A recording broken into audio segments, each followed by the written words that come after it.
Tantor Audio, a division of Recorded Books, presents Hard Rock Fling, a Rock Star Romance by Athena Wright, narrated by Stephanie Wiles. Chapter 1. The spotlights flashed a kaleidoscope of colors, bright and hot. The crowd chanted, a dull roar of voices. The band remained backstage, ready to greet their adoring fans. Everyone waited in anticipation. And I was the one they were all waiting on. I scrambled around in boxes and totes, tossing accessories to the floor, not caring if they got dirty. Panic set in. What if I couldn't find them? There, underneath a pile of belts, 2 pairs of identical sunglasses. I snatched them up and ran. 5 band members stood surrounded by assistants and interns, waiting for their cue to go on stage. Their lead singer looked out at the audience, scowling and irritated at the delay. The bassist and drummers spoke quietly to each other in hushed tones, mentally preparing themselves. As for the 2 guitarists, they paid no attention to the audience, or their fellow band members, or the barely controlled chaos backstage. Ian and Damon Drake, twin guitarists of hit rock band Darkest Days, were too busy flirting with the interns. "Damien, I brought the 2 of you distilled water, not sparkling." A young assistant, a girl around my age, handed each of the twins a bottle. "I know that's what you both like." Since no one could tell them apart, everyone just called both of them Damien, a portmanteau usually reserved for celebrity couples. "Aw, you remembered?" one of the twins purred, cupping her cheek. I could hear the girl's heart explode in her chest. "Such a sweetheart." He ran a finger down her throat, playing with the exposed collarbone peeking out from her tank top. "You know what else I like? Precious girls like you. Thoughtful. Sweet." He leaned toward her, noses practically bumping together. "Your guitars." A crew member about a decade older brusquely hip-checked bottle water girl. She stumbled a few feet to the side. The poor girl blinked rapidly, dazed from her encounter with one of the twins. The guy handed a black guitar with a red fretboard to the twin on the left. He handed the second guitar, identical, aside from the blue fretboard, to the twin on the right. "Awesome, thanks," both twins said at the same time, sharing a sly smile. As soon as the crew member turned his back, they switched guitars. "Anyone seen Damien?" I heard someone shout from across the room. "They're back there," the crew member called, jerking his thumb toward the twins. "Send rhythm guitar over here for a second. We gotta check this amp distortion." The crew member looked back and forth between the twins, befuddled. Which one's that again?" "Dunno, don't care, just pick one," the voice called back. "Excuse me," I tried to push between the crowd of assistants. "I need to give the twins their sunglasses." They couldn't go on without their trademark shades. One of them was busy fiddling with the leather wrist cuff covering his forearm and didn't hear, but the other, the one who flirted with bottled water girl, gave me a wink. "Thanks, sweetness." He plucked a pair from my hand with an easy grin and stuck them on the top of his head. "Damien, get over here." The drummer lifted his chin with a nod, calling the twins over. "There's a last-minute change with the set list we need to talk about." Before they could saunter off, I called out, "Wait, Ian!" The twins froze mid-stride. Both turned around slowly. The twin on the left narrowed his eyes at me, looking puzzled, almost bemused. "What did you call me?" he asked, giving me a slow once-over. My heart skipped a beat at the piercing look in that brilliant green, bright and glinting. "Sorry," I blurted out, suddenly nervous. "I couldn't find the right sunglasses, so I wasn't able to give them to you earlier, and you can't go on stage without them, or else my boss will be upset with me." I snapped my jaw shut, ceasing my rambling. "You want to give Ian his sunglasses?" Ian asked. "You sure you already gave Damon his?" It was Damon who spoke this time. I frowned, confused, and glanced back and forth between the 2 of them. "Yeah, Damon's wearing his sunglasses. I said, nodding to one twin. But I still need to give Ian his pair. I nodded to the other. The twins stalked towards me as one. I nearly backed up. So intense was their stride. When they were less than 2 feet away, they stopped. I was faced with 2 probing stares. "Who are you?" they asked in unison. My heart jumped in my chest. No one. I mean, I'm just an intern. I'm not important. Just ignore me. Sorry. The contemplative look they gave me, heads tilted slightly to the side, was enough to make me shiver. I'd never had the full attention of a famous rock star before, let alone 2. Stage presence was one thing. 2 pairs of eyes examining me like a puzzle to be solved was something else. It made my stomach flip. Although Damon's green eyes usually glinted with mischief, they were narrowed, displeased. This close-up, flecks of deep blue around the iris, made his eyes darker than normal. Ian's eyes, on the other hand, green with flecks of gold, were softer, brighter. I could feel him sizing me up. I wondered how many girls got close enough to notice the difference in their eyes. Probably more than I cared to guess. They must have been fraternal twins, to have different colored eyes. They were so similar, though, like exact copies of each other. The twins shared a glance. Damon's brows furrowed. Ian's lips twitched with amusement. After staring at each other silently for a few moments, Damon shrugged and walked off. Ian stayed behind. That considering stare turned warm. He took the sunglasses from my hands and flipped them around until the frames faced towards me. 2 gentle hands hooked them around my ears, adjusting until they sat perched on my nose. A finger trailed down the bridge of my nose to my lips. My stomach leaped into my throat. "You keep up the good work, sweetheart." His voice was low, teasing, with a hint of something more, something heated. He leaned in until we were cheek to cheek. I tensed up, holding my breath. My hair ruffled as he spoke quietly. "Your boss hired a very perceptive intern." He straightened his back, lips leaving a tingling sensation where they'd touched my ear. I made a motion to take off the sunglasses. He grabbed my hand and interlaced our fingers. That small touch sent a spark shooting through me. "Keep them." "But what are you going to wear on stage?"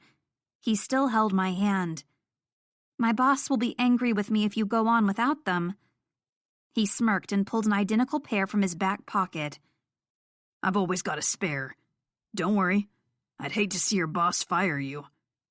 He stroked the back of my hand, an intimate caress.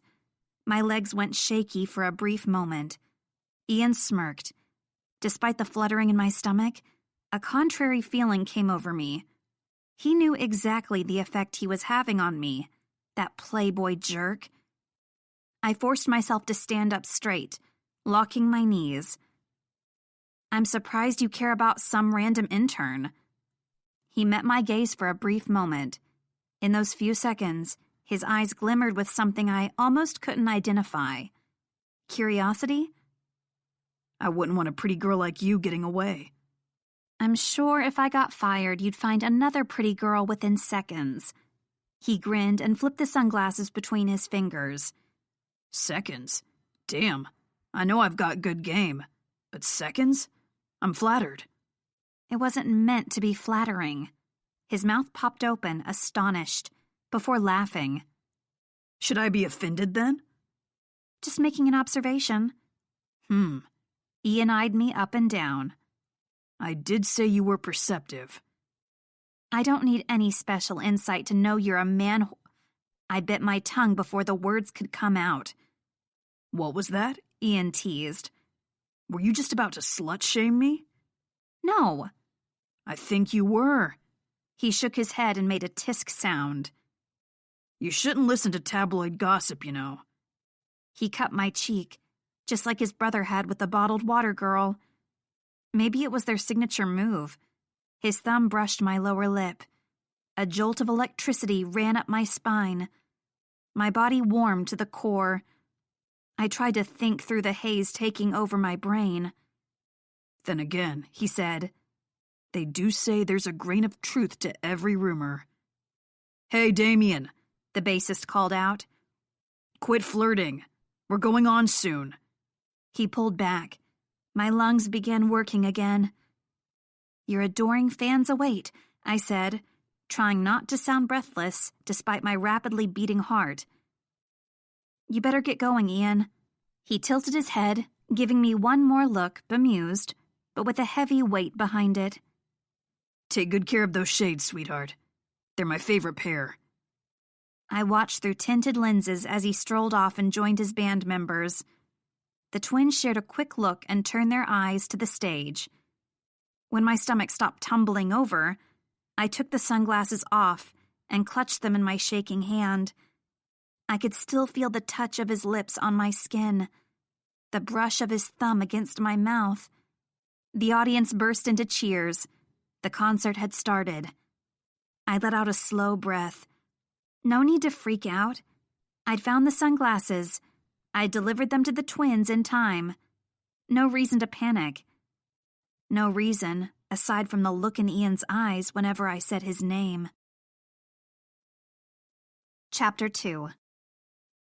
After my encounter with Ian, I forced myself to take deep breaths, trying to calm my heartbeat. It was no use.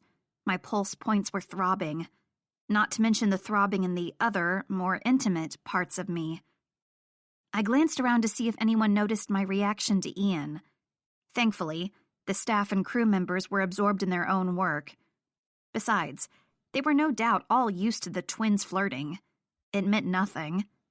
When my breathing was even, I tried to put the whole thing out of my mind. After all, Ian probably forgot I existed the moment he turned his back.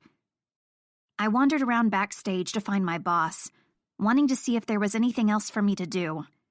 My job may have seemed insignificant, making sure the right sunglasses were worn on stage, but when it came to rock stars and their image, nothing was insignificant.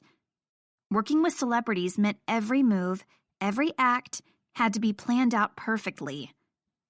A few interns stood around watching the band perform. I wished I could take time to watch the show, but I wanted to make a good impression, to be known as a go-getter. I wanted them to offer me a real job. Being a perpetual intern was demoralizing. I found my boss Janet talking to a man with a staff badge around his neck. Standing a few yards away, I waited until they were done with their conversation.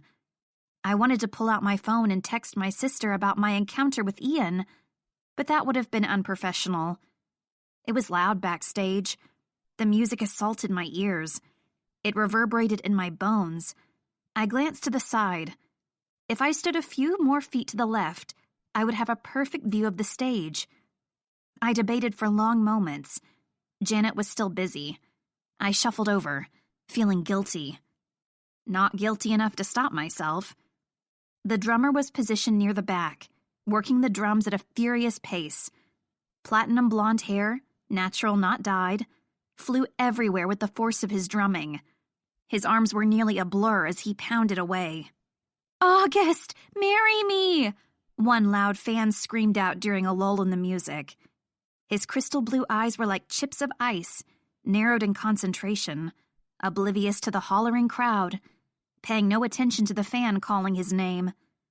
August Summers concentrated solely on keeping the band in time. I often wondered if he resented his parents for calling him August with a last name like that. Lead singer Noah Hart stood center stage, gripping the microphone with both hands. "Noah is a god!" several girls cried at the same time, amplifying their voices. His burning, dark brown eyes narrowed, scorching the audience with passion.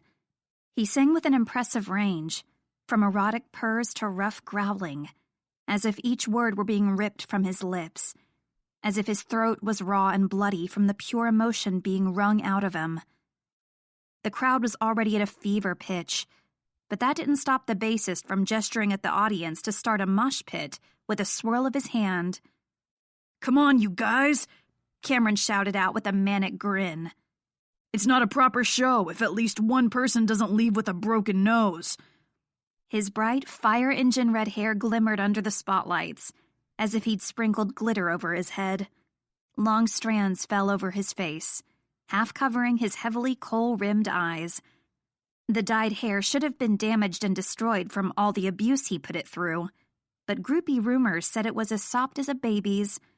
I snorted at the thought of Cameron Thorne putting his hair through an intense daily conditioning regimen.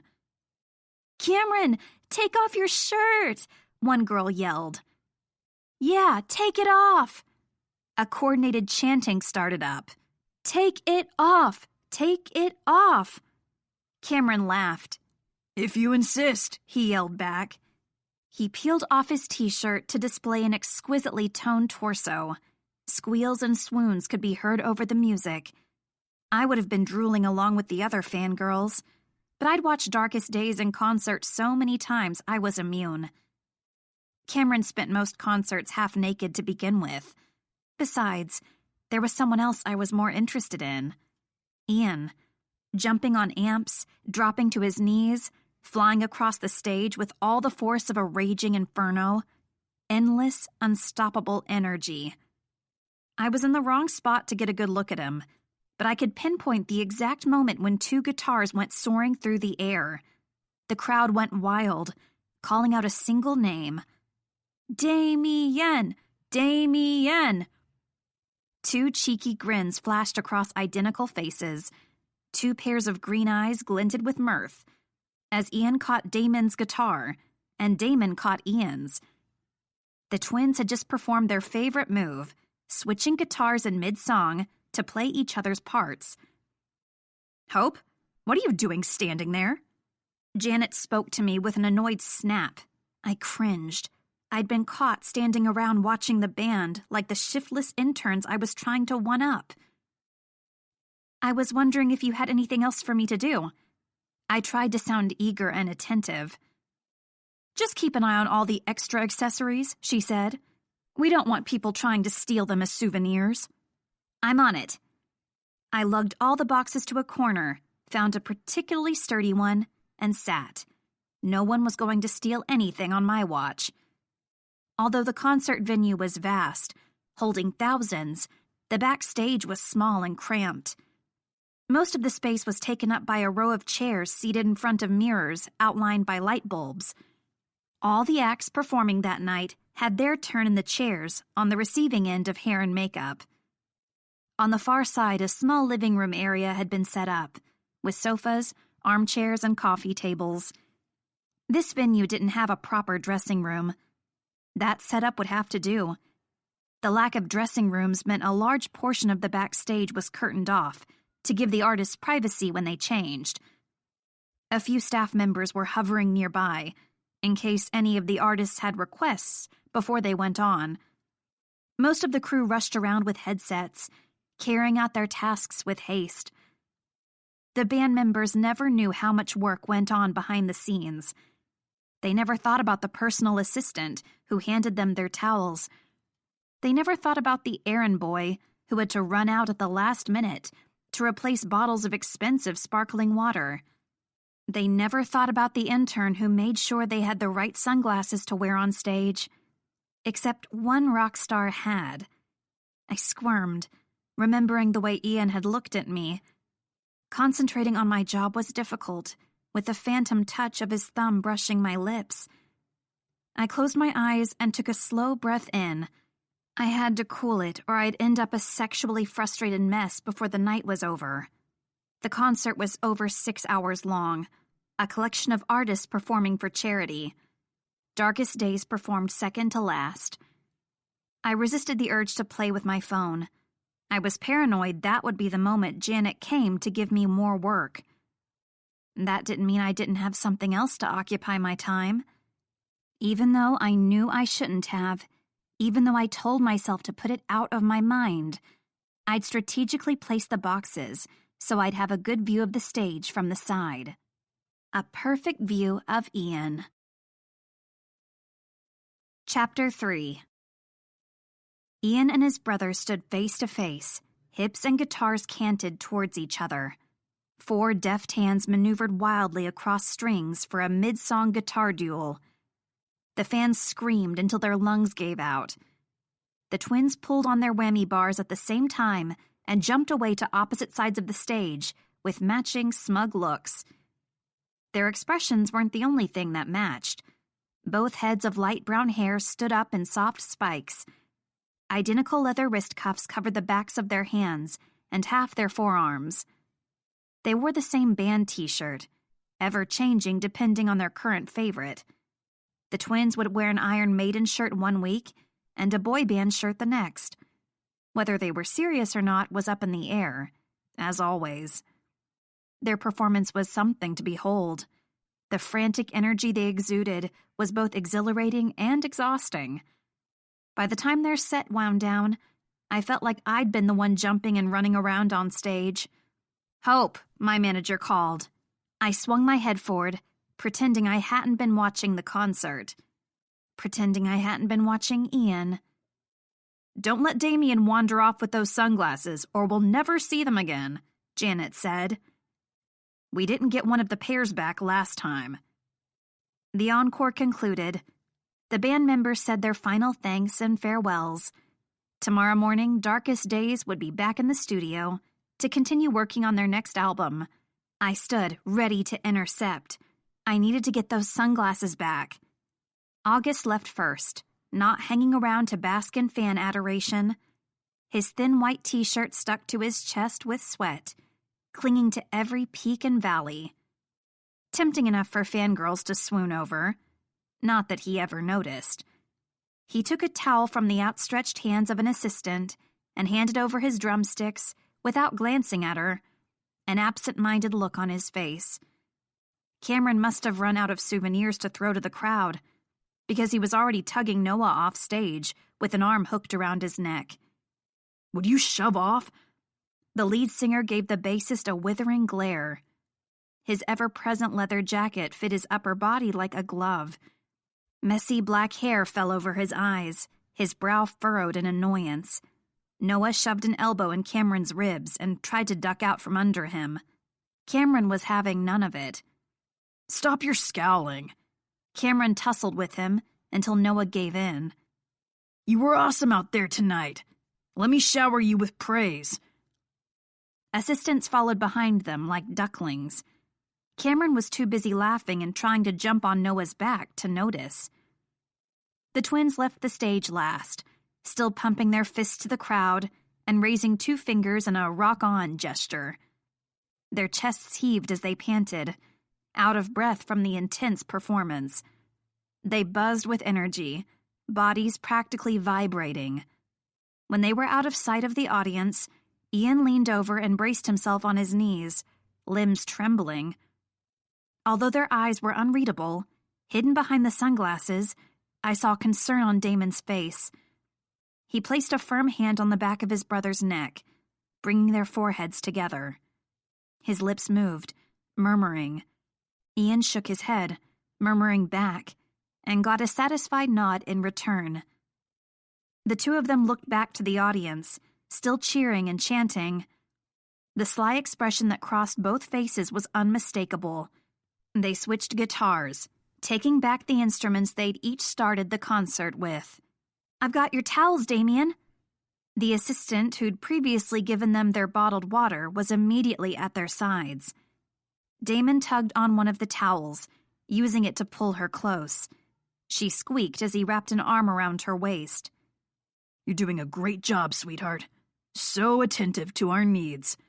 He whispered something in her ear. She gave him a dazed nod.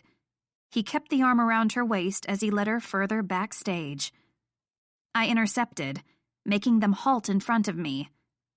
"Sorry, but I need your sunglasses back." "No problem, sweetness." He tossed them at me with no warning.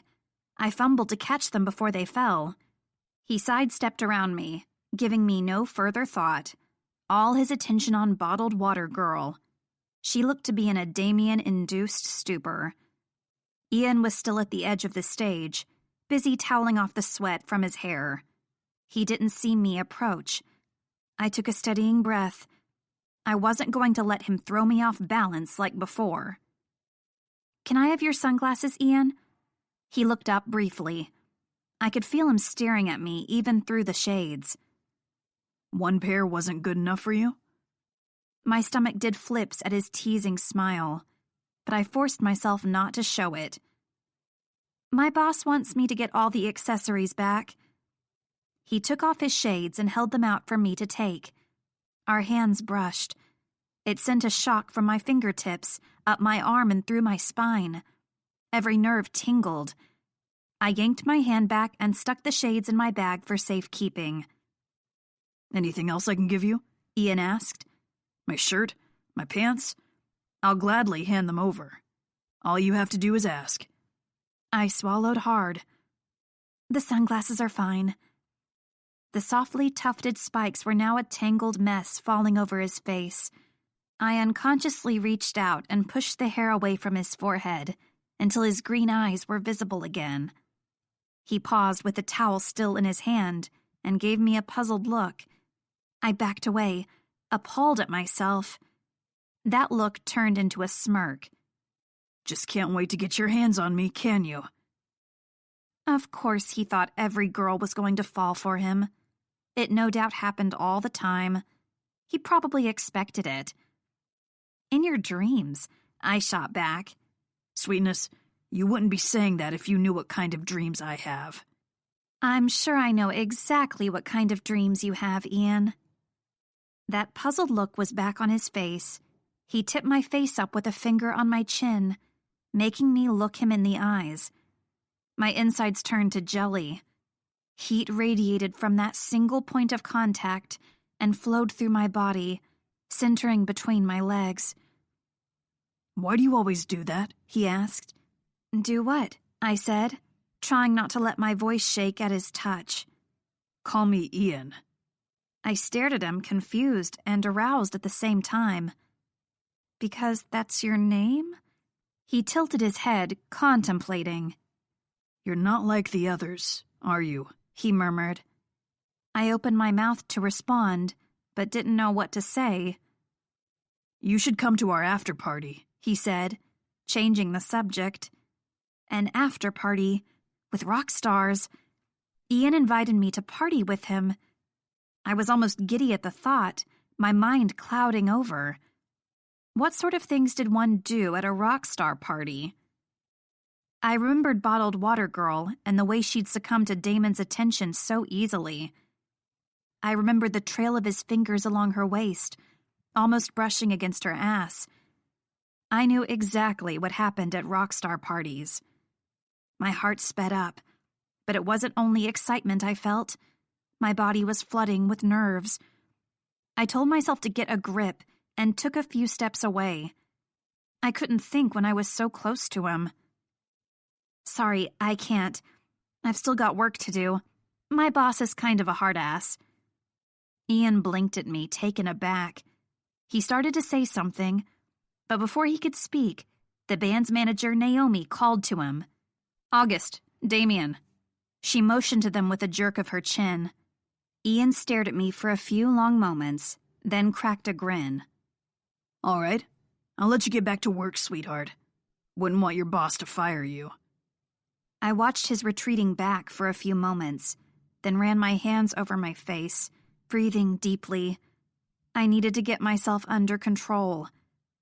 When I looked back up, Naomi had already pulled August and Ian into a discussion. They seemed to be discussing something important.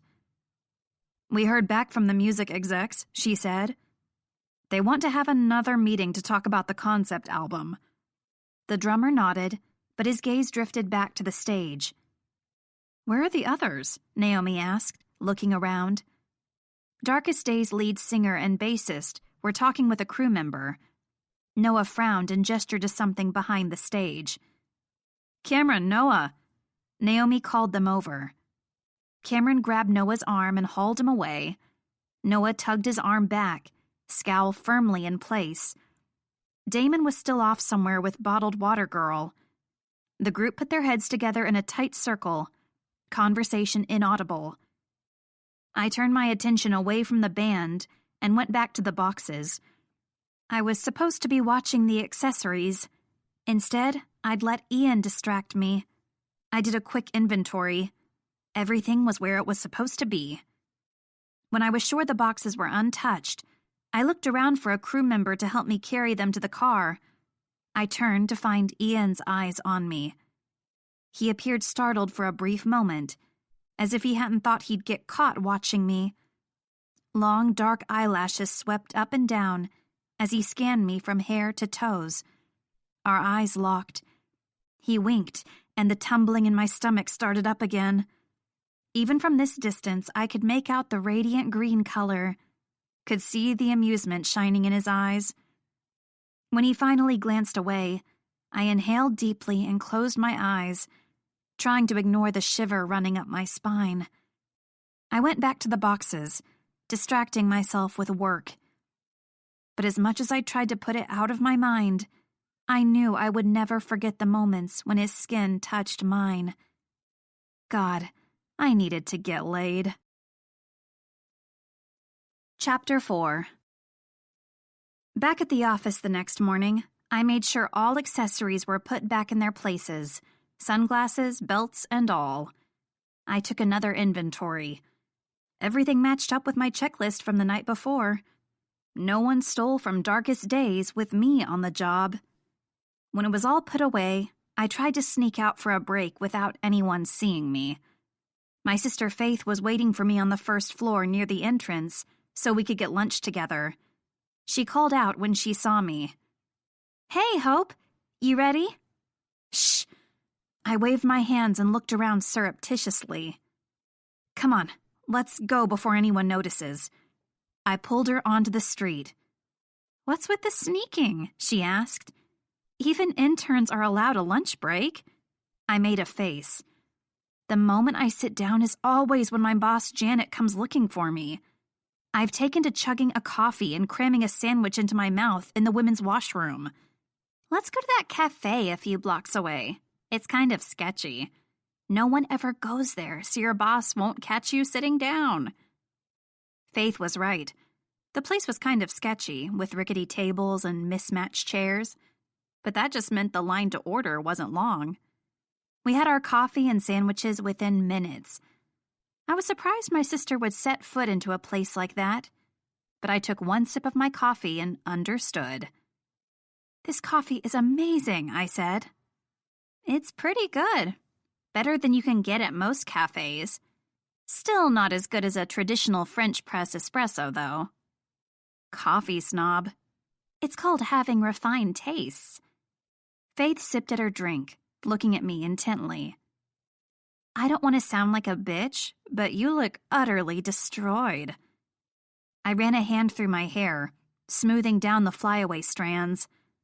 Although we shared the same dark features, with brown eyes and long brown hair, mine was always tangled, while hers was smooth and sleek. "I feel worse than destroyed. I had to be up at 5 o'clock in the morning yesterday, and I worked until nearly dawn.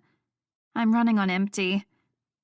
Not to mention, I'd spent the rest of the night thinking about my encounter with Ian." Faith made a sympathetic noise. She understood my kind of work all too well. "Enough of my whining. How did your event go?" I asked. I didn't know exactly what she'd been doing the night before, but she was always throwing one corporate event or another. "It went pretty well. The client was peeved we didn't have sugar-free desserts, but all in all, it was great." "Faith, I'm shocked," I said with a fake gasp. "I can't believe you let something slip through the cracks like that." She made a face at me. "I told my boss about it 3 weeks ago. She said it wasn't in the budget. Sugar-free cupcakes are more expensive." Faith shook her head. "If I was in charge? Give it another 6 months and you will be." My phone pinged. "Sorry, I've got to check this. Janet's always messaging me with stuff to do." "She messages you on your lunch break?" "She messaged me 24 hours a day." I snuck a quick glance. "Never mind, it's just my chatter app." "I thought you weren't the social media type." "I can't stand all that stuff." "Neither can I, but everyone's on it now. It's a good way to keep up with music and fashion industry trends."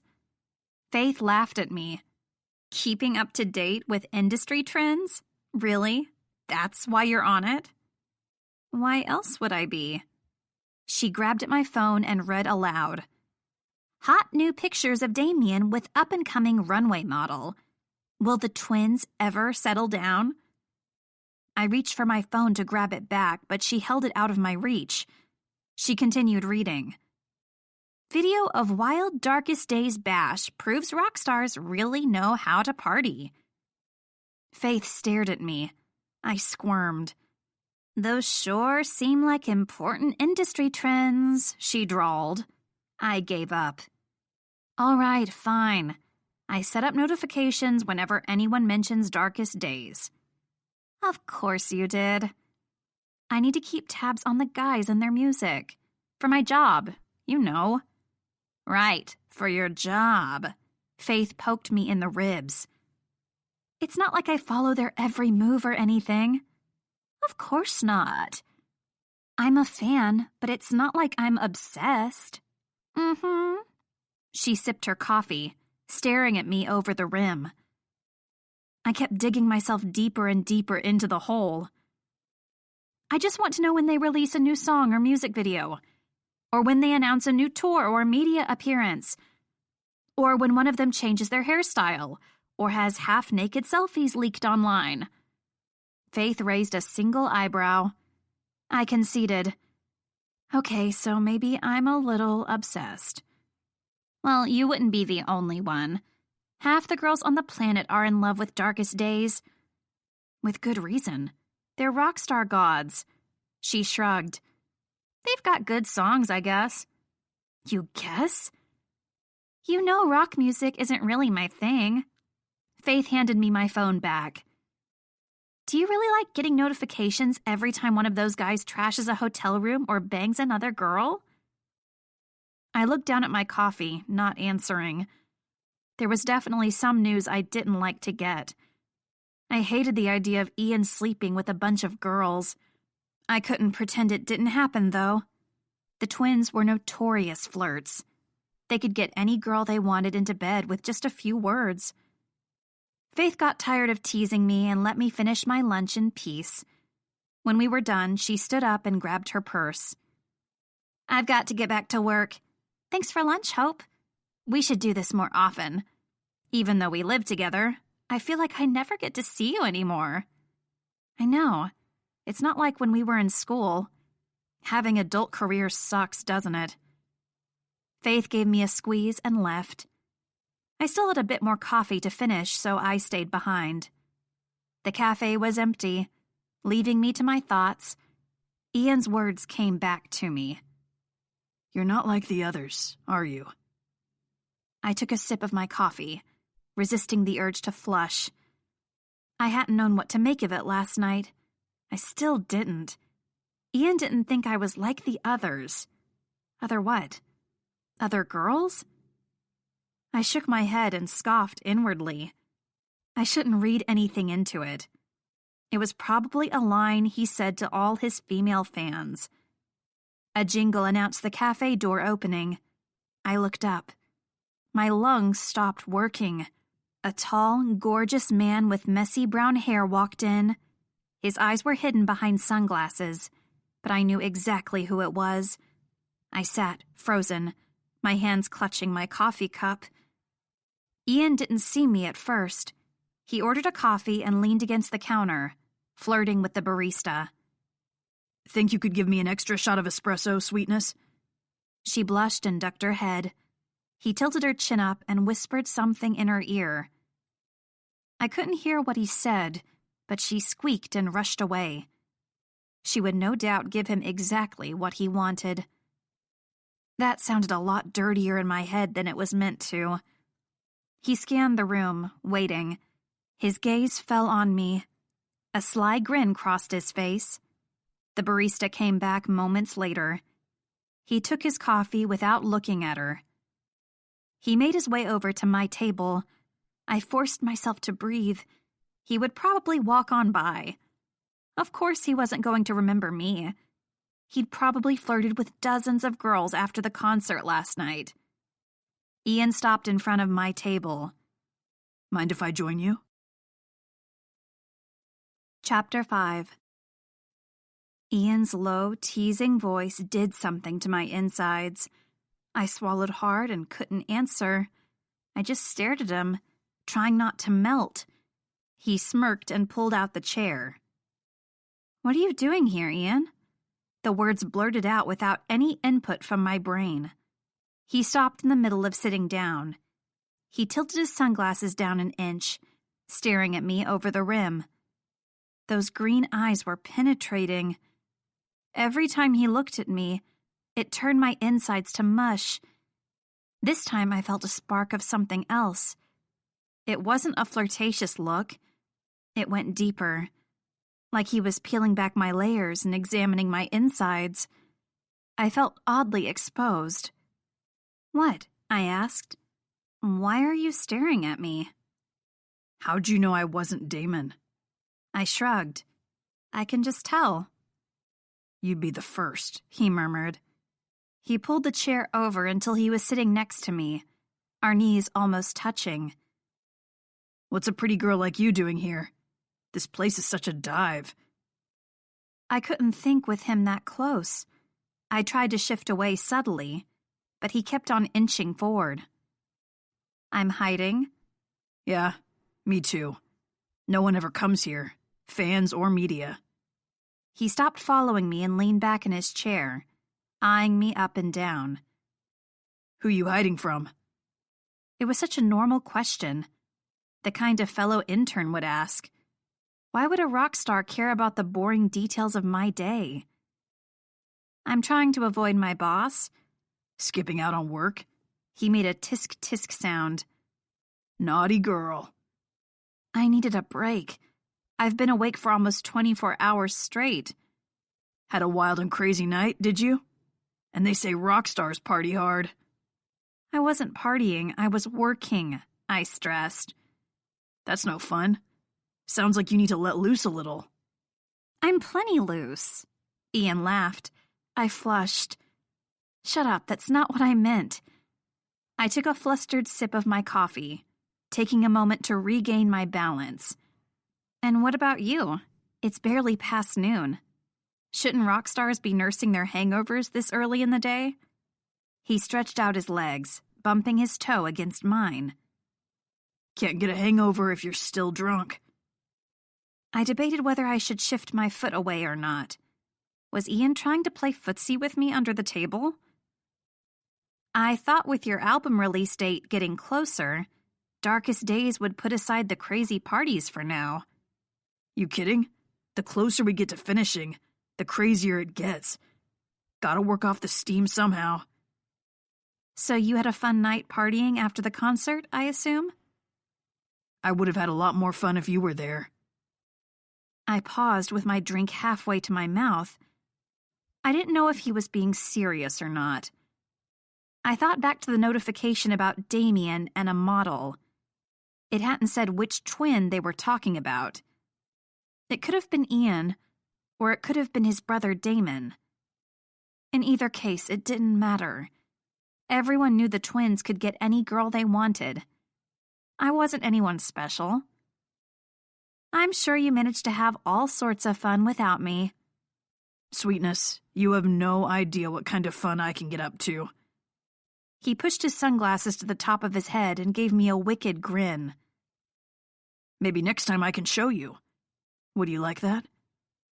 I breathed shallow breaths, not wanting him to know how fast my heart was racing.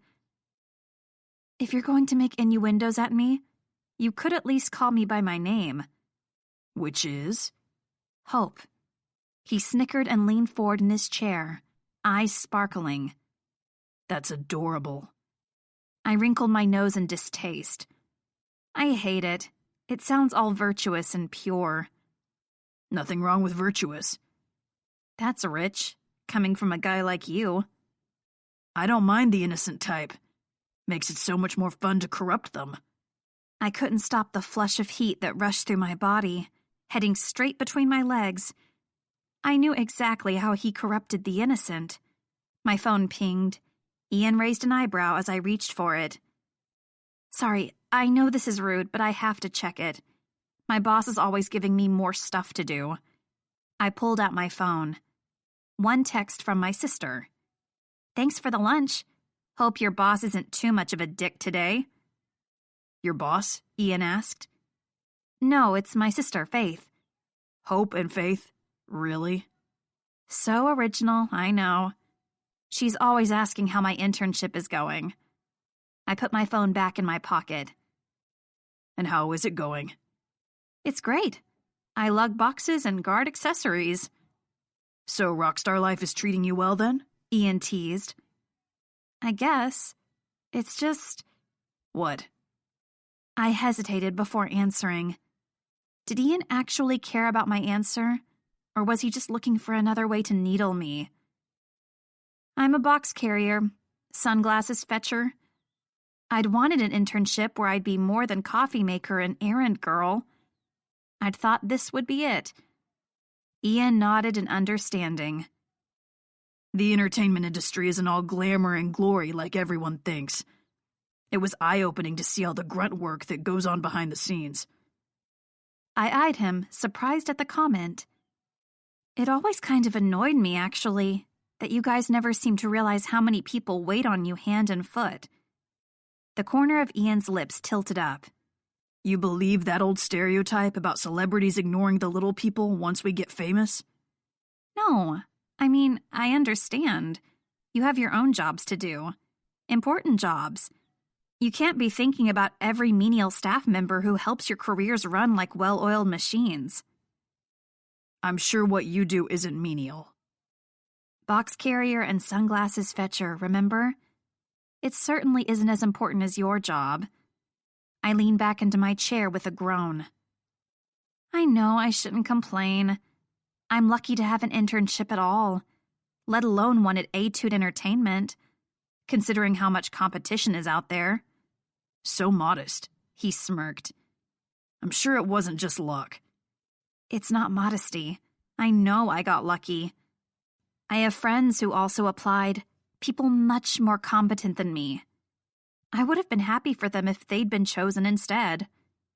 He trailed one finger through the dark hair framing my face. Such a sweet girl, aren't you? My breath hitched.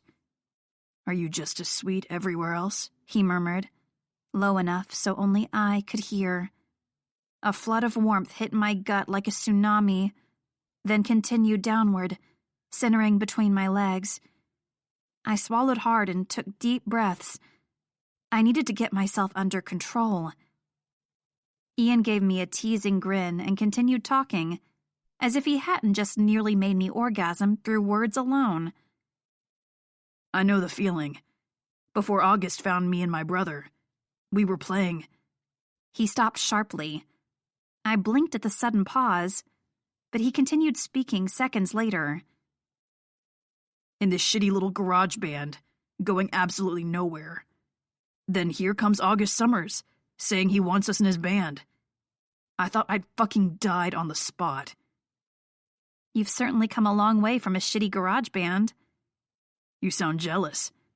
Ian's eyes sparkled with humor as he leaned forward. You had dreams of being a rock star when you were a little girl? I scooted back in my seat. I couldn't be that close to him without turning into goo. No, I'm just really low on the totem pole right now. The lowest possible. I'd hoped by now I'd have a real career, but that doesn't seem to be happening. I rambled, not thinking about what I was saying before the words left my mouth. Being near Ian was like something flipping the off switch for my brain. I hate going from one internship to another without any real job offers. I keep calling myself a perpetual intern. It's demoralizing. My sister Faith was never. I cut myself off, not wanting to wallow in self-pity in front of Ian. But he just tilted his head, waiting for me to continue, as if he was genuinely interested. For some reason, I wanted to tell him. I wanted to tell him all the feelings I'd been suppressing. The look on his face was understanding, encouraging. My sister got hired at an event company right out of school, I blurted out. She's already been promoted twice. Faith is blasé about her success and never rubs it in. But I can't help feel inadequate next to her. Event logistics specialist sounds so much better than intern. You feel jealous? I love my sister. I want nothing but the best for her. But? I fiddled with my coffee cup. I just wish I could be as good at something as she is, I confessed quietly. That I could be as successful as her. Hope, you scored an internship at one of the most sought-after companies in the country. Only a handful of people who apply get one. That in itself is impressive. I gave him a small smile. The rock star is telling the intern she's impressive? Are you trying to flatter me? Just making an observation, Ian said, parroting the words I'd told him back at me. I sat up in my seat. I'm not trying to wallow in self-pity. I've got a plan. I'm going to work my way up. If I work hard enough, eventually someone will notice me. He smirked. Someone already has. I flushed, heartbeat speeding up. I meant someone important. Ian threw his head back, faking a pained groan. Shit. You know how to hurt a guy's ego, don't you? No, that's not what I meant. I was talking about one of my bosses. Someone who could hire me for real. He examined me closely, thinking for a moment. I could put in a good word for you. You would do that? It's like I said last night. Wouldn't want to lose such a pretty face. My breath caught. I reminded myself it didn't mean anything. He and his brother probably said it to all the girls. No thanks. I don't want special treatment. I don't want people thinking you're doing a favor for one of your groupies. Sweetheart, with the way you've been shutting me down, no one's going to think you're a groupie. I was melting under his gaze. If that was what he called shutting him down, I'd hate to see what it looked like when a girl fell under his spell. Then again, Bottled Water Girl had floated off into the clouds when Damon pulled her aside after that concert.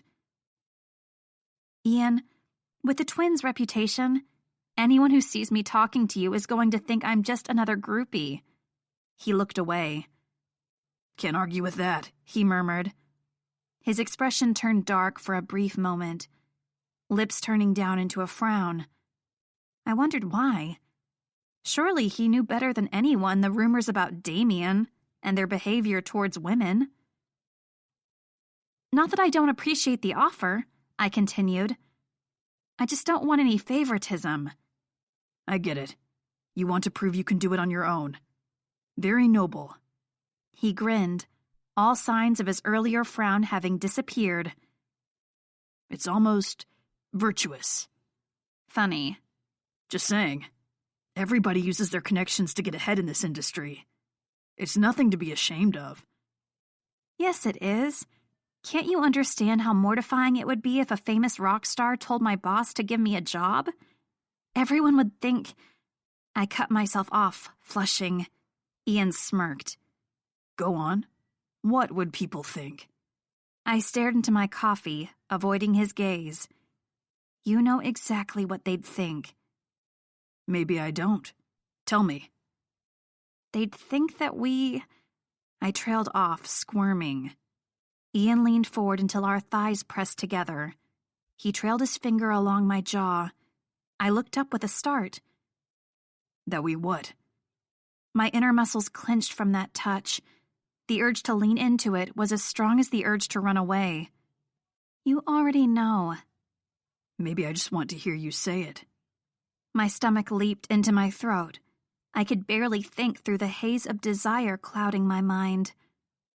Then the curve of his smile turned into a wicked smirk and the fog lifted. My brain snapped back in a fit of pique. He was playing me just like he played with all his fans. I looked him dead in the eyes. I'm not going to speculate on our hypothetical sex life in public, so you might as well give up. Ian's eyes grew wide and stunned for a brief moment. He sat back in his chair, chuckling. You're something else, sweetheart. My heart was still pumping madly. Gee, thanks. That's a good thing, he clarified. Besides, I get it. I had to work my way up, too. I didn't get any special treatment. Damon and I went through hell to get where we are. Ian's eyes widened, looking almost startled with himself. He cleared his throat and leaned back in his chair, a deceptively casual gesture. Maybe he hadn't meant to say that. I just mean, I understand where you're coming from, he continued, recovering smoothly. I wanted to ask him about it. What kind of hell had he gone through? Maybe we had more in common than I thought. I snorted inwardly at myself. What could I possibly have in common with a famous rock star playboy like Ian? Still, talking to him about this kind of stuff was nice. It was different. He wasn't just teasing me. We were talking to each other like two regular people. I know a lot about how Darkest Days was formed, but there's not much info online about you guys before the band. I left the question unspoken. He looked uncomfortable, shifting in his chair. He was silent for long moments before chugging down the rest of his coffee, avoiding my eyes. Sorry, sweetness. Gotta go. I tried not to look disappointed. I guess I should be getting back, too. I've got work to do. And a rock star's work is never done. I suppose you've got fans to seduce and hotel rooms to trash. Something like that. Ian gave me one last unreadable look. He leaned forward slowly. I froze. He angled his head, as if aiming for a kiss. My eyelids fluttered closed unconsciously as I held my breath. Soft lips touched skin. My eyes flew open in surprise as Ian kissed me on the tip of my nose. He laughed as I jolted back and rubbed at my nose with the back of my hand. What the hell was that? You're too cute. His gaze held a sort of predatory glimmer. I think I'm going to have fun with you. My stomach fluttered. I ducked my head, trying to hide the flush on my face. There was something about Ian that knocked me off balance. I didn't know if I liked it, but I couldn't deny my attraction. He flipped his shades back down over his eyes. See you around, sweetheart. Let's do another coffee date again sometime. I was still reeling from the almost kiss when the cafe door jingled, signaling his exit. My hands trembled as I gripped my coffee cup. How was it possible a kiss on the nose could affect me so much? It wasn't just that brief touch of his lips, though. It was Ian. Just Ian. He's a flirt, I reminded myself. He has this effect on everyone. It doesn't mean anything. My body disagreed. It was telling me this meant everything. My heart, on the other hand, was sending me warning signals. Don't even start, it screeched. You know what guys like him are like. I did. I knew exactly how Ian's type operated. They said whatever they needed to ensnare you. They used all their charm, all their tricks. Then once they had you, they threw it all away. I didn't want to let myself get played for a fool again. But I couldn't stop remembering the look in Ian's eyes every time I called him by name. Chapter 6. After my lunch break, after my surprise coffee date with Ian, I went back to work. Or, it would be more accurate to say, I tried to go back to work. I was thoroughly distracted by the thought of a certain flirtatious rock star. I knew he acted like that with all the girls. I knew that. But the more we had talked, the less he had overtly flirted with me. He started to touch on something about his past before stopping. Something personal. And I'd confessed something I'd never told anyone. My jealousy of Faith and my angst about my non-existent career. I couldn't help thinking maybe there could be something deeper between us. My phone pinged, startling me out of my thoughts. My Chatter app again. I scrolled through the newsfeed quickly. It was just the usual fangirl squealing and music reviewer snarking. Wait. I tapped an article shared by a popular music reviewer. I skimmed it briefly and scrolled until I found a gallery of photos. My heart sank. This wasn't good. Not for Darkest Days, and not for Etude. Then an idea came to me in one burst. My mind raced, ideas considered and discarded within split seconds. I could practically hear the whirring sound of my brain working overtime. One complete, perfect idea solidified into shape. I could almost see it. I just figured out how to get my bosses to notice me. I made my way through the hallways at Etude, my mind going a million miles an hour. I knew Janet was scheduled to be in a meeting on the 17th floor. I found her in a conference room, setting up her laptop to project on a blank screen. "Janet, do you have a second?" She pointedly glanced up at the wall clock. "I have a meeting in 5 minutes." "This won't take long." She crossed her arms. I hurried to speak. "When I first started here, I was told the band was working on a concept album. I've heard some of the songs, and they have to do with sex and love." "Yes, that's right." Janet sounded irritated, but I pressed on. "I think there may be a problem." She huffed out an impatient sigh. "Yes?" "There's another band doing the same concept," I rushed out. "I was researching trends in fashion and music." "Yeah, let's go with that excuse." "The rock band Feral Silence came out with a new album. The themes are very similar."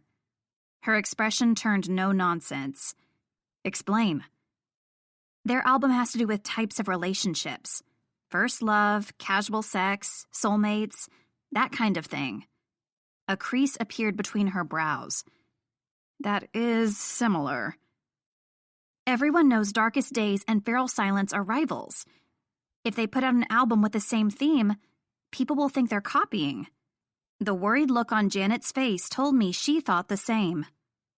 "The marketing team won't like this, but there's no way August will change his vision. He's too stubborn." I was thinking, what if the theme was similar but the concept was different? "Themes and concepts are the same thing." "Not always. I have an idea." She scoffed. "It's not up to an intern to second-guess the artist, Hope." "But I think it could work," I insisted. Janet frowned at me, and I hurried to get my idea in before she shut me down. "The concept should be the rise and fall of a relationship." "Yes, well, thank you for your input, Hope. But I think—" She was interrupted when a voice spoke up from behind me. "Tell me more." My heart jumped as I whirled around. The members of Darkest Days stood outside the door. August, founder of the band, main composer, producer, and universally acknowledged musical genius, stared at me with piercing eyes. I gulped under that intense gaze. Should I be flattered or nervous? I flicked my eyes to the rest of the band. Noah's expression was aloof as always, but Cameron's interest was piqued. Ian and Damon both had a playful quirk to their lips. The twins wore dark sunglasses, but Ian's face brightened up when he saw me. Damon looked slightly annoyed. The difference was almost imperceptible. The memory of Ian's almost kiss nearly made me whimper. I coughed to cover it. "You said you had a new idea for our concept?" August prompted. I fought to make my voice work. After a shaky start, I made myself coherent. "I don't know how much you heard, but Feral Silence's new album has themes similar to yours. I know your songs are set in stone, but the concept we use for the marketing can be reworked. Instead of sex and love, the theme could be the rise and fall of a relationship. From early love to passionate conflict and painful parting to bitter heartbreak. Each member of the band can represent one stage of the relationship."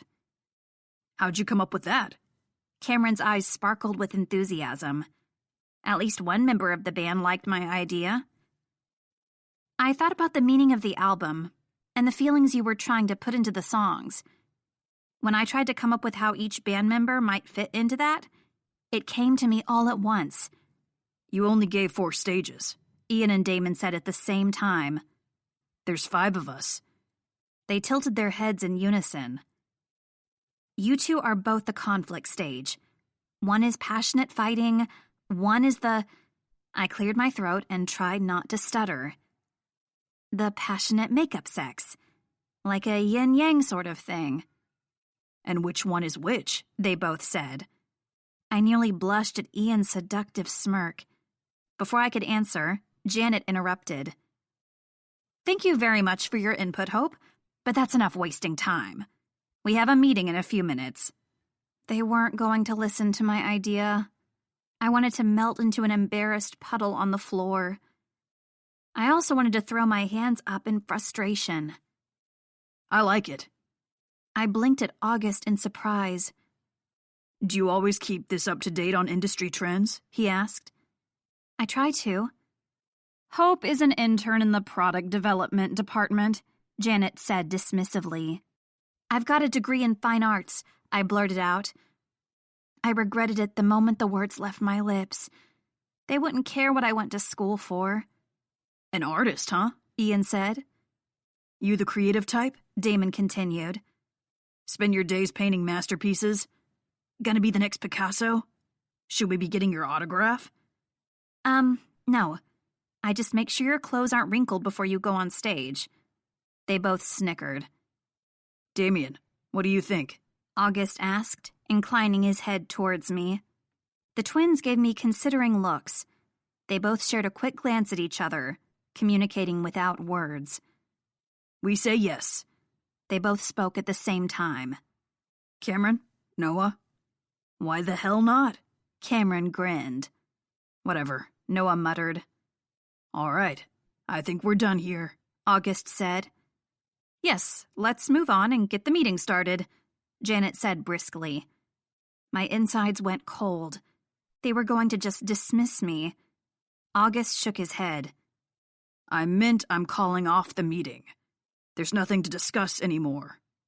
He looked me up and down, a considering stare. He nodded once to himself. We found our image consultant. I froze, my mind going blank. I couldn't comprehend the words coming out of August's mouth. What? Your idea is brilliant, August continued.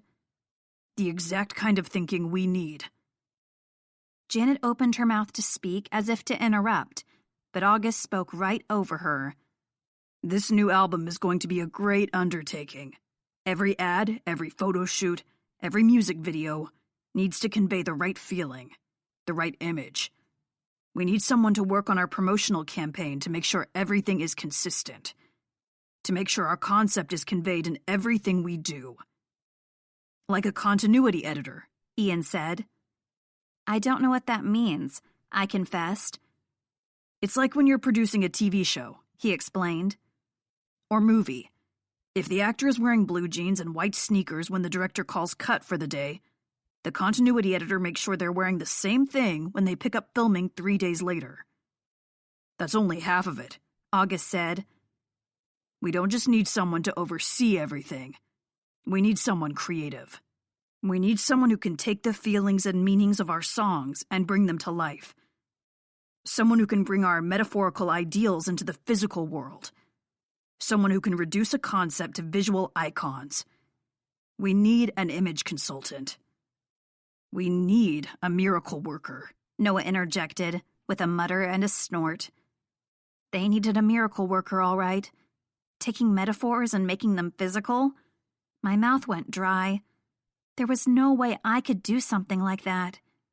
Was there?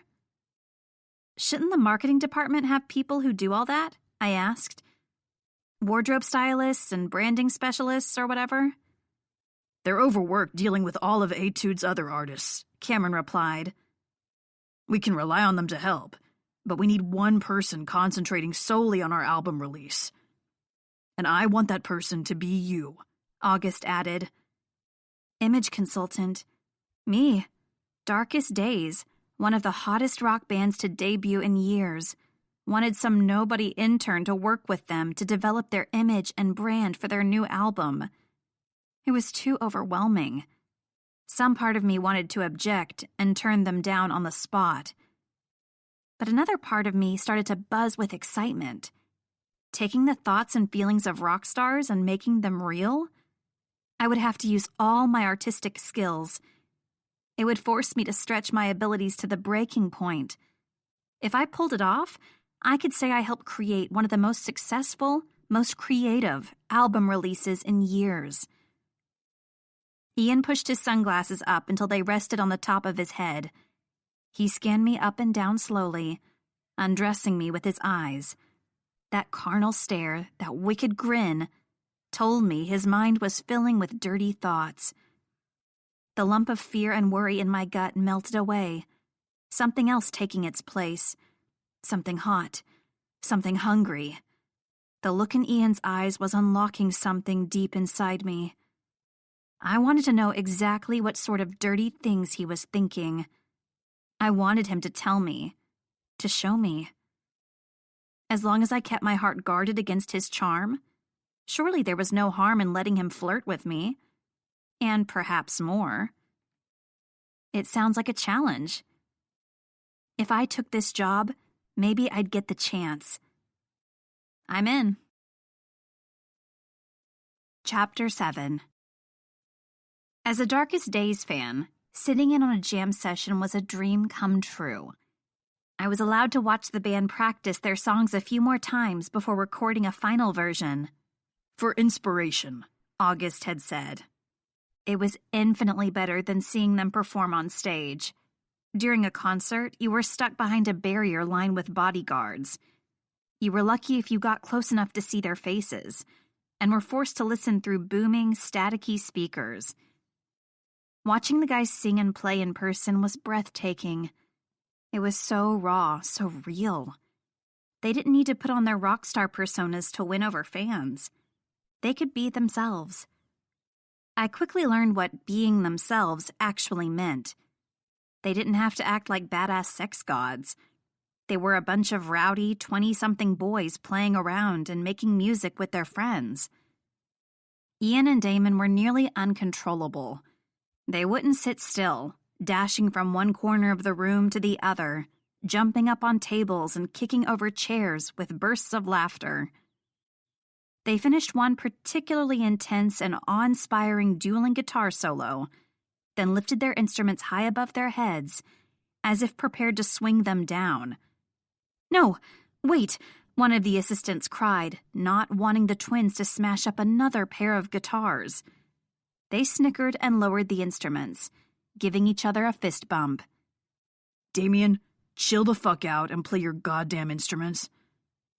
August spoke the admonishing words with a slight smile, so I knew he wasn't angry with them. Mildly annoyed, perhaps, but indulgent in the way a parent would be. "You're supposed to be professionals, gifted with ungodly talent. Stop acting like 3-year-olds hopped up on sugar." "Where's the fun in that?" they both said at the same time, grinning. I was surprised to see August much more animated than usual. Of course, that was because he had to act the tyrant and herd the other band members. It made me wonder how old August was. Aside from Cameron and his sometimes baby face, August looked the youngest, but acted like the oldest. Being a universally acknowledged musical genius probably matured a person. Noah sang with a fiery passion, growling low in his chest. In the quiet moments between words, his eyebrows drew down into a frown. The lead singer was wound up, muscles tense with a scowl on his face. Then the lyrics picked up again and he let loose, switching between erotic crooning and despondent wailing. Noah didn't look upset at anything in particular, except when Cameron started bugging him. "You keep frowning like a grumpy old man. Your face is gonna stay like that," Cameron said in a mocking tone. Noah glared at Cameron, who just laughed and looked down at his bass guitar, pretending to focus on the music. Noah's dark expression should have been disconcerting. Instead, it was oddly endearing, like a kitten with his fur puffed up. I made sure to keep that thought to myself. I was sure Noah would murder me if he knew I compared him to an angry kitten. There were a handful of other interns attending the recording sessions, mostly from social media and public relations, taking candid behind-the-scenes photos and videos of the band for promotional material. Whoever hired the interns didn't do a good job weeding out the obsessive fangirls. They giggled and blushed, cooing at whomever paid them the most attention. I sat in a corner as far away from the action as I could, not wanting to be a disturbance. I was there to get a better feel for the music, to help my creative process. I shouldn't have bothered. Ian's eyes were constantly on mine, always flicking to me in the quiet moments between his antics. He would throw me an irresistible look, eyes twinkling with sinful glee, and make provocative innuendos meant only for me. I ignored him as best as I could, not wanting to encourage him. The interns pouted and glared at me whenever Ian made a comment, and doubled their efforts to gain his attention. The last thing I needed was jealous colleagues. The other band members paid it no mind, clearly used to Ian's flirtations, except for Damon. Whenever he noticed Ian's teasing and my flushed cheeks, his lips twisted in a mildly disgruntled expression. I wondered why. Was it because I was only showing interest in his brother? Clearly, most other girls, especially fans and groupies, didn't care whether they snagged Damon or Ian. Either one of the twins was good enough. Was Damon jealous I wasn't interested in him, too? Too bad. Damon would have to learn not all girls would fall over themselves to be around him. Of course, I doubted he would learn that lesson today. Whenever the girls sidled up next to Ian, he gave them teasing smiles, but didn't engage in his usual excessive flirting. The disappointment on their faces only lasted as long as it took for them to turn their attention to Ian's brother instead. Damon, of course, basked in their adoration. He reached out to stroke their hair and whispered things in their ears that made them blush. Clearly, it didn't matter to them which half of Damien flirted with them. Not all of them acted like that, though. At least a handful were there to do their actual jobs. Damien! One of the PR girls held up her phone in a questioning gesture. Can you guys pose next to each other with your guitars? They both reveled in the attention, throwing their arms over each other's shoulders and facing the girl. She pursed her lips. No, that's not quite right. Can you both move your feet so you're in the same position? And you're not holding your guitars the same way. Can you mimic each other's fingers on the fretboard? They both complied, shuffling their limbs. The girl raised her phone to her face, then lowered it with a shake of her head. It's still not symmetrical. I need you guys to be posed the exact same. Ian stiffened minutely, his lightly amused expression frozen on his face. Damon hugged his twin with a squeeze around his shoulder. Got it, Damon said. One person, two bodies, right? Exactly. Ian's expression grew dark for a brief moment. I sat up in my chair, worried. Then his face smoothed out, mirroring his twins and shifting his body. Does this work for you? Perfect! The girl snapped picture after picture, but was quick about it, only taking up 10 seconds of their time. She moved on to the next one. Noah, give me a sexy glare. Noah jerked in surprise, his usual glower softening. The girl shook her head. No, not that look. The other one. Like you're pissed off. Cameron immediately flung himself at Noah, clinging to him and ruffling his hair. This'll get 'em all worked up. Get the fuck off, Noah grumbled, elbowing Cameron in the ribs. The bassist laughed and bounced away. There you go, babe. One pissed-off look. The camera snapped a dozen times. Noah glared at Cameron's retreating back. Perfect. August, you're next. Ian detangled himself from his brother. His expression clouded again. He murmured something into Damon's ear, nodding his head towards the door. He lifted his arms up high, stretching as he walked out of the room. The motion made his t-shirt right up, exposing a stripe of toned abs and a line of dusky hair leading to... My heart beat faster. I glanced away, not wanting to get caught staring. I continued taking notes as the social media and PR people took their pictures and asked their questions. Watching the band members interact with each other in such a casual setting was eye-opening. My brain was nearly bursting with ideas. The band set up to start another song. Ian was still gone. "Hey guys, hold up a minute," Damon said. "Where's your bro?" Cameron asked. "Went to get a coffee. Said he needed a breather." "Why don't we all take 20? August suggested. "We've been at this for a while." "I'll go find him and let him know there's no rush," Damon said. "No, let me." I jumped up without thinking. I need a coffee too. I'm sure I'll run into him." August nodded. Noah didn't even acknowledge I was alive. Cameron, on the other hand, gave me a smirk so wide it was alarming. And Damon was trying to set me on fire with his eyes alone. Chapter 8. Alarmed at the look Damon gave me, I quickly glanced away and scurried out with a mumbled excuse. I didn't want a coffee. I wanted to find Ian by myself. I was worried about him. He'd been upset when he left, and I didn't think anyone else had noticed. Ian wasn't waiting in line at the coffee shop on the first floor of the building. I didn't think he'd have enough time to go across the street to the cafe. I gave up and made my way back up to the practice studio, feeling dejected. I was relieved to step out of the elevator and run into him on his way back. "Hey, I was looking for you." I expected him to crack a joke, insinuating I was looking for him for naughty reasons. Instead, he appeared startled, eyes wide and glassy. Hey, he stammered. He clutched at his wrist cuff, playing with the buckles again. There was a small patch of white sticking out from underneath. Like gauze. I was immediately concerned. I reached for his wrist. "Did you hurt yourself?" He pulled back with a jolt. I blinked, confused. "No, He paused for a moment, gathering himself together. "Just a scratch. The maintenance guy should fix those hand dryers in the men's washroom. They're all sharp edges." I glanced back down as he continued fiddling with his wrist. "You sure it's just a scratch?" "Nothing to worry about." He eyed me up and down slowly. "Did I tell you, you look absolutely delicious today?"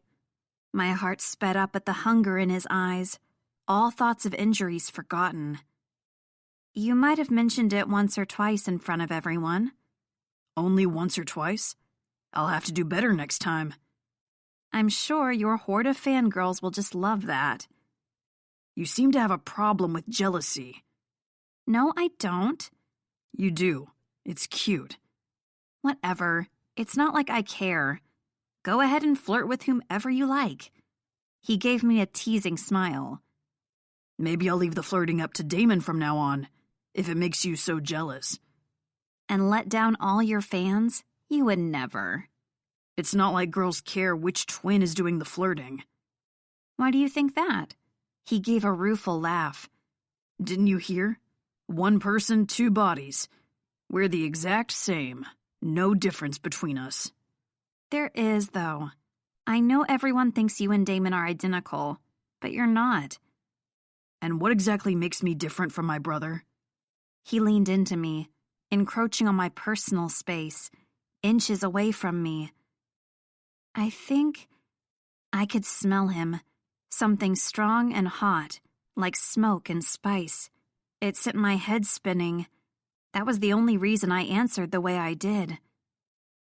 "I think there's something different about you, something smoldering inside.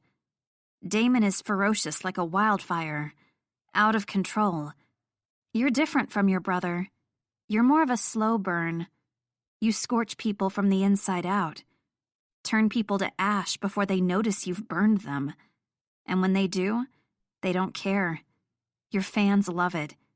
Your fans want it." "Fans?" He trailed the back of one finger along my cheek, from temple to jaw. "Or you?" All I could make was the tiniest of sounds. Nothing else would leave my lips. He continued down my throat, until he reached the gap in my shirt covering the swell of my breasts. I tensed up. I didn't know if I should ask him to stop or beg him to continue. Instead of moving lower, he cupped my face with both hands and raised my head up. How else am I different? I parted my lips, not knowing how to continue. Tell me, he insisted. You're more intense, I blurted out. Damon only looks at the surface. With you, it's like you're seeing something deeper. I glanced away, embarrassed, and tried to think of something less personal I could tell him. You're less rash. Damon jumps in without thinking. You're more thoughtful. I went quiet, not knowing how much more I should say. I didn't want him to think I was some sort of stalker who watched him every minute of the day, who dissected his every move, his every word, even though I sort of was. You really think all that? Ian's voice was soft, quiet. I glanced back up at him. His eyes flicked from left to right, as if they were searching mine. Yes, I really think all that. He stared at me silently for several long moments. With no warning, he captured my lips in a crushing kiss. I almost jerked back in surprise, but I didn't dare move away. Ian was kissing me. The thought made my head swim. The hair on the back of my neck stood up, every nerve ending on fire. If I expected soft kisses and romance, I would have been mistaken. Ian forced my lips open with his tongue, assaulting my mouth with fervent heat. I let out a soft moan. It only urged him on. I clutched his shoulders to keep my balance. The force of his kiss made me lightheaded. I was afraid my legs would fall out from under me. He must have noticed. Ian pulled me closer, wrapping both arms around my waist, keeping me upright. He tugged me until his hips were angled into mine, tight against him. God, I love your mouth, he murmured against my lips. Such a sweet girl. I froze. Ian and the L word in the same sentence? My heart couldn't handle it. As he continued kissing me, I slowly relaxed. I knew this meant nothing to him. I knew I was his newest plaything. I could accept that. That was all I wanted from him, anyway.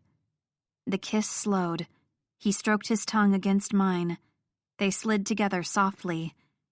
Each flick of his tongue sent sparks shooting through my spine.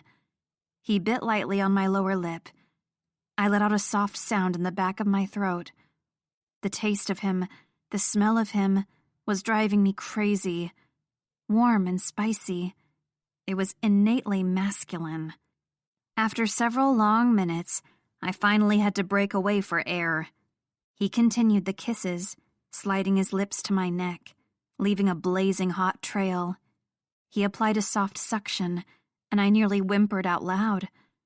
Then he bit down, and I couldn't stop a gasp from escaping, bucking my hips against his in surprise. He returned to my mouth, tangling his tongue with mine, his lips pulling moans and whimpers out of me. I jolted back at the press of one hand against my bare stomach. My shirt had come untucked from my skirt. Ian took advantage, sliding one hand up until fingers brushed the edge of my bra. He stopped. Waiting for my permission? I couldn't speak. I didn't want to tear my lips away from his. Instead, I arched my back, pushing into his hands. He accepted the invitation, cupping one breast in a gentle hand. Through thin cotton, a thumb rubbed idly back and forth across my nipple. That motion sent a wave of heat soaring through my body. My insides clenched. The ache between my legs grew stronger.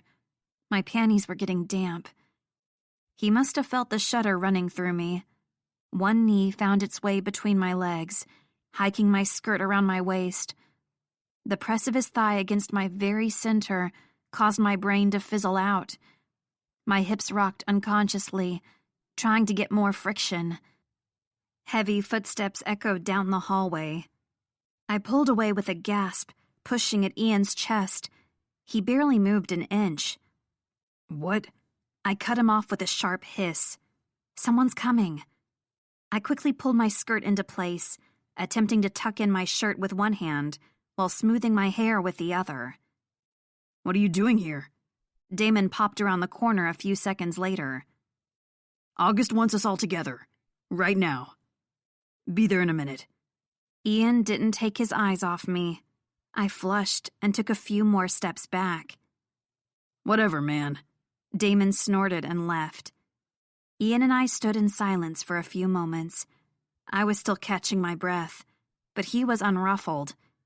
How often did he accost unsuspecting interns in the middle of the workday? He must have sensed I was still reeling. He moved back a few paces. "Why did you kiss me?" I asked, my breathing still uneven. "Because I wanted to." He smirked.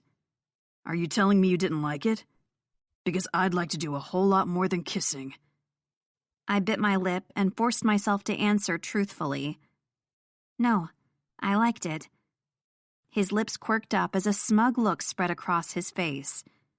"There's a party tonight." I blinked at the non sequitur. "What?" "Cam's throwing a huge party at his place. You should come." "You're inviting me to another party?" "This one's gonna be a rager." His eyes were alight with mischief. "There will be a bodyguard checking the guest list. Give them your name and tell them Damien invited you." He gave me a wink and sauntered off to join his bandmates. My lips still tingled. "Wait," I called. He tilted his head, questioning. "I'd rather tell them Ian invited me." His eyes widened slightly, that same expression of wonder I'd seen before. His lips turned down slightly before cracking a small, rueful smile. "You can try, sweetheart." He flipped his sunglasses down over his eyes, hiding that brilliant green. "But I doubt they'll know who you mean." Chapter 9. I almost didn't make it to the party. Not because I was nervous or had second thoughts. I almost didn't make it because of Janet. "Please, please, please," I begged Faith as she rifled through her closet. "I know it's inconvenient, but my boss asked for these documents tonight because she has an early morning meeting, and she wants me to drop them off right now. But I need to get ready for the party, and please, can you deliver them?" Faith finally gave in. "Ugh, fine, stop begging. I'll do it. You just remember this the next time my boss asks me to do 3 things at once. I'll be the errand girl next time, I promise." She took a dress out of the back of her closet and threw it at me.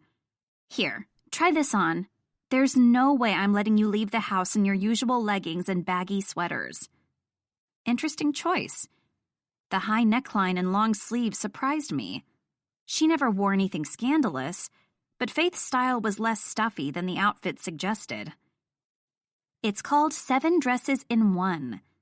She pulled one of the arms out of the sleeve and did some complicated folding, turning it into a fashionable one-sleeve dress with a just barely decent scooped neck. She also shifted the fabric around my waist to raise the hemline. "I know I always say you should get out of the house more, but are you sure you want to party with rock stars?" Faith's voice was laced with concern. "Those things can get kind of crazy." I hadn't told my sister the invitation had come from Ian personally. I didn't want her to start getting thoughts about me and him, even though she wouldn't have been wrong. "I really want to go. I think it's important. For networking. Getting to know my colleagues. That kind of thing." It wasn't a complete lie.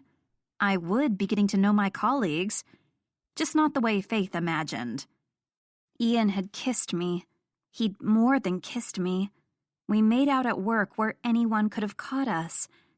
Damon almost did catch us. I swallowed hard. The butterflies in my stomach were taking wing from the most fleeting of memories. And now Ian had invited me to a house party with him and his bandmates. The thought gave me shivers, fear and excitement both taking hold. I didn't want to be that girl, the one who threw herself at rock stars. I didn't want Ian to think I was some sort of groupie. I didn't want him to think I was only interested in him because he was famous. There was something about Ian that intrigued me. Even if he wasn't a rock star, I would have been interested in him. The question was Ian interested in me for real? Or did he see me as another plaything? And if he did, would that really be so bad? Wasn't that what I wanted? There was a chasm within me, and it felt like I was teetering on the edge. I didn't want to be just another girl in Ian's long line of conquests. I didn't want to risk opening my heart, only for him to throw it away. Those thoughts kept running through my head during the taxi ride to Cameron's place. I came to a stop in front of a mansion in one of the wealthier parts of town. Star athletes and other celebrities also lived on this street. Cameron owned a house here? How much money did rock stars make? A crowd of dozens milled around the front steps. Taking a deep breath, I opened the car door. As nervous as I was, I didn't want to show it. I was going to play it cool. I was going to be classy and sophisticated like my sister. I wasn't going to act like the complete wreck I felt inside. Lights flashed bright and hot, burning my retinas. The clicking sound of camera shutters assaulted my ears. People called out questions, but there were so many voices I couldn't make out a word. I squeezed my eyes shut to protect them. Paparazzi. Ian hadn't said anything about the media being here. I supposed it made sense. Rockstar parties would provide a lot of fodder for those trashy magazines. A gentle hand took me by the arm and led me up the steps to the entryway. "Your name, miss?" I opened my eyes. A tall, sturdy brunette at my side held a clipboard and an earpiece. She was clearly the gatekeeper and bodyguard to keep out uninvited guests. "Thanks for saving me. I'm Hope Briers. I should be on the guest list." "Who extended the invitation?" I remembered what Ian had told me. "I doubt they'll know who you mean." Had he been telling the truth? Was the Damien image so powerful no one knew who Ian was? "Ian invited me." "Who?" My heart clenched, an ache of sympathy shooting through me. "I mean, Damien invited me." The bodyguard made a check mark on her clipboard and stood aside to let me through. The front door opened onto a vast foyer with marble flooring. Stylish modern furniture had been tucked away in the corners, leaving an empty space in the middle of the room for mingling. Waitstaff with platters of appetizers in their hands maneuvered deftly among the party guests, who barely paid them any attention. It was much more upscale than I'd been expecting. There were so many people. I didn't recognize a single face. Not personally, at least. A few might have been celebrities I'd seen on TV. But they were different enough in real life, I couldn't be sure it wasn't a look-alike. I was suddenly glad Faith convinced me to wear her dress. Even in this outfit, I felt only moderately fashionable in comparison to the women scattered about the party. I would have been monstrously out of place with my usual leggings. A wide variety of styles, from classy to glamorous to full-on provocative, were on display. Women in cocktail dresses with subtle gold and silver jewelry held wine glasses by the stems, taking minuscule sips. A few women with bright red lipstick and voluptuously wavy hair wore pin-up-style dresses. Their shapely hourglass figures let them pull off the retro style with ease. Tall, leggy blondes with plunging necklines and hems barely covering their butt cheeks held audience with handfuls of men vying for their attention. Despite Faith's best efforts, my dress was too long to be called provocative, my hair and makeup too plain to be called glamorous. But classy? I supposed I could pull it off as well as my sister, if I made an effort. I wandered further into the mansion, hoping to find someone I recognized. The guests became rowdier and the music louder the deeper I went inside. Empty glasses and beer cans were strewn about. Couples were making out, half naked, on sofas and against the walls. A group of people were playing a card game, most of them in states of half undress. Cameron was there, as was August. Cameron had several bras draped around his neck, with a girl on each knee. They were deeply involved in their game, So I continued exploring. The further I got from the entrance, the crazier the party became. Smashed glasses on the floor, trash on every surface, drunk people falling over themselves. So far, I discovered 4 parlor rooms, 2 bathrooms with people passed out on the floor or puking into the toilet, and a handful of what I assumed were bedrooms, from the groaning and moaning sounds leaking through the doors. I still hadn't found Ian. The music was obnoxiously loud. Grimacing, I gave up and made my way back to the front door, surrounding myself with the classy, glamorous women. At least this area of the mansion didn't remind me of a frat party. I was contemplating leaving when someone bumped into me from behind. I nearly went sprawling across the floor, still not used to the height of my borrowed high-heel pumps. So much for classy. Hey, watch yourself. Strong arms caught me before I hit the ground. A familiar spicy scent filled my nose. Ian. I wobbled on shaky ankles to right myself. I didn't want to fall and continue making a fool of myself in front of him. You gonna be okay with those shoes?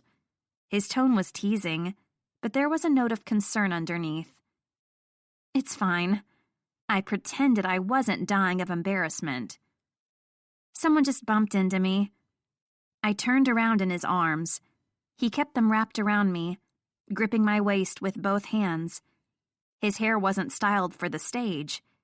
It fell in soft tufts, messy and sexy at the same time. A black band t-shirt clung tight to his chest, muscled arms on display. Silver buckles and zippers adorned his black pants. The rough metal scratched at the skin of my legs, making me acutely aware of how close our thighs were pressed together.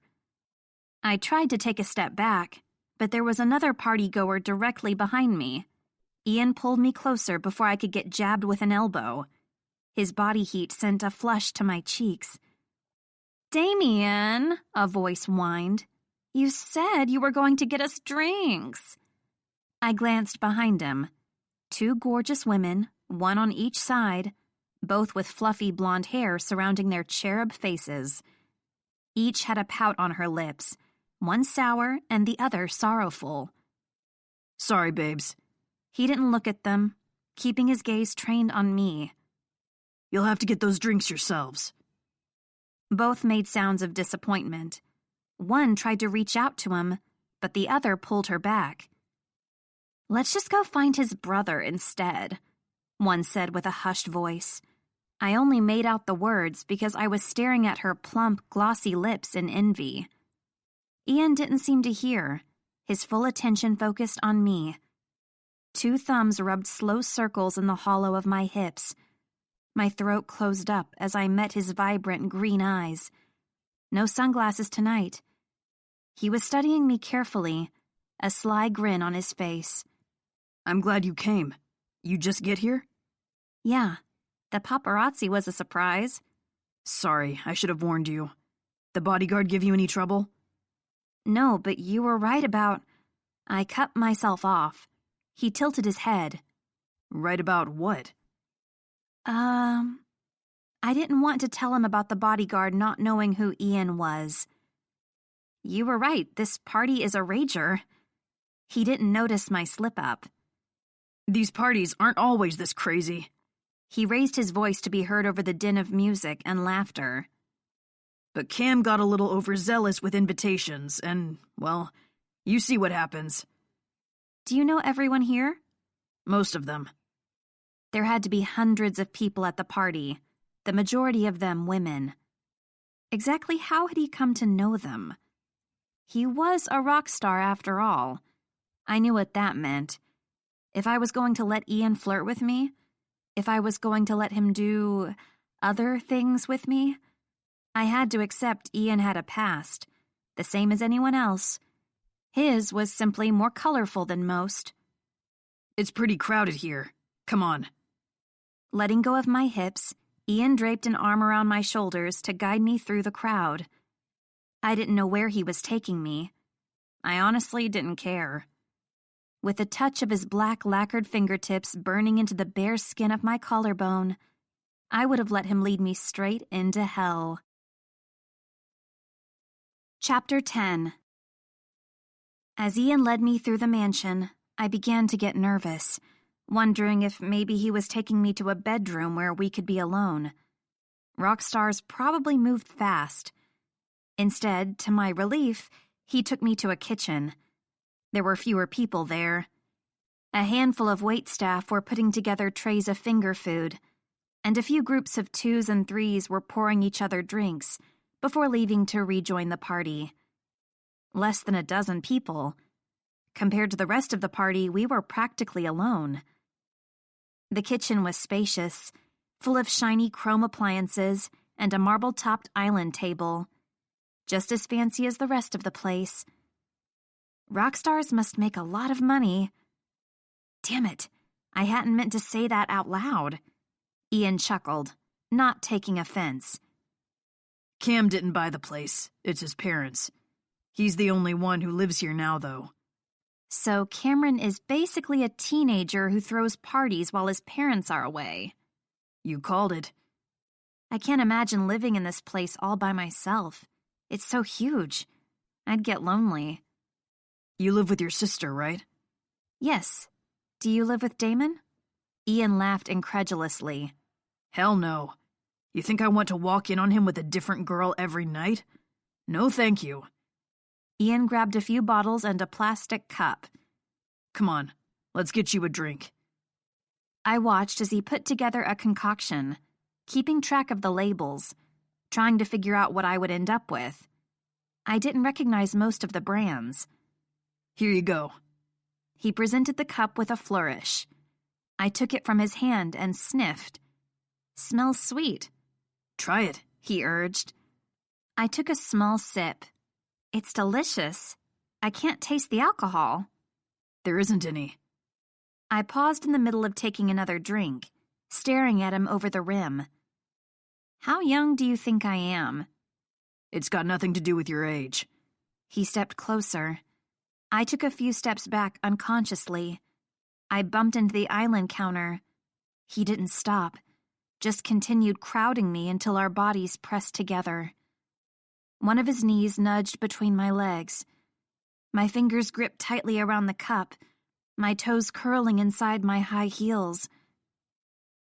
Are you worried about corrupting a minor? Even as I spoke the words, I heard my own shallow breathing, the shakiness in my voice. My breasts touched his chest with every inhalation. I'm of legal drinking age, you know. I don't want you under the influence. He placed both hands on the countertop, one on either side of me. I was trapped. The look he gave me was wicked, hungry. You're going to remember everything that happens tonight. He leaned forward until our noses were touching. He tilted his head, as if angling for a kiss. Everything. My breath hitched, half an inch closer, and Ian pulled away. I nearly sagged to the floor. My heartbeat raced madly as I remembered how to breathe. You should finish your drink, Ian smirked. You'll need your energy for later. I'd been right about rock stars and their smooth moves. I took a long, silent breath to gather myself. You think you can feed me a line and I'll fall into bed with you? I was proud I kept my voice steady. I wasn't going to let him shake me. Ian threw back his head and laughed. Apparently not. He took my hand and pressed a kiss to the back. Does the princess need more wooing from her prince? Prince? I was thinking more of the evil huntsman. His lips twitched. You think I'm planning to cut out your heart? Isn't that what you do? Make all the girls fall in love with you, then crush their hopes and dreams? He gave a casual shrug, but the corner of his lips turned down slightly. That's more my brother's thing. I've heard the rumors, you know. I met his eyes and held them. They say Damien plays with women the way a cat plays with the mouse. Is that what you're planning on doing with me?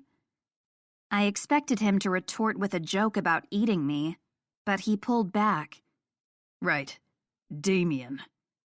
He fidgeted with the leather wrist cuff on his left arm. He played with the decorative silver buckles until the nail polish on his right hand came off in chips. I'm sure you've heard a lot about the twins. I'm sorry. I was beginning to get this was a touchy subject. I didn't mean... No, it's fine, he interrupted. I'm just being...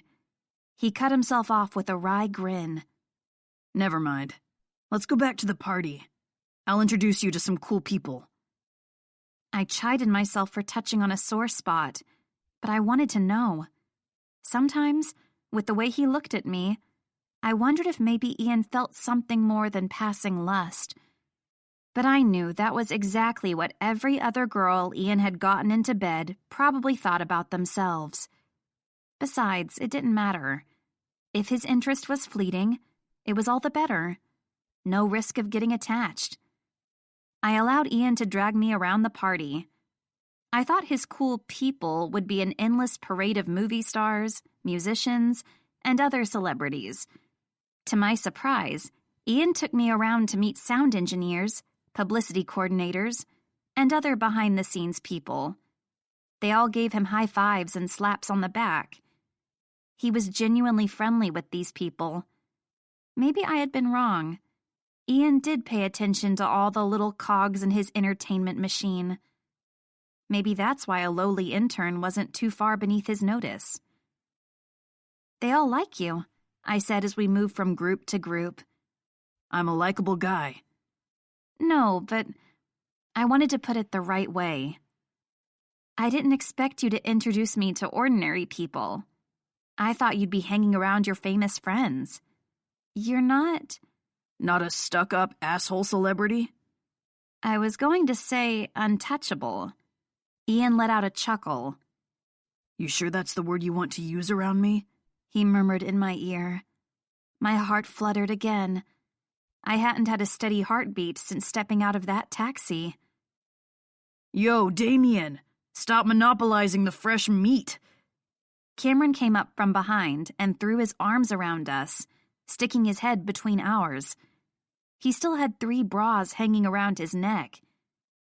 Is this asshole annoying you? He asked me. You're the only annoying one around here, Cam, Ian retorted. Fuck off.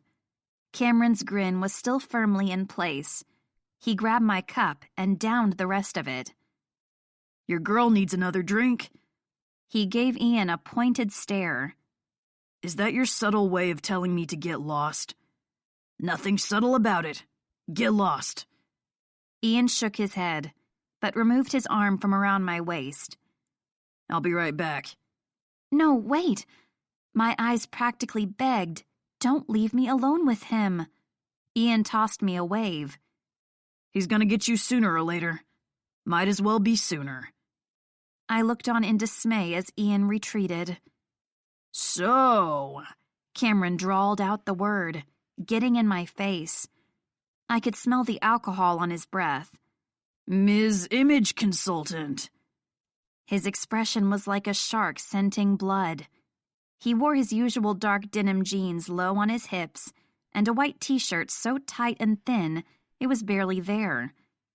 Thick silver chains hung from Cameron's belt, matching the chains on his wrists. Thick black eyeliner rimmed his eyes. Bright red hair framed his face. He looked like the devil himself. Yes?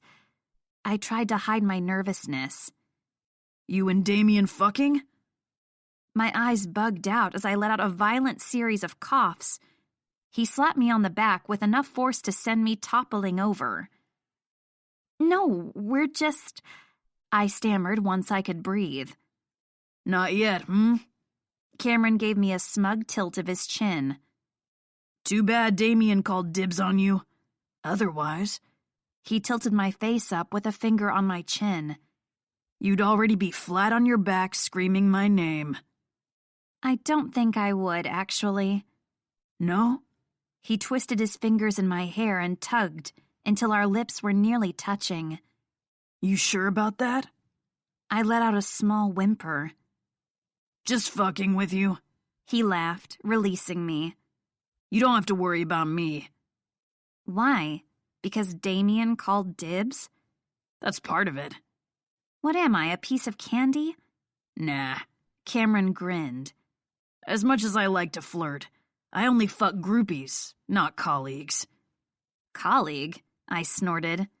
I'm an intern. Cameron patted me on the back again. Don't sell yourself short.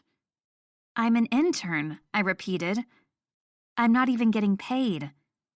August didn't tell you the important details of the job, did he? Like what? Like your salary? When Cameron told me, my brain nearly short-circuited. Oh, I said weakly. It's temporary for now, until our album is released. But who knows? If August and Naomi like your work, they might ask you to stay on. But why me? There are hundreds of people who would kill for a job like this. Not everyone can do what you do. I didn't do anything special. I came up with that idea on a coffee break. And maybe that's why August hired you. If that's the kind of stuff you come up with on a whim, what kind of stuff can you do when you've got a whole team behind you? No pressure though, right? I muttered. You kidding? Cameron shook his head. Tons of pressure. This album is August's baby. You better not fuck it up. He laughed at the terror on my face. Don't worry. We'll all be there to help you. Damien, especially. Cameron nudged my shoulder. Damon appeared with 2 plastic cups in his hands. Here you go, sweetness. Damon wore the same jeans and t-shirt as his brother, his hair equally messy but hot. His black tip nails weren't chipped, but that was the only difference. From this distance, his eyes were strikingly green, no hint of the dark blue I'd seen close up. Thanks. I took the cup, wondering where Ian was. Damon got up close, putting an arm around my waist. I pushed at him and took a few steps closer to Cameron. As if he could protect me. That was as likely as a wolf protecting a flock of sheep. Still playing hard to get? Damon narrowed his eyes at me with a teasing smirk. He was no doubt trying to make me think he was his brother. Did Damon not know Ian and I had already kissed? I hadn't been playing hard to get at all. Maybe they didn't share everything. Maybe Damon was trying to get into my pants before his brother did. I took my first sip of the drink to hide my unease when Cameron spoke. Your girl and I were having a nice discussion about fucking. I inhaled my drink down the wrong pipe and sputtered. It was half because of Cameron's words, but half because the drink was strong enough to peel paint. My taste buds had been seared off. What is this? My own concoction, Damon replied. I handed him back the cup. Sorry, I much prefer the drink Ian made me. Both men looked startled. Cameron's eyes darted between me and Damon. This is better than the first drink I made you, Damon said, recovering smoothly. Ian's drink tasted sweet. This one tastes like jet fuel. Speaking of, I glanced around the room. Where's your better half? Cameron was still looking between the two of us, curiosity evident, but Damon's face turned disgruntled. He's on his way, Damon muttered, taking a swig from the cup I'd handed back to him without flinching. Sure enough, within seconds Ian strolled up from behind me. He slung his arm over my shoulder in a casual gesture. The trail of his fingers along my arm and neck was anything but. He pressed a new drink into my hand. Have you been properly traumatized? Ian asked. Ignore everything Cam tells you. He's a filthy liar. Including Damien calling dibs on me? Ian stiffened. I hadn't meant to say it out loud. Maybe one sip of jet fuel had been enough to loosen my tongue. Ian seemed to force himself to relax, but I felt the tension in his arms. What can I say? I'm known for being possessive. He kept his tone light and airy. Damon sidled up to my other side and curled his arm around my waist again. Of course, I'm much more possessive than my brother. What do you say the two of us go somewhere a little less crowded? Get to know each other. A brief flash of irritation crossed Ian's face, before it smoothed out. Damon was really getting into it, trying to make me think he was Ian, trying to confuse me, trying to trip me up. It wasn't going to work. I knew which one was my Ian. My Ian. A jolt of panic went through me. This was getting dangerous. I shouldn't be thinking like that. He wasn't my anything. He was just flirting with me. He was just having fun. I swallowed hard. Actually, I ducked out from under both their arms. I think I need to go to the ladies' room. Cameron? There are 2 on every floor, he said, still bemused. Head down that hall. Second door from the end. I made my escape before Ian or Damon could protest, sprinting off. Once in the washroom, I stood in front of the mirror, gripping the sink with both hands. Was I really going to go through with this? I wasn't a one-night stand sort of person. I was only thinking about making an exception for Ian because, well, it felt like I knew him. I'd been watching him, and he'd taken notice of me. We'd talked, we'd kissed. With Ian, maybe there could be something more. I groaned and buried my face in my hands. What was I thinking? He was a rock star. I was an intern. He was flirting with me the way he flirted with all of his groupies. He was interested now, but that didn't mean he would stay interested. I was fine with that. Really. I liked Ian. It felt like we had a connection. But I wasn't going to kid myself into thinking there could ever be anything more. I just needed to get this out of my system. Besides, I didn't want anything more. More led to complications. More led to heartbreak. And I'd had enough of that already. Chapter 11. I finished drying my face with a fluffy white towel and opened the door.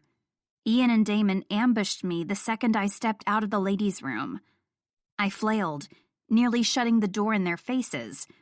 Ian caught it by the handle and yanked it open. No hiding in the washroom. I'm not hiding. The soft, patient look in those green eyes nearly made me melt to the floor. God damn, but I was in deep. Why don't we get you another drink? Ian suggested. Not if Damon's making it, I shot back. He wasn't going to ply me with liquor and make me lower my guard. Ian laughed while Damon looked put out. I'll make this one, I promise. He turned to Damon. I think Stacy and Shannon were on the patio looking for us. Why don't you go entertain them? Damon gave his brother a probing look. The two stared each other down, communicating without words. After a moment, Damon conceded.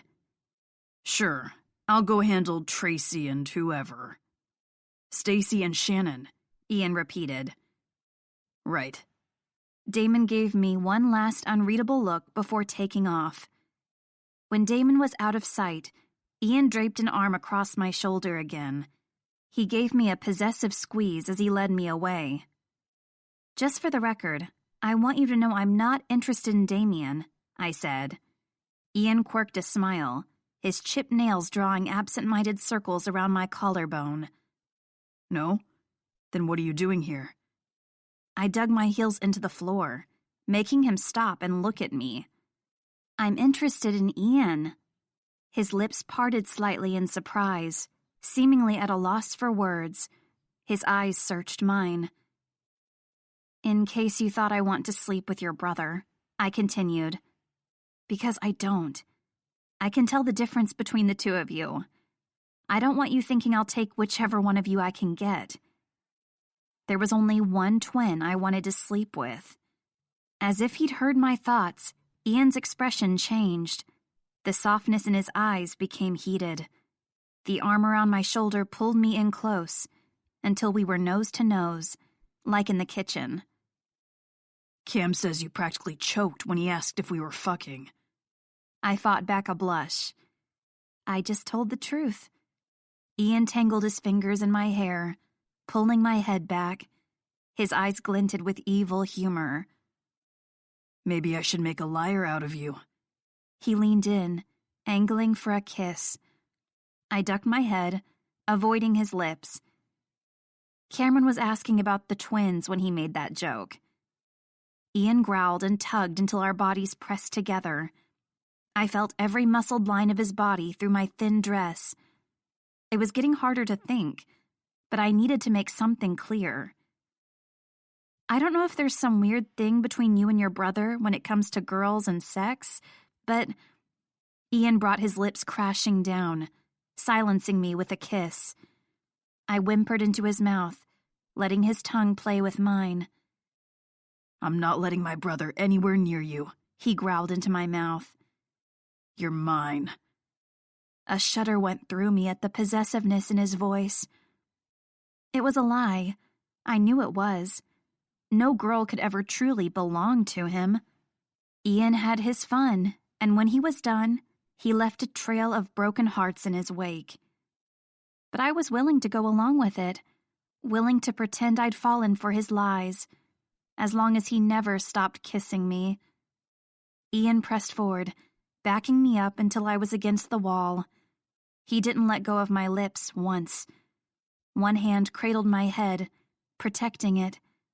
The other touched the small of my back, urging our hips together.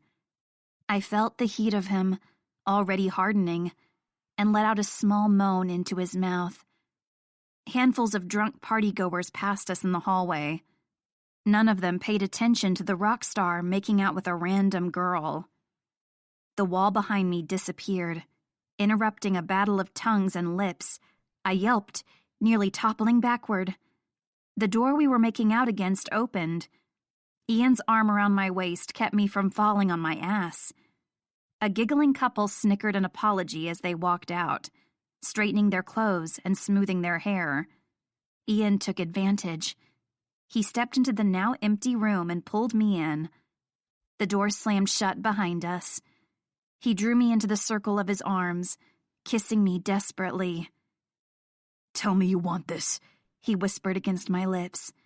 He held a tight handful of my dress in his fist, the material twisted.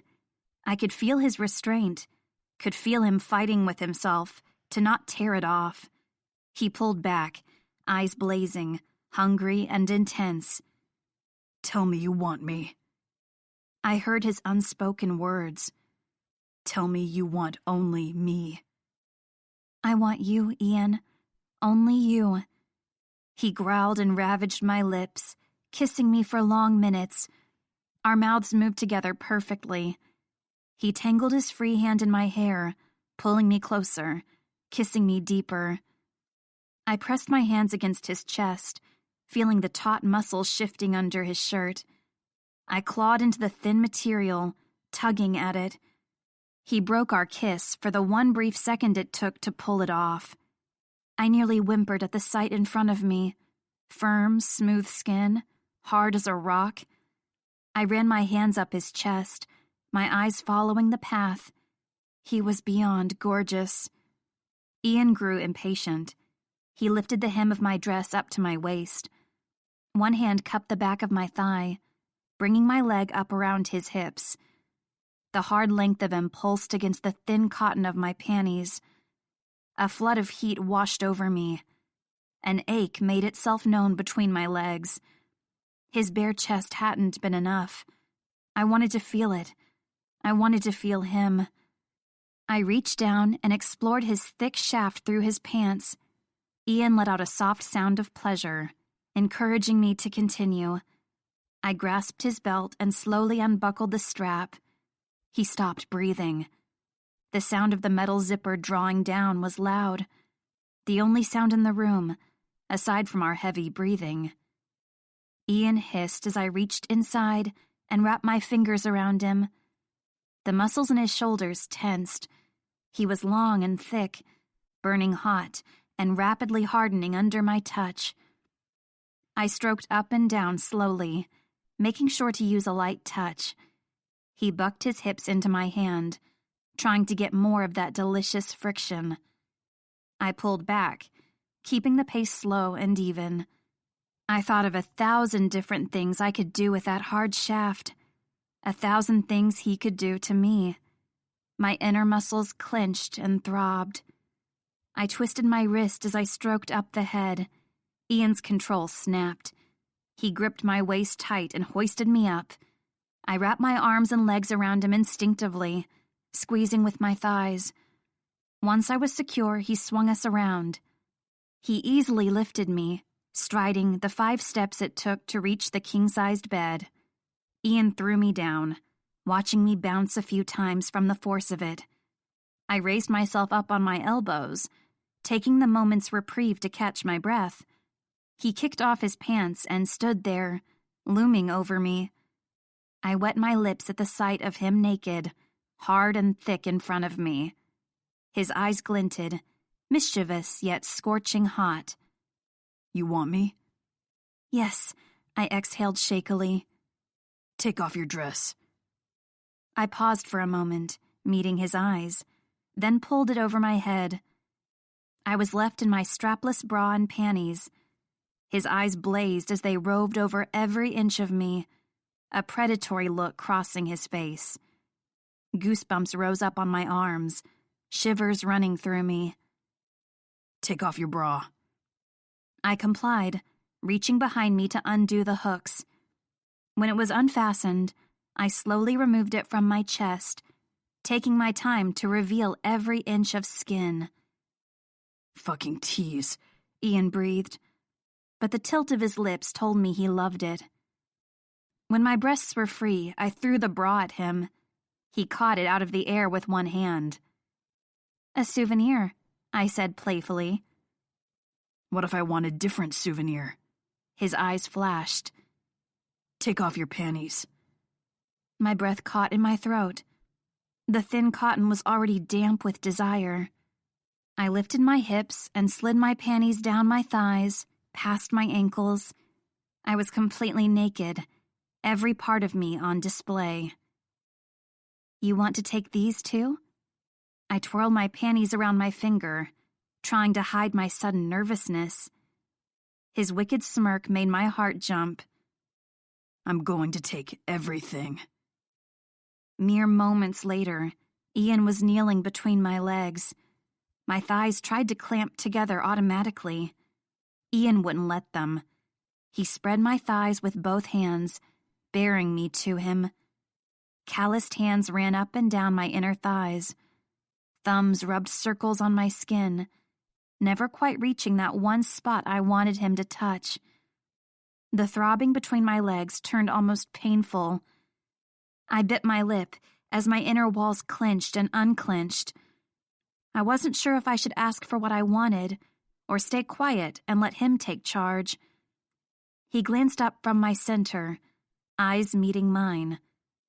You want something? I swallowed heavily and nodded. Tell me, he demanded. I want you, I whispered, my breathing uneven. I want you, Ian. He darted down and sucked my clit into his mouth. I let out a shriek, my head thumping back onto the mattress, arms no longer able to hold myself up. His tongue flicked and swirled, his lips sucked and caressed. I let out a continuous series of squeaks and gasps. He played with me as expertly as he played his instrument. The dark thought that I was just a toy to him briefly crossed my mind. I gave it a brutal shove away. All my attention went to the mouth, pulling uncontrollable pleasure from my body. Ian had me squirming and moaning, my hips bucking underneath him. He was so good at this, so good. And I was close to coming apart.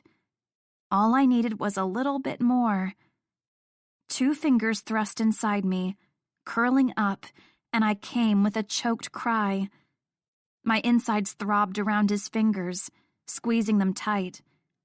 Wetness flooded out of me, coating his hand. Sparks flew across my vision as golden sunshine flowed through me. I couldn't breathe, couldn't think. All I could do was feel. After long moments, I finally came down from the high. I was sprawled across the bed, trembling, limbs shaking with aftershocks. I craned my neck to find him smirking at me from between my legs. I pulled him up for a fierce kiss, tasting myself on his lips. Running my hands along his muscled chest, I explored across the vast expanse of his broad, inked back. I wanted to touch him everywhere, to lay claim to every inch of skin. He allowed me to draw him close, crawling up my body until his cock pressed against my hip. Somehow, he had grown even harder, even larger, while I'd been recovering from my earth-shattering orgasm. It felt different. We weren't skin to skin. He must have put on protection while I'd been basking in bliss. I chided myself for not thinking of it sooner. But I couldn't dwell on it. The feel of that stiff length, burning hot, ignited my lust all over again. I shifted my thighs until they were on either side of him, tilting my hips up to meet his. "I want you, Ian," I whispered. "I need you." "How do you want me?" The words were low, teasing. "You want it hard and fast?" He moved his hips in circles, the tip of his cock barely brushing the valley between my legs. I moaned, the throbbing ache inside me rising to a fever pitch. "Or do you want me to fuck you nice and slow?" he continued. "Want me to draw it out until you can't take it anymore?" I whined in the back of my throat, squirming and writhing underneath him. "Hard and fast," I panted, my nails clawing into his back, utterly wanton. His eyes flashed. "I'm going to make the whole mansion listen to you scream my name." I squeezed my eyes shut, flushing with both embarrassment and desperate need. "Tell me," he growled. "Ian," I breathed. "Louder." I opened my eyes, meeting his, a burning bright green. "I want you, Ian. Only you." With one swift motion, he buried himself inside me. I cried out as his thick cock speared me, inner walls parting around him.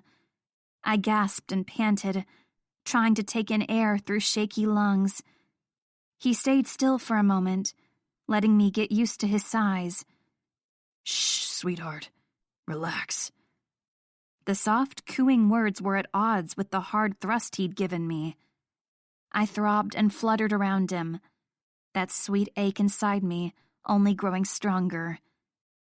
When my breathing calmed, he pulled out slowly. I exhaled a deep breath. He slammed back in, and I cried out again, the desire inside me swelling, spiraling upwards. I clung to his shoulders, nails digging into skin, trying to keep myself from flying apart.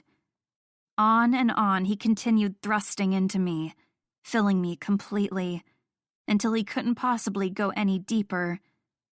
Then he changed the angle and proved me wrong, entering me even more fully.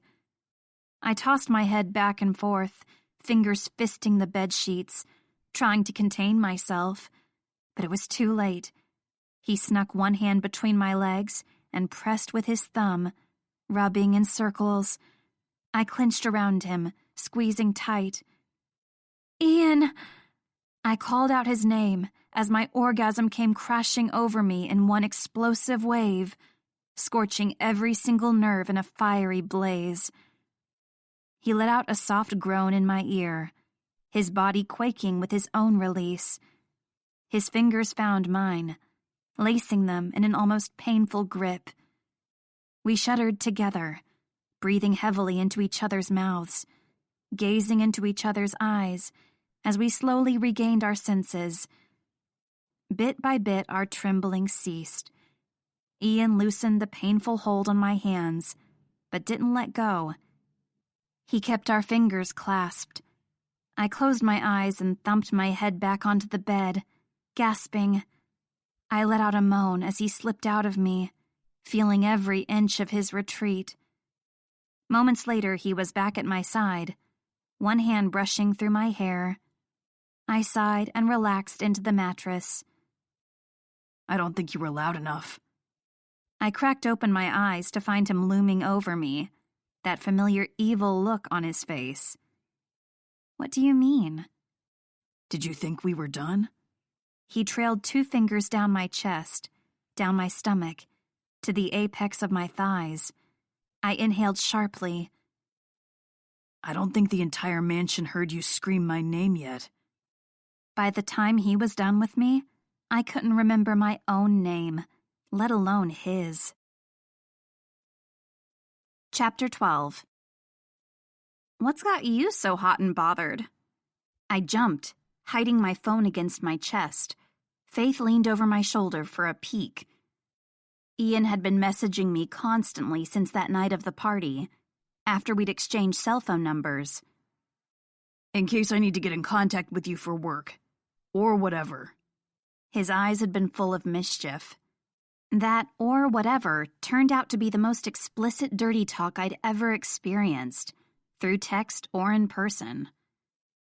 I should have known he wouldn't be satisfied with fucking me into exhaustion. He had to continue teasing me about it, too. I wondered when he would give it up, or whether I wanted him to. Someone sure has a filthy mouth. Faith raised an eyebrow. I hadn't been fast enough to hide the screen. Despite the late hour, she was impeccably dressed, still wearing the slim cocktail dress she'd left the house in. I was sitting on the sofa in the living room with fuzzy pajama bottoms and a tank top, my hair in a messy ponytail. Not for the first time, a pang of envy went through me. She looked as good at midnight as she had when she left for work at 6 o'clock that morning. I didn't write the texts, I muttered. Her eyes lit up as she removed pieces of jewelry one by one. You got a boyfriend? No. A boy toy? She amended. No. You hook up with someone?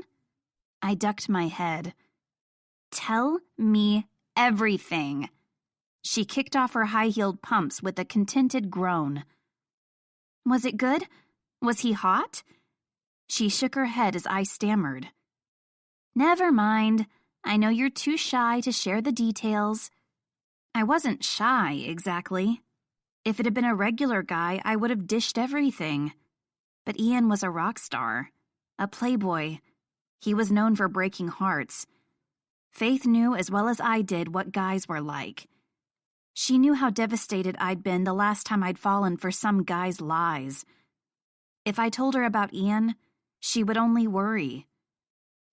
Then again, what Ian and I had was a one-time thing. Everyone knew the twins were the love 'em and leave 'em type. I was in no danger of getting attached, and therefore in no danger of getting hurt. I couldn't take any more of that. But I knew there was no reason to worry. Ian would no doubt move on to the next girl within days. Although from his text messages, he still enjoyed toying with me. I reread Ian's messages as Faith changed into her own pajamas. So exactly how many times have you touched yourself thinking of that night? I bet you'll never forget the feeling of my cock sliding inside you. I loved how ready you were for me, how wet you were. You made the most delicious sounds when I fucked you.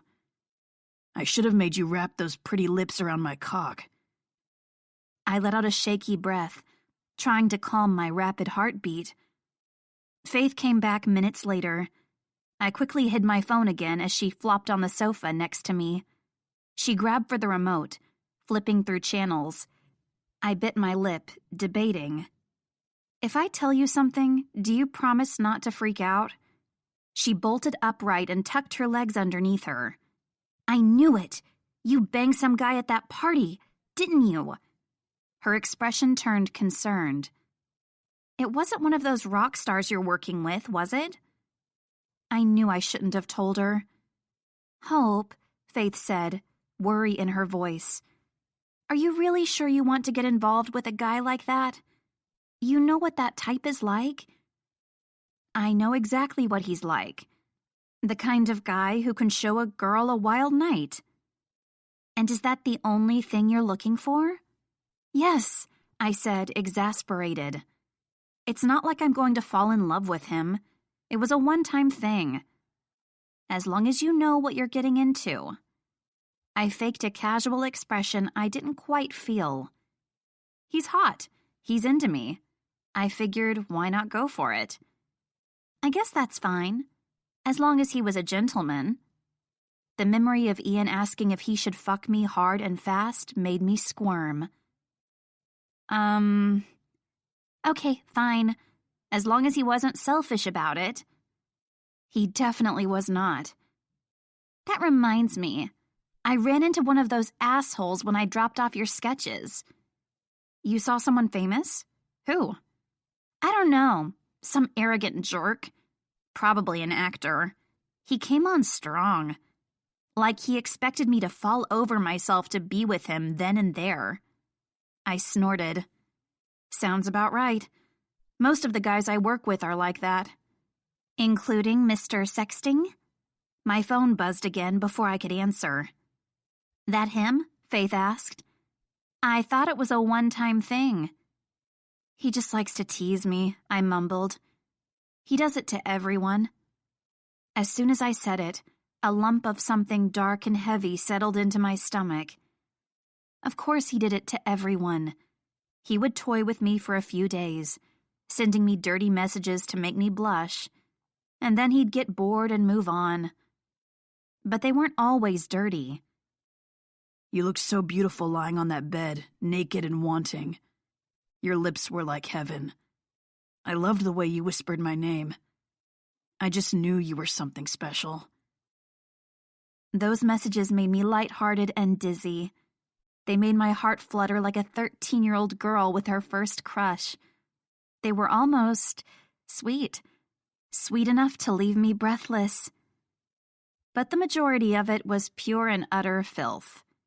I squirmed, trying to ignore the arousal rising between my legs, trying to ignore the liquid heat threatening to dampen my panties. It was no use. I'm going to bed. Okay, night. Faith flicked through channels, unaware of my little problem. She liked to unwind with trashy reality TV after a long day. I headed to my bedroom and closed the door. I slipped under the covers and closed my eyes. I forced myself to inhale and exhale steadily, trying to induce sleep. It didn't work. I couldn't stop my hand from drifting down my stomach. I couldn't stop myself from going further, until my fingers were between my legs.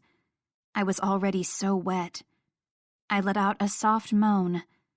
Even with him miles away, Ian still drove me crazy.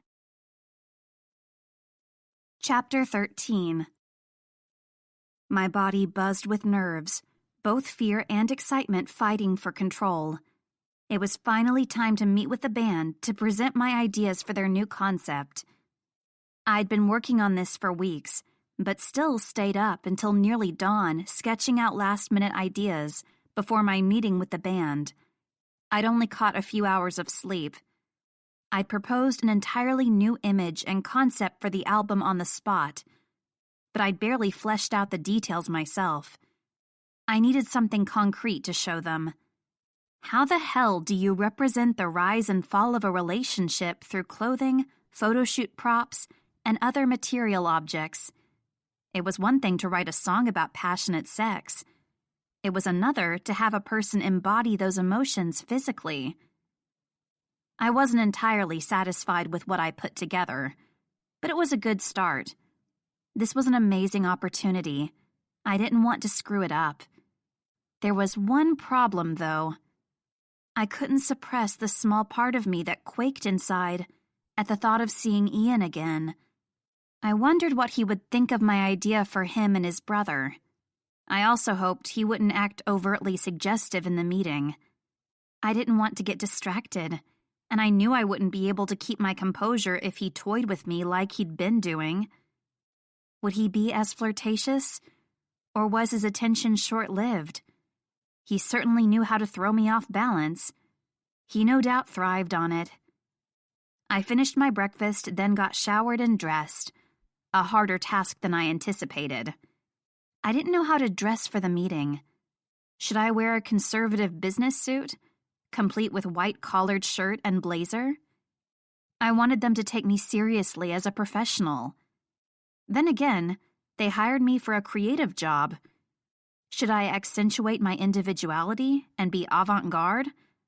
Show them how much of a fashion-forward person I was? I couldn't stop a small thought from bubbling to the surface. I wanted to impress Ian. I wanted to be sexy. I wanted to be irresistible. I wanted him to be as affected by me as I was by him. Unfortunately, none of those styles were really me. Faith was right. I didn't have much in my closet aside from sweater dresses, leggings, and oversized shirts. I shouldn't have left the decision of what to wear for the morning of. I decided to borrow from Faith and mimic my boss. Janet was chic but professional. A black pencil skirt, ending right at the knee, along with a bright red peplum top. It hugged my every curve in just the right way. The outfit paired well with a skinny black belt and matching high-heeled red pumps to accentuate my legs. I wasn't comfortable in heels, but damn if they didn't make my legs look hot. I could imagine Ian's eyes skimming along my body's silhouette. The thought made my insides throb. My usual messenger bag got switched out for a black leather purse with metal spikes along the seams. I wanted more of a rock and roll style than usual. Armed with a portfolio case filled with sketches I'd hastily drawn up the night before, I was ready to go. When I arrived at work, I stopped a few feet down the hall from the conference room. I straightened my shoulders and made myself walk into the meeting with a confidence I didn't quite feel. Fake it till you make it. That would be my motto. The moment I stepped into the room, all my confidence shattered. Not only was the entire band there, not only was my boss Janet there, but the director of product development and the band's manager Naomi were there. Every eye swung to me. "Help! How nice of you to join us." Janet's voice was snide. I quickly glanced up at the clock on the wall. I was 2 minutes early. My heart still thumped wildly. I was frozen under those stares. The stares of people who were so much more important than me. I tried to force a pleasant expression onto my face, but barely managed to make my lips twitch upwards. My savior swooped in to rescue me. "Well, look at you, sweetheart. You're dressed to kill." Ian pushed back from the conference desk with a kick of his heels, the leather chair wheeling back. I gripped my purse tight, still frozen, making my eyes focus on Ian and not dart around the room nervously. He approached me with an easy stride. "I wouldn't expect anything less from our new image consultant." He plucked my portfolio out of my hands. I reached out reflexively, trying to grab it from him, but he held it out of reach. He flipped through the pages and whistled out loud. "Fine arts degree, huh? Maybe my Picasso joke wasn't so far off. Take a look, guys."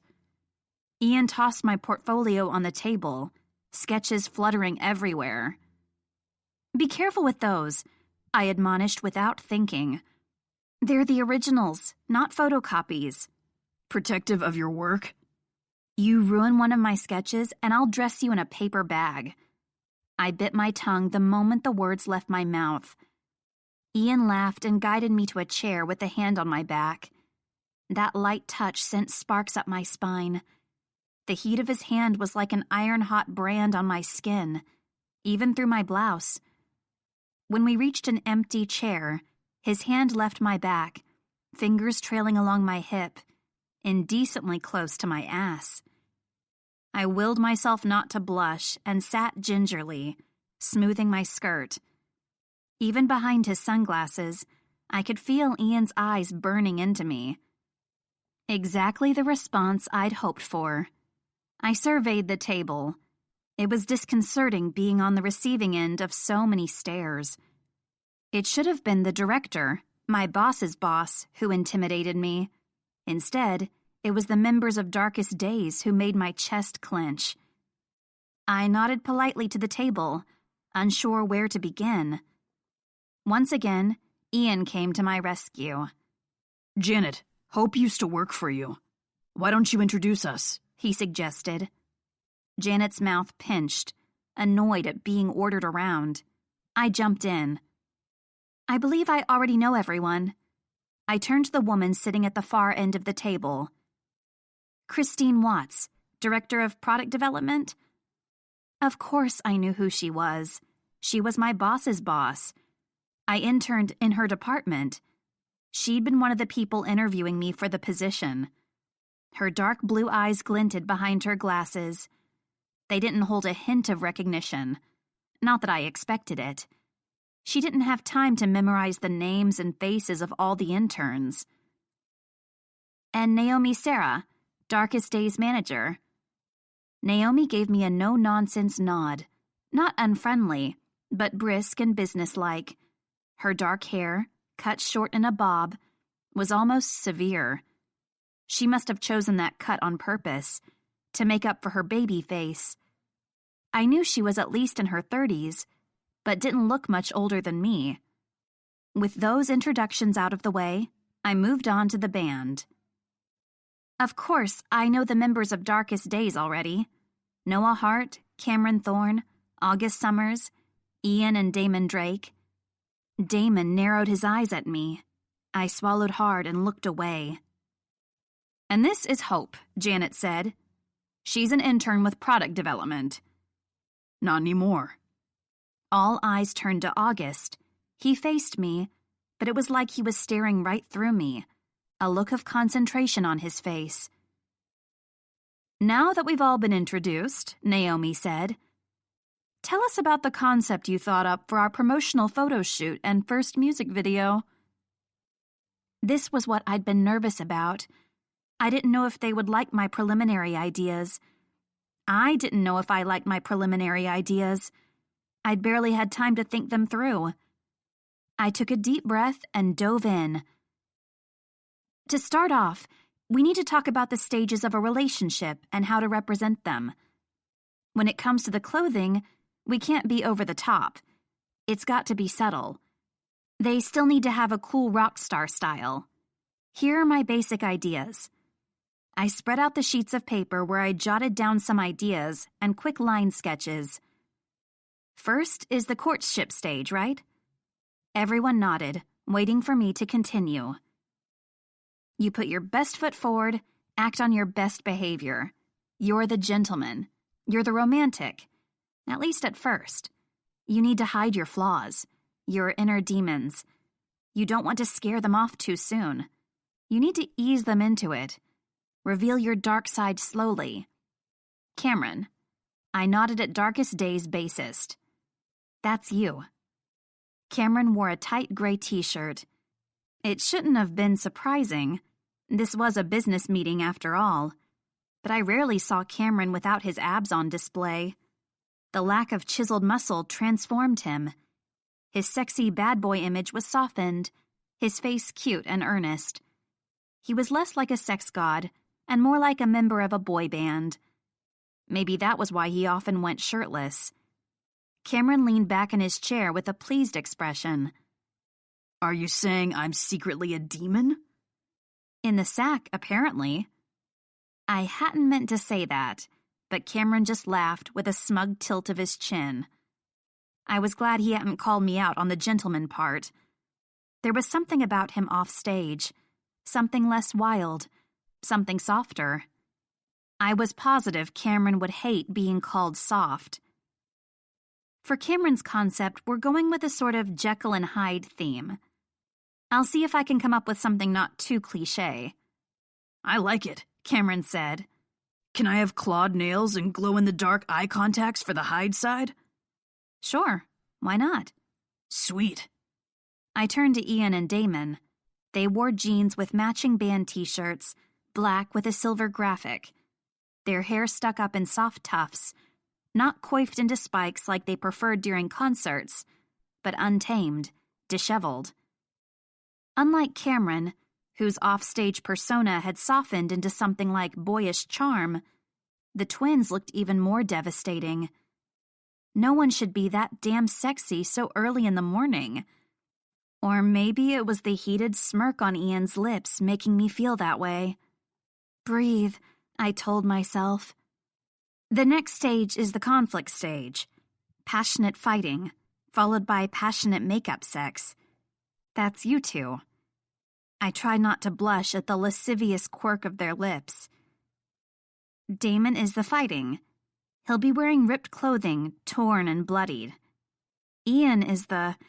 I paused to make sure my voice didn't waver. The sex.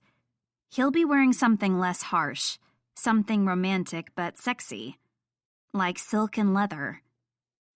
I would never dare tell a soul, but half the reason I came up with the idea was because I wanted to see Ian dressed up in silk and leather. It's a cool idea, but it won't work. Damon was brisk, dismissive. We don't want a different image. We want the same look for both of us. I just thought... No. His word was final. I deflated. I'd been so sure I was on the right track. I'd have to rethink my entire idea. I snuck a glance at Ian, expecting him to be as adamant. His lips were pressed in a thin line. Anyone else would have thought he was annoyed at the idea of two separate looks as well, like his brother. But I didn't think that was it. Maybe Ian liked the idea of two separate images. Maybe he didn't want to be the exact same as his brother. That would have been surprising. Everyone treated Damon and Ian like they were practically the same person. Was Ian getting tired of it? What comes after the conflict stage? Naomi asked. I brought my thoughts back around to the present. I could dwell on Ian and his psyche later. Next is the breakup. August, you'll be the one to represent that. You're in pain all the time. It's like you're drowning. You're choking on tears.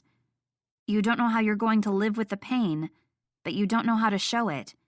You don't know how to ask for help. You feel lost and alone. August's eyes went from distant to focused within an instant, giving me a piercing stare. He was the most professional of the bunch, with a white-collared dress shirt to go along with black skinny jeans. He was well respected in the industry, not only for his talent, with practically every instrument known to man, but also for his genius composing. He also acted as producer for both his band and others. He wasn't just a rock star. August was a prodigy. This prodigy also happened to be giving me a shrewd look. I hoped he wasn't reconsidering his decision already. I tried not to be intimidated by it and continued. There's some cool fabric so shiny it looks wet. I'd like to make your outfit using something like that. I'd also like to have underwater shots for the music video. Literally drowning in tears, August murmured. That's the idea. And Noah? He asked. The scowl on Noah's face was nothing I hadn't seen before. I didn't take offense. It wasn't directed at me. He wore his usual spike-studded leather jacket, even though it was warm inside the building. The jacket and scowl combined to give off a vibe that visibly said, "Fuck off." Noah's dark eyes flickered to me before going back to stare at the wall. Cameron shifted in his seat, leaning back and putting his hands behind his head in a casual pose. His leg jerked under the table. Noah flinched, letting out a faint grunt. The lead singer gave Cameron such a dirty look, I thought the bassist would be set aflame on the spot. Cameron threw him a shit-eating grin and nodded his head towards me, silently telling him to pay attention. Noah's the last stage of the relationship. His heart was walled off. He was covered in spikes. But some of his walls are starting to come down. Some of those spikes are falling off.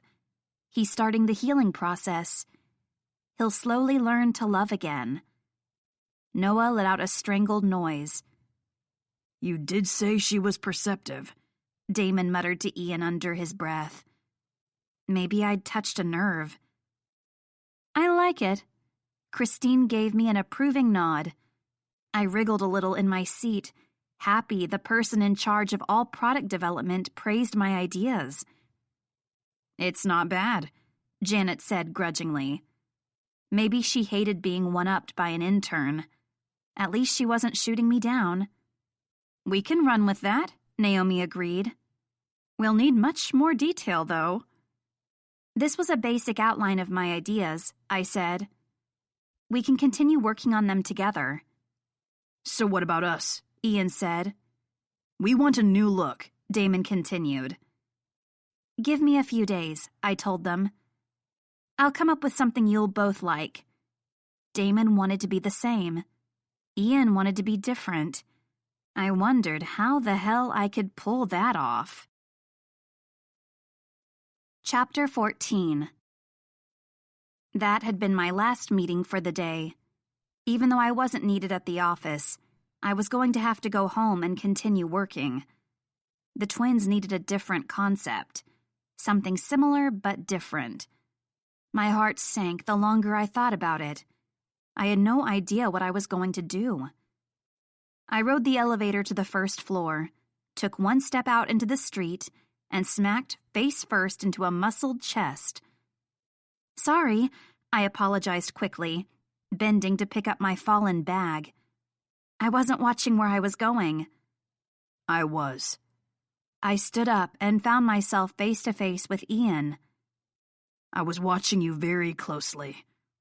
He slid a hand down my back to grab a handful of cheek, squeezing gently. "Your ass looks fantastic in that skirt." I swatted his hand away and backed up, holding my purse in front of me like a shield. I wasn't thinking of my ass when I chose it. Despite pushing him away, I wanted his hands back on me, caressing every inch of my skin, sliding lower until his fingers were between my legs. My breath caught in my throat as I stared into those green eyes. Eyes I hadn't been able to stop thinking about. "You heading somewhere?" "Just back home. I've got to start reworking that concept." Ian's face turned dark, clouding over with frustration. I had to ask him. "Did you like my idea?" The expression on his face smoothed out as he gave me a deceptively casual shrug. "It wasn't a bad idea, but Damon and I both want the same concept." "Do you?" Ian pierced me with his stare. "Yeah, we do." I knew Ian understood I'd meant the singular you, but he'd answered for both of them. I decided to let it go for now. I pretty much spent the entire week holed up in my room getting ready for my meeting with you guys. I don't know how I'm going to come up with another concept in only a few days. "You're smart. I'm sure you'll think of something." I don't feel smart. I feel lost. "The others all liked theirs. 3 out of 4 isn't bad." I don't know if Noah liked his. "Noah can go suck a dick. He doesn't like anything." He tilted his head at me. "You need a ride home?" All breath left my lungs. Alone in a car with Ian. I didn't think my heart could take it. "No, I'm fine." "Where are you parked? I'll walk you to your car." "I don't have a car. I've got a public transit pass." Ian blanched in disgust. "Now I'm definitely driving you home." He stepped towards the curb and nodded towards the car parked directly in front of the Etude entrance. "Get in." The car was shiny and black and sleek. "That's yours?" "It's my baby," he said with something almost like pride. "I don't think that's actually a parking spot." "Says who?" I pointed to the no parking sign 3 feet away. Ian squinted at it. "Is that new?"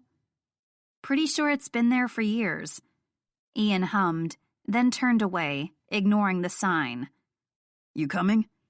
He held the passenger door open, waiting expectantly. "Really, I'm fine. You don't need to drive me home." "I don't need to. I want to." "Ian." "I'm not leaving until you get in.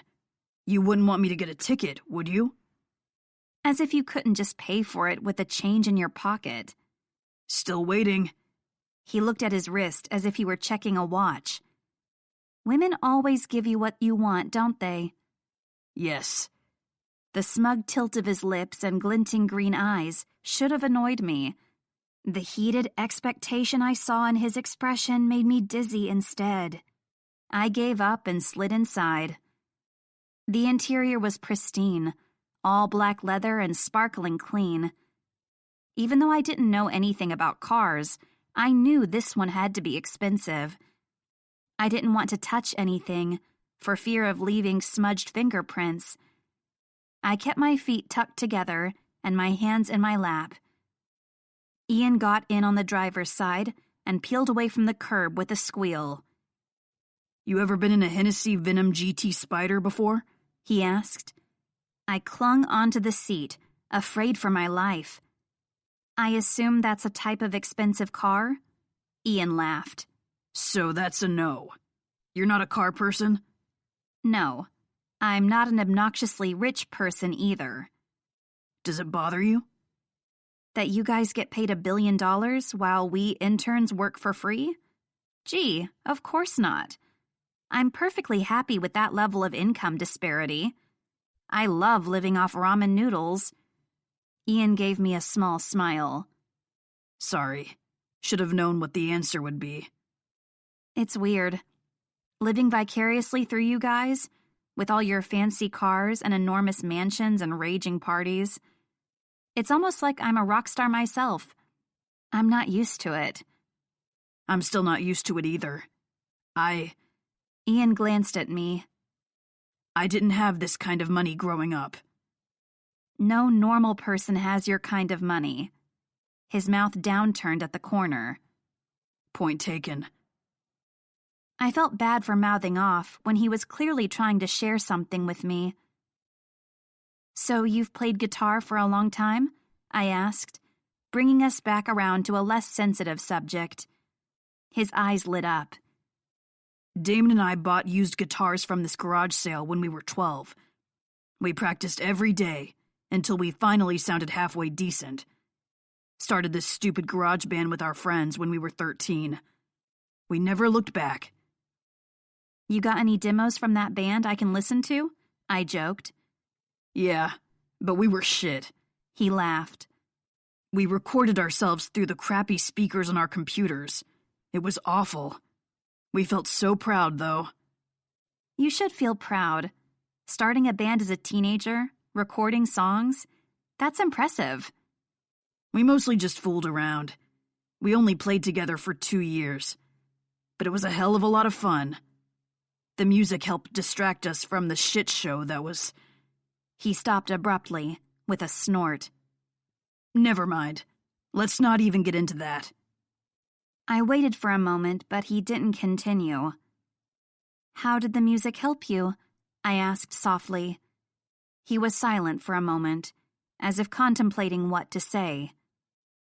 I don't want to be a downer, he murmured at last. My interest was piqued. My life hasn't exactly been a joyride either. I bit my lip before continuing on. I want to know more about you. He flicked his eyes to me briefly before turning back to the road. Damon and I always knew we wanted to pursue music. Our parents didn't agree. We left home. I heard the slight pause in his voice. Left home, or were forced to leave home? He quirked a sad smile. Always so perceptive. He tapped his fingers on the steering wheel in a nervous pattern. Our home life wasn't the greatest. Our dad had a temper. Sometimes... He cut himself off, face going blank. He gripped the steering wheel tight, the leather squeaking. After several silent, awkward moments, he relaxed his grip and gave an easy shrug.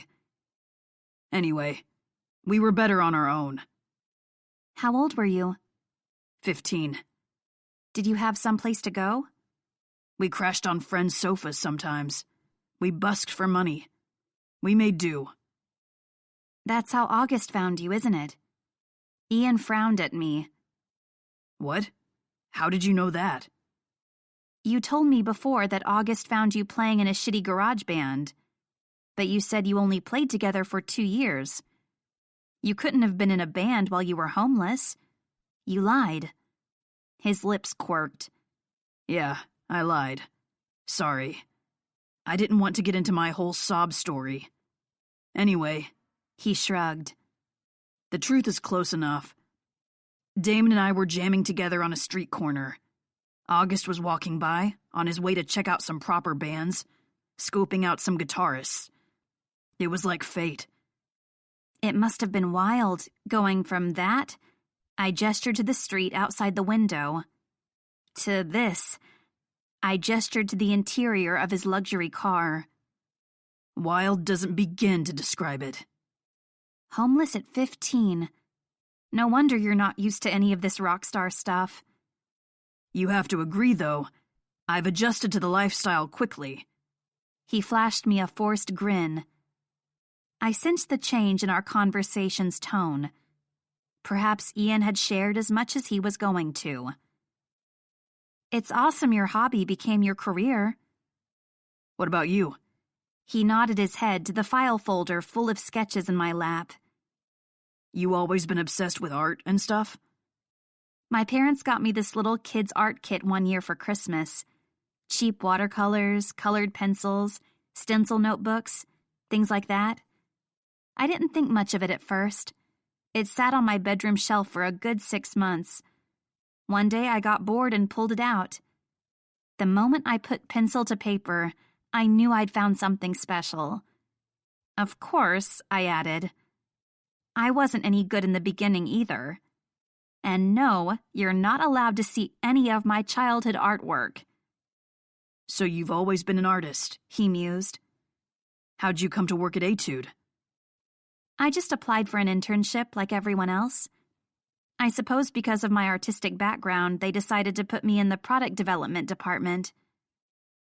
A look of consternation appeared on Ian's face. I held my hand up to stall his protests. And I know musicians hate to be called products, but that's essentially how you guys are viewed by music execs. A crease appeared between his brows for a brief moment, but soon smoothed out. So you were already helping artists develop their image? Well, not technically. My job was to do whatever my boss told me, whether that was ironing outfits, picking up clothing from the dry cleaners, or making sure each band member had the right accessories before performing. I can testify you did well with that last part. Glad to hear I did something right. Are you worried you're not doing a good job? You shouldn't doubt yourself. You scored this internship for a reason. They must have seen something in you. I no longer feel completely out of my depth, at least. He frowned. Why would you feel that way? Are you kidding? My first day as an intern was nerve-wracking. I'd shown up at this tall office tower in the heart of downtown. The height of the building is nausea-inducing. That avant-garde exterior design, all angles and glass, it's something out of a futuristic sci-fi film. I'd known Etude Entertainment was one of the top entertainment companies in the world, with all its rock bands, actors, and other celebrities. But it hadn't sunk in until I saw the building housing your headquarters. I was this close to just turning around and walking away. I hadn't thought of it that way. I'd probably be intimidated too. I can't imagine anyone throwing you off guard. You seem pretty... He lowered his sunglasses, pulling them over his eyes, and gave me a cocky grin. Confident? I was going to say full of yourself. He laughed. I have a feeling spending time with you is going to cure me of that. Spending time with me? Surely he just meant professionally, for work. He couldn't mean anything more personal. But you obviously didn't walk away that first day. What made you decide to stay? I snapped a quick picture and texted my sister. I just said, intimidating much? She wrote back, get your ass in there. She knew me enough to know what I was thinking. Anyone would be overwhelmed to be working with rock stars. I let out a snort. Until a few days ago, I'd barely had any contact with people who weren't just interns and assistants like me. You know what I did for my first week? Organized a closet. Seriously? Seriously. On my first day, I was shown to a room full of studded belts, thick-soled black shoes, lengths of chains, and other accessories. None of it organized, most of it on the floor. My very first task was to make sense of it all. How glamorous. Maybe not, but I wanted to do a good job anyway. I put myself to work, and within days the room was spotless. Every item hung up or placed in a drawer, all color-coordinated by season and style. Ever since then, I've been the one responsible for artists' accessories. Is there really that much work for something like that? Not all the time. For something like a small concert at a club, you guys wear whatever you feel like, right? But larger events needed more coordination. The marketing team would throw a fit if the clothing you wore in an interview or during a photo shoot didn't fit the image the department was trying to sell. Sometimes it feels like everything is staged. Nothing is authentic. As a music fan, it was disheartening to find out. Ian frowned. We have a say in our image, you know. No one's going to force Darkest Days to dress, or act, or speak in any way other than what we feel like. I get that. It's just the marketing and product development's job to make sure whatever the band feels like is consistent. And that's why we agreed to hire you, I suppose. Ian's lips tilted into a smirk. Well, that's why August decided to hire you. I had an entirely different motive altogether. The car squealed to a stop in front of my apartment. Looks like your chariot has delivered you to your castle, sweetness. Still trying to play the part of the prince? Nah. He flipped his shades up to reveal his eyes, that brilliant green staring me down. Playing the evil huntsman who catches the princess is much more fun. The carnal grin on his face made me flush as I fled his car, slamming the door closed behind me. Why did he get off on teasing me so much? I turned back at the last minute. Ian was still out front, watching me, making sure I got inside safely. Was this all just a game to him? Or was it something more? Chapter 15. A few days after Ian had driven me home and we'd gotten to know each other better, I planned on attending another Darkest Days concert. Once again, Janet almost ruined my plans with another last-minute task. I wanted to tell her no. She wasn't my boss anymore. But it wasn't technically true. I still worked in the product development department. Please, Faith. I had to plead with her again. Janet wanted me to drop off a box of accessories. I was supposed to bring it to the office the next morning, but of course Janet wanted it immediately. If I did, I'd be late for the concert. This is the second time, Faith grumbled. I know, but please? Ugh, fine. I threw my arms around my sister. You're the best. That's twice you owe me. I promise I will pay you back, somehow. She's not your boss anymore. She's sort of my boss, I guess. I don't want her to be upset with me. You need to learn to stand up for yourself, Hope. You can't let people keep walking all over you. I'm an intern. It's my job to let people walk all over me. But was it? I was Darkest Days image consultant now. Did Janet have any say over whether or not they kept me on after the album was done? I wanted to stay on her good side just in case. Or, at least, I didn't want to be any more on her bad side than I already was. Thanks to Faith, I made it to the concert in time to see Ian before he went on. The bouncer let me inside when I showed him my staff badge. The place was swarming with people getting ready, assistants and sound techs, and all the other cogs in the machine, helping Darkest Days' career move smoothly. I was off work, technically. although anything having to do with Darkest Days could serve as an inspiration. Seeing them in concert again would give me more ideas, especially watching at this distance. I was as close as I had been at that concert where Ian first noticed me. Ian and the guys were probably in the artist lounge, getting hyped up for the show. I wondered if I should head over, but thought better of it. They'd probably want alone time to get ready. Besides, I didn't know if I was ready to see Ian yet, especially not in front of all his band members. Another group was playing on stage. I recognized the front man, with his golden hair, curls flopping over his forehead, and smooth, seductive voice. Kel, the excessively vain, yet somehow still charming lead singer of Feral Silence, Darkest Days' rival band. Feral Silence was the group who stole August's concept. Well, stole is a harsh word. I had no doubt they came up with the concept on their own. Still, it galled they had gotten to it first, forcing us to rethink our strategy. On the other hand, if they hadn't, I wouldn't have my current job. Maybe I owed them thanks. Feral Silence's set was amazing. Kel didn't disappoint, his voice ranging from low growling to high-pitched screaming, and hitting every note in between. Jace, the guitarist, wore no shirt under his leather jacket, no doubt to show off his impressive abs and smooth dark skin.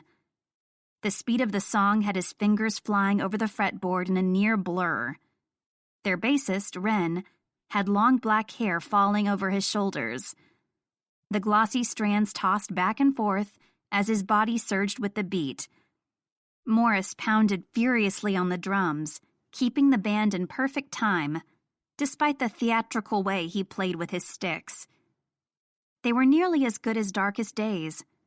I knew I was biased, though. I was sure fans of Feral Silence would say they were better than any other band who performed that night. But I still thought Darkest Days was the best. When Feral Silence finished their final song, they threw picks, water bottles, and drumsticks to the crowd. Any and everything that wasn't nailed down was sent soaring. After several long rounds of cheering and begging for an encore, they thanked the audience and left the stage, leaving disappointed moans in their wake. Anticipation buzzed through me. Darkest Days was up next. I'd been a fan for years. Getting to know the band personally hadn't dampened my enthusiasm for their music in the slightest. I glanced around to see if the guys were ready to go on. My heart nearly stopped. Ian was only a few feet away, dressed for the stage. There was just something about rock stars that turned girls into mush. Ian was no exception. I'd watched him in concert many times, but that was before I'd seen him naked. Now, every single piece of clothing only served to enhance the gorgeous body I knew lay underneath. Tight leather pants accentuated the hard muscles of his thighs.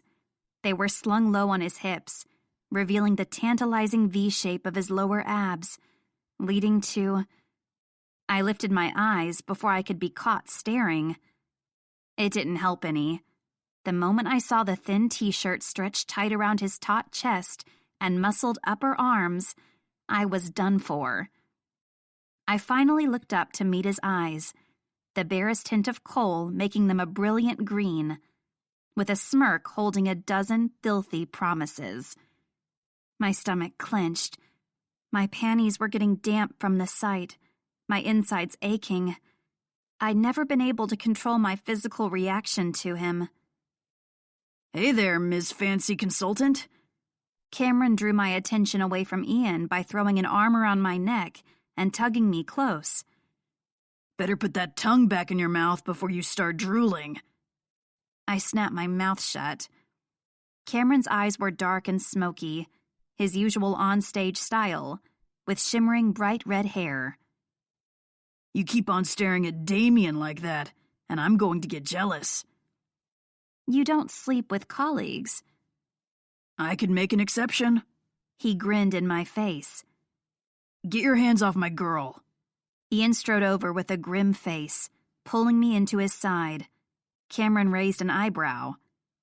She's your girl now? That's cool, man. He pecked a kiss on my cheek. You two kids enjoy yourselves tonight. Is he really jealous? I asked as Cameron sauntered off, bass guitar in hand. He knows you're not interested. Pissing me off is his way of having fun. The light smudge of black rimming his eyes was doing something to my insides. Guys shouldn't be hotter in eyeliner than girls. It wasn't fair. Ian caught me staring. He ran one finger along my neck, black nail polish smooth and gleaming. I like that look on you. What look? Like you want to eat me alive? I flushed. I couldn't exactly deny it. I'd told myself to forget about it and move on. I'd gotten laid. It was out of my system. One guy shouldn't still have so much power over me. My body disagreed. Can we do it again? I blurted. I wanted to bury my face in my hands, my cheeks burning with embarrassment. But I couldn't take it back. All that sexting, all that teasing, all that leather and eyeliner had done me in. I had no more willpower left. Do what again? Ian's eyes glinted with mischief. He knew exactly what I meant, but he was going to make me say it. I steeled myself, speaking the words in one long breath. I know better than to expect any sort of commitment from you, and you rarely sleep with the same girl twice, but I don't want us to be a one-night stand. I held my breath for his response, expecting annoyance or exasperation. Instead, Ian gave me a wicked grin. I know, right? That night at the party was fucking awesome. I definitely need more of your magical puss. Stop! I clapped a hand over his mouth. I'm just saying. The words were muffled against my palm. The sex was too good for it to be a one-time thing. I lowered my hand. So you're saying you want to do it again? And again and again and again. Ian snickered at my blush. So what is this, then? I asked. I wasn't naive. I knew I could never expect a real relationship with Ian, no matter how mind-blowing the sex was. That wasn't how it worked with the twins. He glanced away from me for a moment, as if he were thinking. Then he flicked his eyes up to mine. Friends with benefits? That implies you'll be sleeping with other people at the same time, and I squirmed. I'm not sure I'm comfortable with that. Ian tilted his head, considering me. What about a fling? A fling? Yeah. We have sex a couple more times, get it out of our systems.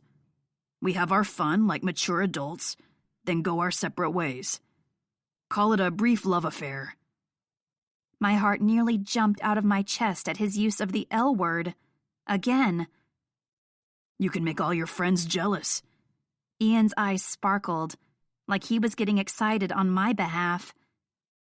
A short, whirlwind romance with a rock star. I knew better than to ask for anything long-term, but I didn't want this to be over. Not yet.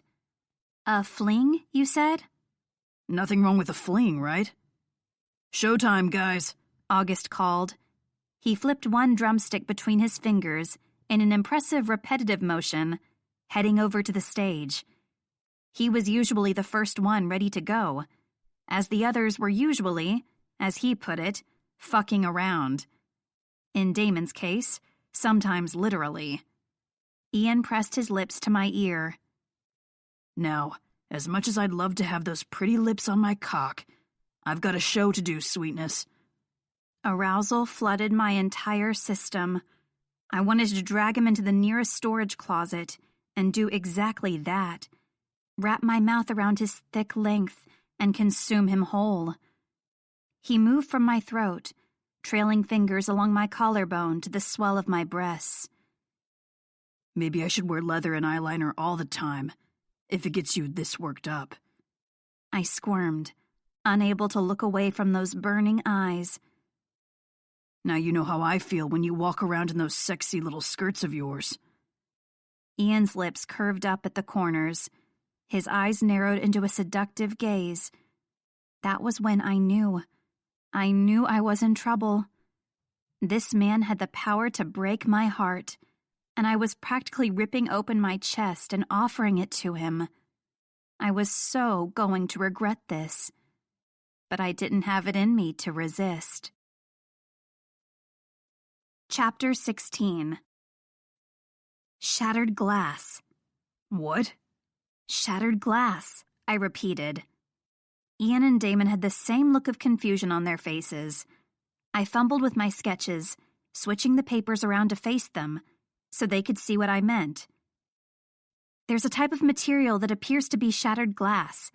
It's pliable, so it can be used in clothing. Damon, you're the fighting. You're throwing things around. You're in a fury. You're breaking things. Your material will be dark like obsidian, but it will glint in the spotlight.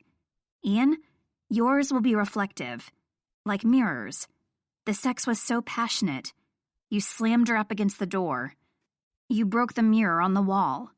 The mirrored glass will reflect everything, expose everything, because you're exposed to each other. Your hearts are raw and wide open. I'd stood from my chair, both palms pressed flat on the table, arched forward to get in their faces. I leaned back, easing up on some of the intensity.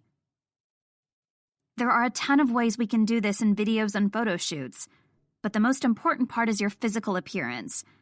I've got that figured out. I'm thinking of making you each a vest with the material. You can wear it over your normal clothing and take them off to switch places. And I know you love your wrist cuffs, so we can make new ones matching the vests. The twins stared at me, not speaking. Their eyes weren't hidden behind shades. Instead, the sunglasses were perched on top of their heads. The expression on their faces were identical, but unreadable. I tried not to wilt under those dual gazes. I mean, it's just an idea. We don't have to go with that. It's cool, Damon said after a moment. I love it, Ian added. My heart lifted. Awesome! I hated that my voice sounded so squeaky. I lowered my tone. That's great. I'm glad you like it. It had only taken me days to come up with the idea. I'll start sourcing the material right away. How did you decide which one of us was which? Ian asked. Does Damon seem like the angry, fighting type? Damon continued. Or do you like to imagine Ian having sex? His eyes glimmered with amusement. A flush threatened to consume my entire body. I wasn't thinking about the sex, necessarily. I tried to quickly figure out how to explain my reasoning. When I think about the two of you, Damon seems more brash, more likely to argue about things, more stubborn. Damon narrowed his eyes at me. I swallowed hard, but continued. Ian, you're more seductive, I guess. You're passionate, but in a different way. You'd grab onto your girl and kiss the breath out of her to stop the arguing. Ian's eyes widened in surprise. He opened his mouth to speak. And how are you so sure it's Damon who's always arguing? Damon asked. It could be Ian you see acting like a pain in the ass all the time. Maybe you're both a pain in the ass. Ugh, I'd let my mouth run off again. I just meant there are some differences between the two of you. It made sense to style you each in those ways. As hard as they tried to be identical on stage and in interviews, I noticed the differences between the two. Even though everyone else struggled with it, it wasn't difficult for me to tell them apart. It was even more obvious ever since I started working at Etude and had the opportunity to watch the twins in person. Okay, I had to admit it. I hadn't been watching the twins. I'd been watching Ian. The surprise on his face has faded into something else. With narrowed eyes and a wolfish grin, Ian wasn't the energetic, carefree rock star who teased his fans like they were mere toys to play with. Instead, his eyes were intense, resolute. Whatever. I'm glad it's taken care of. Damon stood abruptly. I was worried we were going to look stupid or boring. Nothing boring about this, Ian murmured. He was practically undressing me with his eyes. My breath hitched. I couldn't look away. He turned his attention to his brother, and I was released from his spell. I took a shaky breath in. "I'll take care of everything right away," I said after several false starts, brandishing my sketches. The ache between my thighs told a different story. I needed to go take care of something entirely different. "See ya, sweetheart." Damon strolled out of the room, leaving me alone with Ian. That wolfish grin spread wider. Ian stood and stalked around the table until he was mere feet away. "So you think I'm seductive?" he drawled. I froze in place, pinned by the weight of those words, by the hidden promise beneath them. He ran his eyes up and down my entire body. I could feel his lips on my skin. My thighs clenched, warmth flowing from my pink cheeks to my core. When he was within inches of me, he stopped and tilted his head. "I asked you a question, sweetness." He pulled me towards his chest, with an arm around my waist. I stared into his eyes, frozen.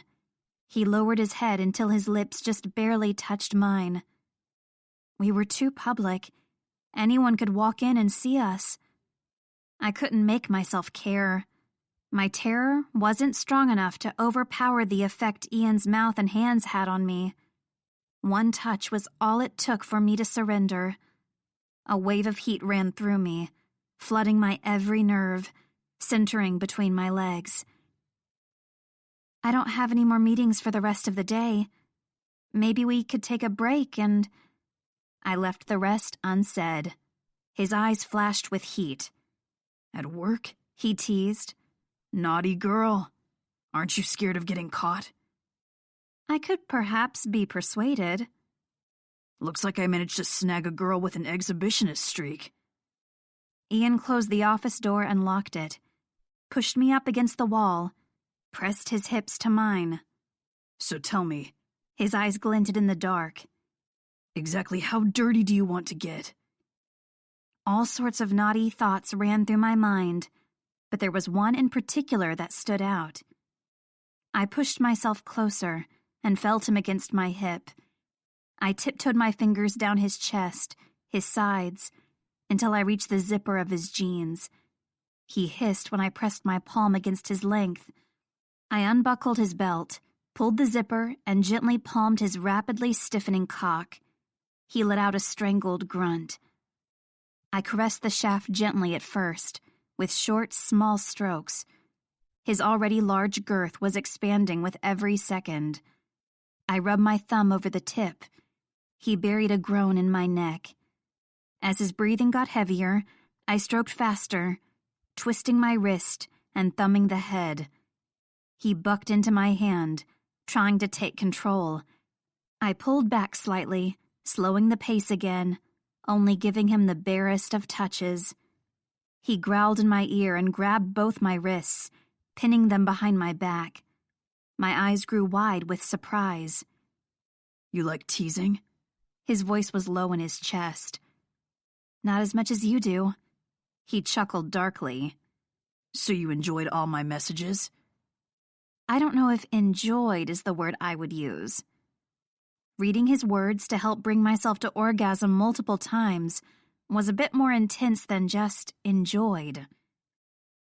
"Which one was your favorite?" He whispered in my ear. There was a wicked curve to his lips. Was it when I said I loved how wet you were?" I inhaled sharply. "Was it when I said I loved the sounds you made?" My breath hitched. "Or maybe when I said I want those pretty lips wrapped around my cock?" I whimpered. He let out a pleased hum, knowing he'd got me. He knew how much I wanted him, how much I wanted to taste him, to feel him on my tongue. He tugged on my hair, tipping my head back until our eyes locked. That brilliant green, full of need and want, nearly took my breath away. I wanted more of that needy look. I wanted him to fall apart completely. I slowly lowered myself to my knees. I kept my eyes trained on him, reveling in his burning hunger. His cock bobbed in front of my lips, drawing my attention. I rocked back on my heels, taking stock of that thick length, hard, weeping, standing straight out from his body.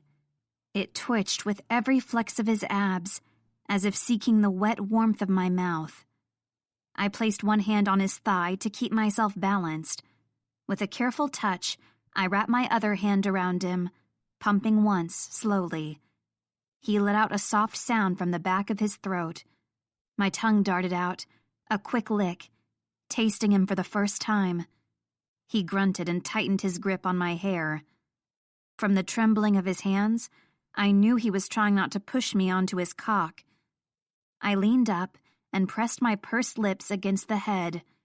His whole body went tense. I parted my lips and took him in one slow, wet slide. Ian let out a long moan, his whole body shuddering.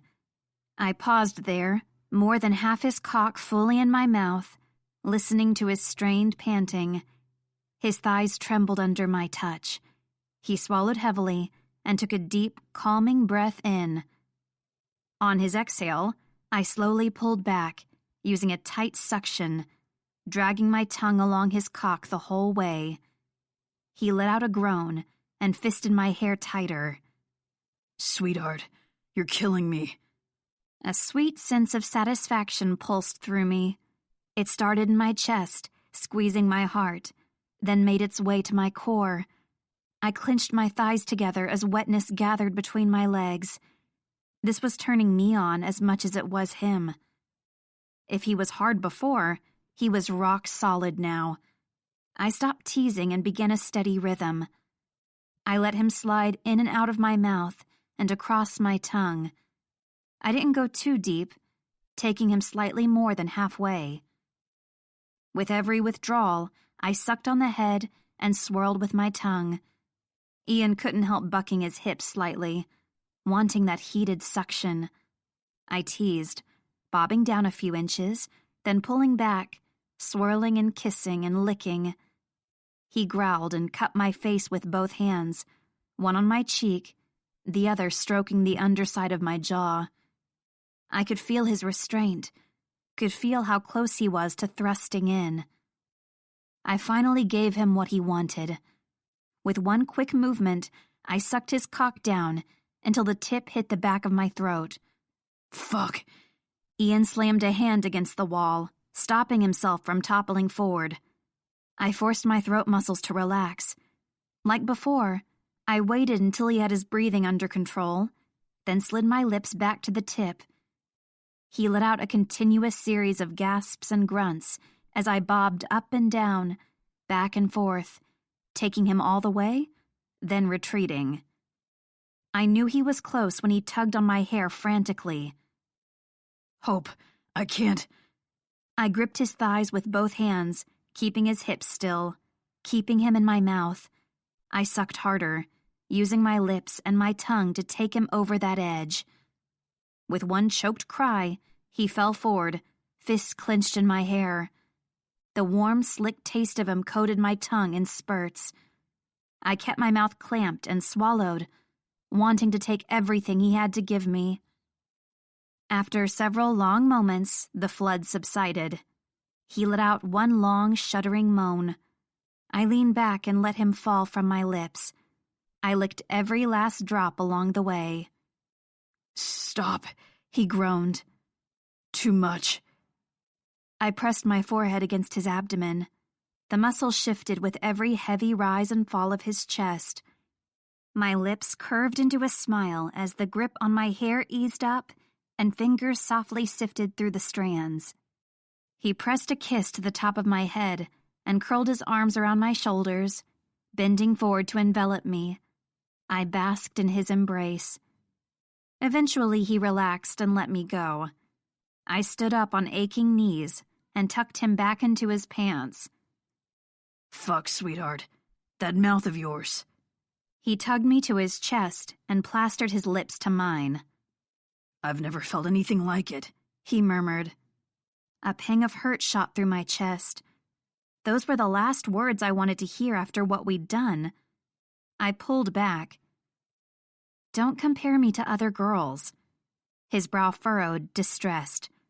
I'm sorry. I didn't mean to.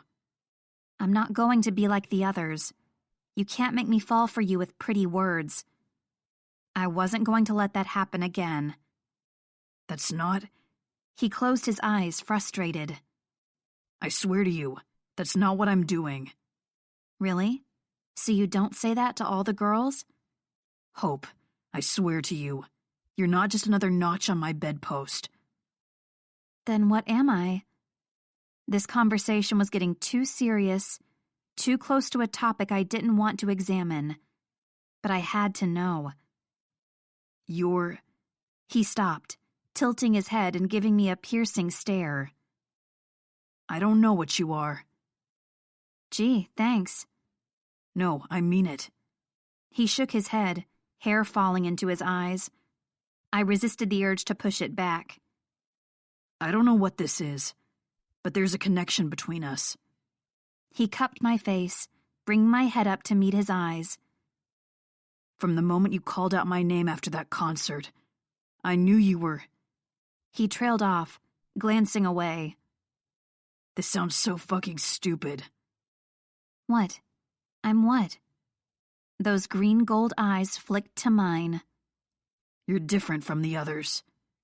I let out a sharp bark of laughter without meaning to. Seriously? You're going to use that line on me? He groaned and leaned forward to rest his forehead against my shoulder. I know. I told you it's stupid. You don't have to sweet-talk me to get me into bed. It's too late for that. It's not sweet talk. It's the truth.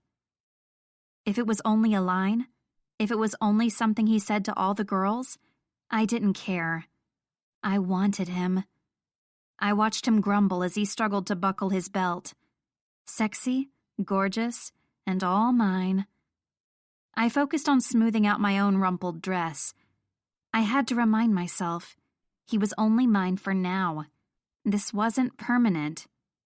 But despite the voice in my head yelling a multitude of warnings at me, I was dangerously close to falling for a playboy rock star. Chapter 17. After that afternoon in the office with Ian, I threw myself into my work. I needed a distraction to keep from obsessing over him and his possible feelings for me, and my growing feelings for him. With the guys getting ready to wrap up recording, there was plenty to do. I worked long hours with the marketing and product development departments. I was put in charge of overseeing clothing fittings, working with tailors and seamstresses to make sure each outfit fit perfectly. The guys had to look their best. That's when my plan to avoid obsessing over Ian completely failed. I was stuck in a room with half-naked rock stars, including the smoking hot guitarist I'd been sleeping with. And I had to be the one telling them to take off their pants. I didn't think my heart could take it. The guys were professional about it, mostly. Cameron couldn't keep himself from cracking a few naughty innuendos. Couldn't wait to get me naked, could you? He unbuckled his belt and unzipped his fly, not taking his eyes off me once. You don't have to pretend it's for work. I'm more than happy to strip for you any time you want. A few well-placed elbows in his ribs made him eventually shut up. It didn't stop the shit-eating grin from taking over his face. When Cameron stripped off his t-shirt to try on his outfit, I didn't blink. I'd seen his naked chest enough times it had no effect on me. We'd worked hard on Cameron's outfit. It was split in half, like Two-Face from the Batman comics. The right side had one pristine white suit pant leg and a matching half cape. He was shirtless underneath, as per his request. The left side, for his demon persona, consisted solely of one tight black leather pant leg. It was the accessories that made it. Clawed, bloody nails, a glow in the dark eye contact, and one bat wing sprouting from his shoulder blade. I'd worried the half-and-half style would end up being ridiculous, but Cameron pulled it off with ease. He especially loved playing with his half-cape. He draped it around the interns and pulled off courtly ballroom moves, dipping them for pretend kisses. Surprisingly, he played the part of the chivalrous prince quite well. August's outfit consisted of a tight white top and black leather pants so shiny and slick they looked like liquid ink. One could almost think he jumped into a pool and came out soaking wet, which had been my intention. I left Noah's fittings to one of the older, more brusque assistants. I was still a little wary of him. We hadn't spoken much at all, and he always appeared to be in a bad mood. His outfit wasn't too far from his usual. For him, we'd put together a black leather jacket, half adorned with sharp spikes, their tips dripping with fake blood. We all had to move carefully around him, so we didn't accidentally get poked. When Noah took off his shirt, my jaw nearly dropped. My eyes swept up and down his chest, drinking in the sight without meaning to. His abs were something most guys could only dream of, a rival to Cameron's. Someone cleared their throat. See something you like? I jumped. Ian stood behind me, his lips twitching. I didn't know whether he was trying not to laugh or trying not to frown. I ducked my head, embarrassed I had been caught staring. I didn't know Noah was so, I tried to think of another word for drool-worthy. Built. He's always wearing that leather jacket. You got a thing for hot lead singers? Ian's tone was light, but there was a biting tone underneath his words. Maybe he was jealous of Noah. The thought that he cared enough to be jealous made my heart flutter. I wanted to reassure him, but we were in the middle of work, surrounded by other employees. I couldn't very well tell him he was the only one I wanted to see naked. Ian must have sensed my internal conflict. He gave me a devastating look and cupped my cheek. No worries, sweetness. He spoke the words out loud in a teasing tone. I know I'm the only man for you. He ran a finger down the side of my neck, making my insides melt. I suppressed a whimper. The few assistants and interns who were paying attention to us shook their heads and rolled their eyes. They were used to his antics. That melting feeling solidified into a lump in my throat. Of course no one thought anything of his flirting. Ian and Damon did it to all the girls. I took a step back, jerking away. Ian dropped his hand, surprised. I see you haven't undressed yet. I tried to keep my voice steady, professional. We should get you outfitted. Ian did frown then, tilting his head and examining me closely. I forced a smile on my face, pretending everything was fine. Let's get started.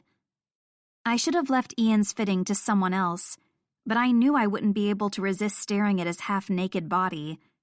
At least if I was the one doing the fittings, I'd have an excuse to stare. And touch. The fitting went smoothly as Ian tried on the various clothes we'd made for him.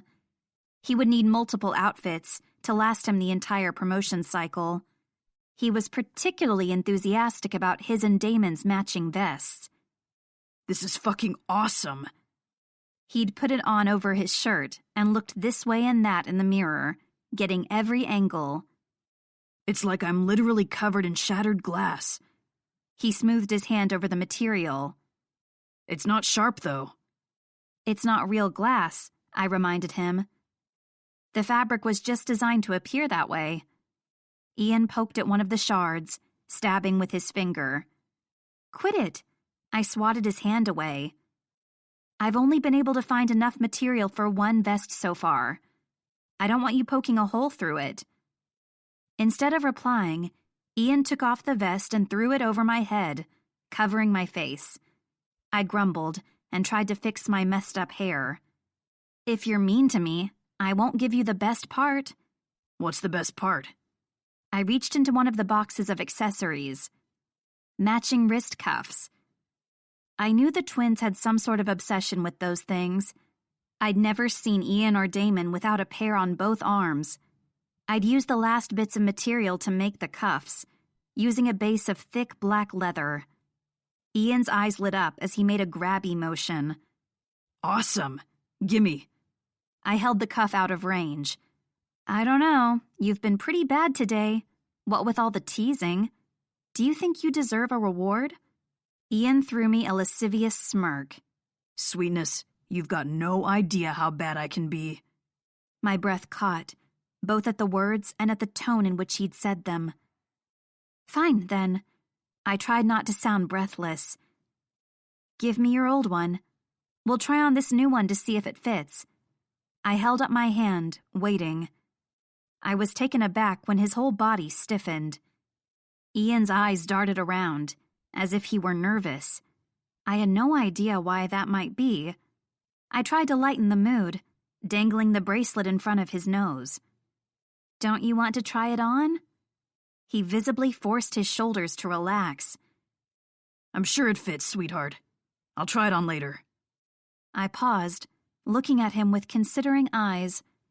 Why did he not want to take off his wrist cuff? He had reacted the same way at the party. I'd seen Ian with the gauze under the cuff one time during their practice session. He said he'd hurt himself on the hand dryer. Was the wound still sore? Maybe there was a scar. Maybe he didn't want me to see something, marring his otherwise perfect body. I knew rock stars could be vain, but I hadn't thought Ian was like that. It was cute. I decided to let the subject go. It's fine. You can try it on whenever. The tension around his eyes eased up. So what else you got for me? Special rock star underwear? You can wear your own underwear under your outfit. Maybe I won't wear any at all. He winked, which of course only made me think of his cock. I fought back a flush and shot back. Then it's your own fault if your skin gets rubbed raw. That just gives you a reason to kiss it better. I was never going to win at this game. Ian held all the cards, all the chips, practically the entire casino at this point. He kept me so off balance, and he knew it. He reveled in it. He was toying with me, just like all the rumors said he did. The worst part was, I loved it. When the fittings were done, the rest of the band had to leave and go back to the recording studio. I stayed behind to clean up, leaving me privy to intern gossip. They're so talented, one of them, a redhead, sighed. Her hair was the same bright red as Cameron's. Probably not a coincidence. I still can't believe I got this internship, a blonde girl gushed. I've loved Darkest Day since the very beginning. I'm so lucky I get to work with them. Yeah, there weren't many internship spots to go around, were there? I asked. 4 girls gave me piercing looks. I blinked.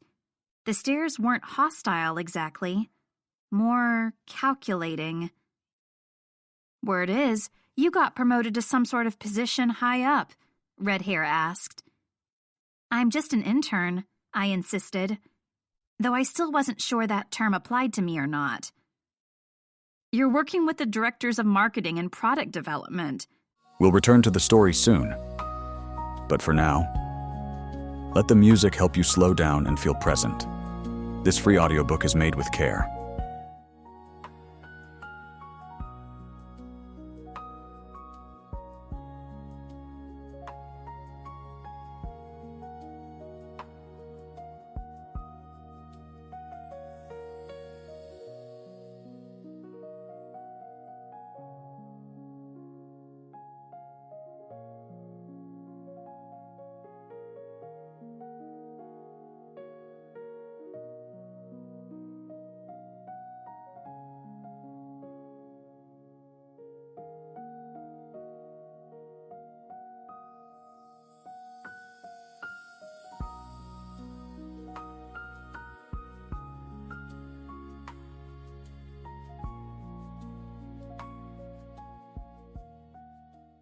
The blonde said. Janet has been bitching about you for weeks. Oh God, what's she saying? Red Hair answered. Just grumbling about upstart interns and no-talent hacks. I felt oddly hurt. Janet clearly didn't see the same things in me August had. Maybe I wasn't all that special. But from what I've heard, The band loves you." She drawled out the word and rolled her eyes. "Especially Damien." I fought back a blush. "I haven't been working with them much, mostly trying to stay out of their way. They probably don't care enough about me to have an opinion. Better to not make these girls jealous." "Whatever," Red Hair shrugged. "It's encouraging to see there's a chance for something bigger after these internships, you know? If one of us can make it, maybe the rest of us can." The girls nodded their heads in agreement. They weren't upset at all. I breathed a silent sigh of relief. The last thing I needed was jealous colleagues. I already had to deal with Janet talking about me behind my back. I hope nothing she said got back to August. I didn't want him rethinking his decision. "So Dish." The third girl's blue eyes were shining and eager. "Give us all the details." "About what?" "Everything. What are the guys really like? Are any of them seeing anyone seriously? Do you know if they ever date interns?" Red Hair swatted her friend. "Date? You think any of them pay attention to one girl long enough to call it dating?" Blue Eyes pursed her lips. "You're right. There's always rumors about the guys dating models and actresses and stuff, but never fans." Blondie snorted. "Yeah, groupies probably get the one-night stand treatment." "Hero worship probably gets old after a while." The fourth, who'd been quiet up until now, spoke up with a soft voice. "Maybe the trick is to pretend we hate them." Blondie faked a grimace. "I'm so not a fan of Darkest Days. Their music sucks. Feral Silence is a much better band." Red Hair clapped a hand over Blondie's mouth. "Don't joke like that. You'll jinx us or something. Guys like girls who play hard to get." Her words were muffled behind the palm. That didn't explain me and Ian. I'd practically let him molest me from the start. "Don't suppose you could put a good word in with Cameron for me?" Blue Eyes asked. She had been the one to ask about dating. "You sure?" I asked. Cameron is definitely not the dating type. "I'd take one night with Cameron over nothing." She gave a wistful sigh. "A delicious memory to last me a lifetime." My chest squeezed tight. That's exactly what I was doing, wasn't it? Spending as much time with Ian as I could before he kicked me to the curb. "You've just got a thing for his hair," Red Hair accused her friend. "So says the girl who dyed her hair the same color as his." The girls all laughed. My phone buzzed. The girls were chatting to each other, not paying attention to me. I snuck a glance at the screen. "Cam's having another party tonight. You want to go?" I thought of what the girls said about playing hard to get. "I don't know. I've had a long day. Maybe I'll just stay in and relax tonight." He didn't reply for several long moments. I panicked. Maybe I shouldn't have said it. Maybe he didn't like doing the chasing. Would he set me aside as soon as he thought I was too much work? My phone finally buzzed again. I almost dropped it in my hurry to check it. "I promise I'll make it worth your while." My heart pounded with relief. I quickly texted him back. I was never going to try playing games with Ian ever again. If you put it that way, I suppose I could make an appearance. After all, Ian was supposed to be the one playing with me. Chapter 18. Cameron's latest party was a lot less rowdy this time around. No trash on the floor, no broken glass, no people making out in corners or puking in bathrooms.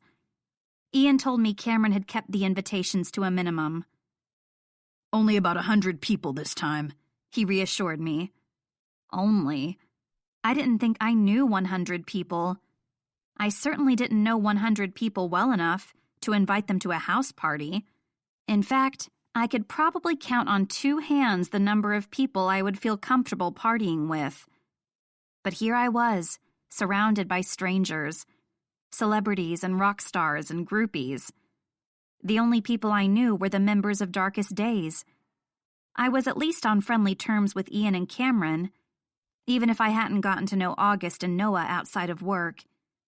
As for Damon, well, the less he saw of me, the better. The moment we stepped through the door, Cameron appeared beside me with a handful of bras strung around his neck. "Come on, losers. We're finishing up another round of cards." His bright red hair was wild and untamed as usual. "You should join in on the next hand." He shoved us toward a small crowd of people sitting around a dining room table with drinks in their hands. Most were in states of half undress. "Are you playing strip poker?" I asked nervously.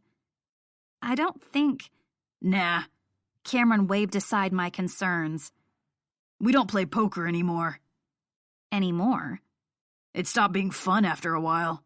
Noah always won, and August always lost pretty much 90% of the time.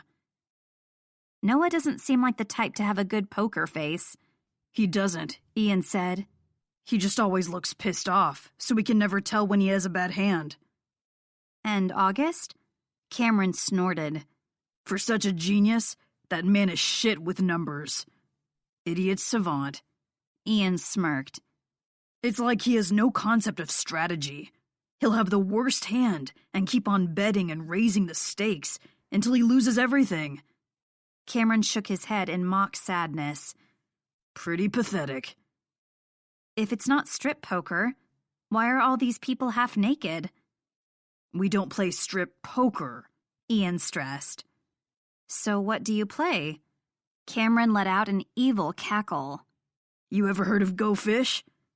I stared at him in disbelief. "That's a game for 6-year-olds.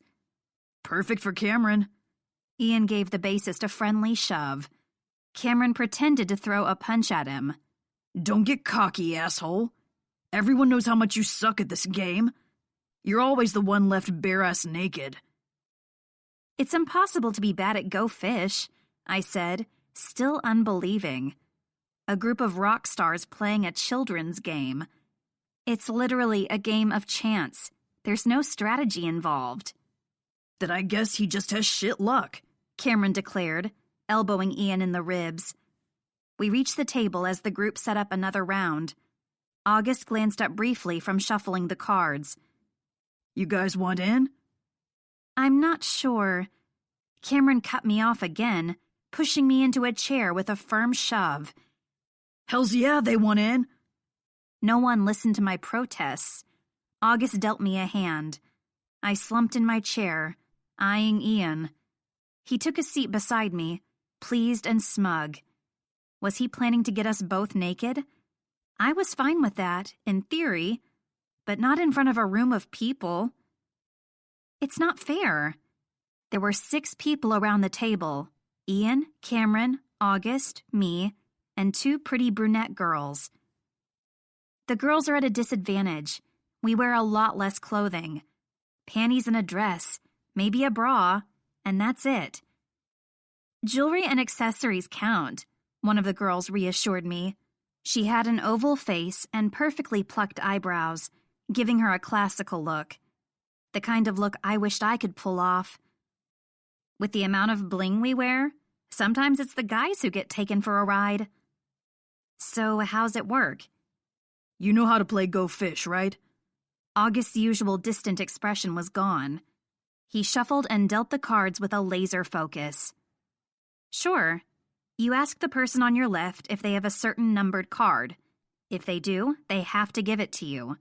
If not, they say go fish, and you pick up a card from the deck. The goal is to play as many numbered pairs as you can until your hand is empty." "Pretty much." "But where does the stripping come in?" Cameron grinned. "Every time you have to pick up a card, you lose a piece of clothing and put it in the middle of the table. We don't make it too easy, though," Ian explained. "Whenever you play a pair, you can take a piece of clothing back from the pile. And no one says it has to be your clothing either." From the bras hanging around Cameron's neck, I inferred that was his main strategy. "And do those poor girls ever get their clothes back?" "Only if we ask nicely." The other girl blew a kiss in Cameron's direction with a grin before turning to me. Hi, I'm Jen. I'm dating Noah. Dating Noah? I couldn't imagine Noah getting close enough to anyone to actually date them. A one-night stand, maybe. But a real relationship? Jen laughed. Not exactly the most open or affectionate of men, I know. Still, once you get to know him, he's just a big softy underneath. Cameron snorted. His Royal Highness is about as soft as a brick. I suppressed a giggle at the nickname. It suited him. The lead singer of Darkest Days did sometimes act like a stuck-up prince, looking down on his subjects from a lofty throne. You just need to learn how to handle him, Jen said. She nodded her head towards the other girl. And this is Natalie. She's dating Morris from Feral Silence. My mouth popped open, speechless. An embarrassing squeak left my throat. I flushed bright red. Hope's a huge fangirl, Ian explained. Don't worry, so was I, Natalie reassured me. You should have seen the way I freaked when I was first introduced to the guys. She gave me a curious look. Are you? She paused for a moment, before continuing smoothly. Friends with Ian? My heart thumped so loudly in my chest, it was a wonder everyone couldn't hear it. I'm working with the band as an image consultant. Now it was Natalie's turn to gape. Oh my God, that's so cool. I wish I could work with rock stars. It has its moments. Mostly it's just stressful. Dealing with this lot is always stressful, August murmured. The game went about as well as I could have hoped. We went around the table a handful of times, each of us losing and picking up articles of clothing as our turns came and went. I wasn't doing too badly. I lost a bracelet and both shoes at first, but I picked the shoes back up again with 2 pairs in a row. August's turn came again. His ice blue eyes barely blinked, flicking from one card to another as if they held the secrets of the universe. Do you have... He paused for a long moment, staring intently at Natalie sitting to his left. She inched away from him, nervous. The silence lingered, all of us holding our breath, as if something of great importance was about to happen. A 5? Go fish. She flopped back in her chair, relieved the tension had broken. August unbuttoned his shirt and tossed it into the pile. I let out a small noise in the back of my throat, but quickly cut it off. August was still wearing a thin white undershirt. His toned upper arms were the kind that made girls squeal. He took a card from the deck and slid it carefully into his hand. He hunched over his cards, eyes narrowing in thought, blonde hair falling over his face. You got a 2? Natalie took her turn, asking Jen to her left, who handed a card over silently. She played a pair and took a shirt from the pile, putting it over her head. Jen looked at Cameron. Do you have a 6? He chuckled darkly. Go fucking fish. Fine. She took off her sparkly blue sequin tank top and picked up a card, leaving her in a strapless bra.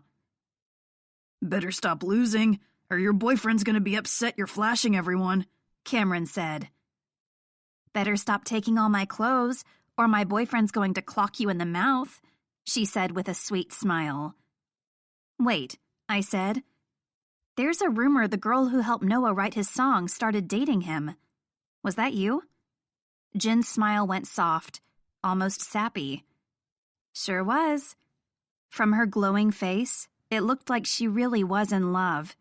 She must have been something, to be able to work with, and snag, a man like Noah Hart. I heard an early leaked version of your song, I told her. It was awesome. I loved it. Thanks. Speaking of His Royal Highness, why isn't he here? Ian glanced around the room. Shouldn't he be sullenly glaring at any man who ogles Jen's half-naked body? He and Morris went off to get drinks, Natalie explained. And they're not afraid to leave you two alone with Cameron? I asked. Cameron winced and placed a dramatic hand over his chest. Fucking ow! Has my reputation gone that far south? Despite what you might have heard, Cam does have some standards, Ian added. I know I come off like a lecherous fiend, but I'd never touch another man's girl. Not once he's made his claim. Cameron took a swig of beer and turned to Ian. Got a queen? You're cheating, Ian accused as he handed it over. It was the 4th time in a row Cameron had guessed correctly.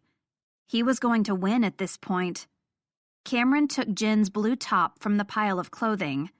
Jen arched an eyebrow. You better hope I win that back before Noah gets here with the drinks. Cameron's eyes sparkled. What would be the fun in that? I love seeing His Royal Highness with his feathers all ruffled. August reached out for his beer, not lifting his eyes from his cards. He nearly knocked it over. I shot out my hand to keep it from tipping. He didn't notice, making uncoordinated grabby motions in the air. I placed the bottle in his hand. He wrapped his fingers around it without a second glance at me. How much had he had to drink so far? You got a jack? Ian asked, nudging me to get my attention. Ian was already shirtless. I had avoided looking at him, not wanting the others to see me drooling. He'd also lost his shoes, his pants, and was now down to his boxers. If I didn't have a jack... I quickly scanned my cards. I had to suppress the upward twitch of my lips, not wanting to laugh at Ian's misfortune. Nope, go fish. He bitched and grumbled, but stood up to take off his boxers. A flash of silver on his wrist got my attention. Hey, just take off your wrist cuff, I said. Ian froze, going stiff. So you don't have to strip completely, I explained. It's fine. He seemed to force a smile on his face, but the muscles in his shoulders and back were still tense. His fingers were twitching, trembling. I'm cool with losing the boxers. Jewelry counts though, right? He let out a strangled sound and shook his head. That's not fair to you. The rest of us can use our accessories. I said it's fine. He snapped his jaw shut and turned his head away. I shrank back into my chair, alarmed. The table went silent. I fold, he muttered after a few awkward moments. He threw his cards on the table, grabbed his pants, and stalked off down the hallway. You can't fold, asshole, Cameron called out. It's go fish, not poker. What was that about? Jen asked. I shook my head helplessly, hurt and confused. I don't know why he got so upset. You should go after him. August glanced up from his cards for a brief second, his eyes clear and penetrating. Don't let him be alone. I looked back to the hallway. I fold too. That's not how it works, Cameron griped as I stood from the table and left. Chapter 19. I entered one of Cameron's many bathrooms with hesitant steps. Ian was leaning against the sink, taking a long swig of beer. With his head thrown back, his rippling throat muscles and strong jaw were on display. He'd put his pants back on, but he was still shirtless. The sight made my stomach clench. Ian? He ignored me, finishing off the beer and tossing the bottle in the sink. The glass made a clattering noise, loud in the empty bathroom. A lump of worry formed in my gut. I didn't know what I'd said to make him run off. I'm sorry. He braced himself against the counter with 2 hands, head bowed. I could see the top of his head in the mirror above the sink. No. He exhaled heavily through his nose. I'm sorry. I said something to upset you. It wasn't you. I shouldn't have... He cut himself off and shook his head. Never mind. I approached him slowly. I wrapped my arms around his chest from behind. Can you tell me what I said that upset you? It doesn't matter. He had his hang-ups about his brother, about Damien's reputation with women, and now this. I don't like feeling I have to walk on eggshells around you, I confessed quietly. He groaned and turned around, pulling me against his chest. I don't want you to feel that way. A vice squeezed my heart. The way he looked at me, the way he held me. Was it possible he did feel something for me? I wish you'd tell me. He buried his face in my hair. I can't.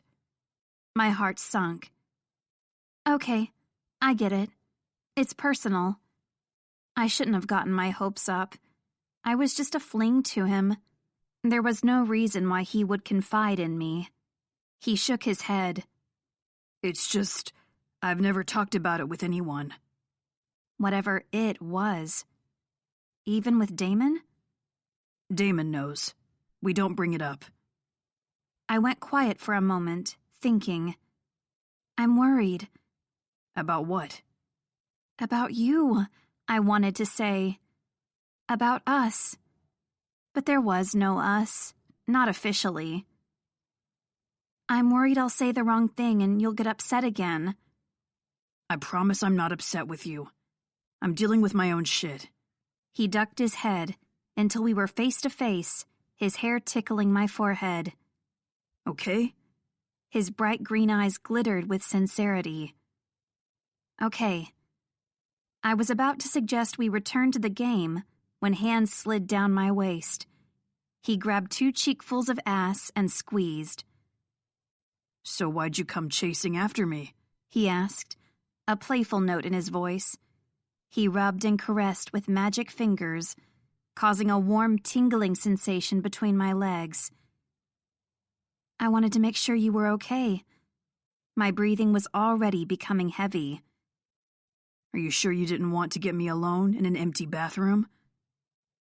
If I wanted to get you alone, I would have cornered you someplace classier. Who said anything about being classy?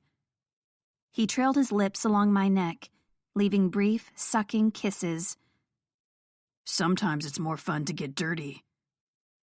A fresh flood of heat coursed through my body. Between his lips and his fingers, my panties were at risk of becoming damp. We can't, I stuttered, torn between pulling away and pushing closer.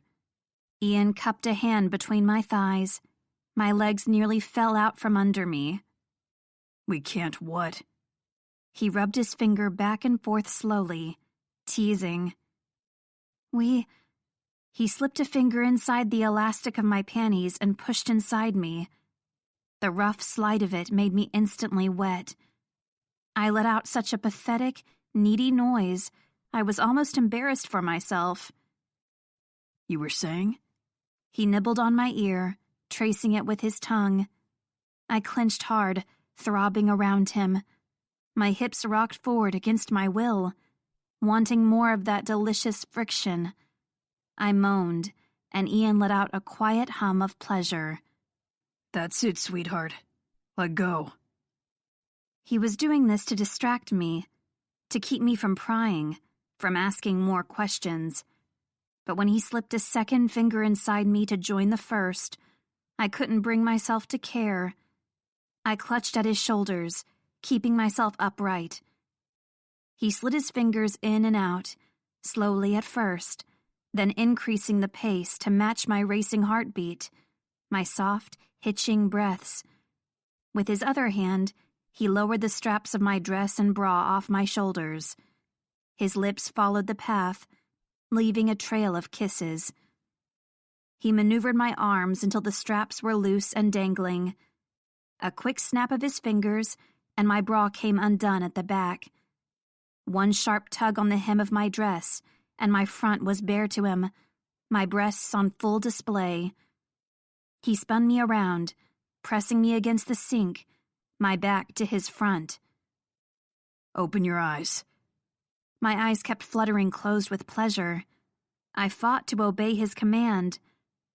Through partially opened lids, I saw a reflection of my own flushed face, mouth open and wanton.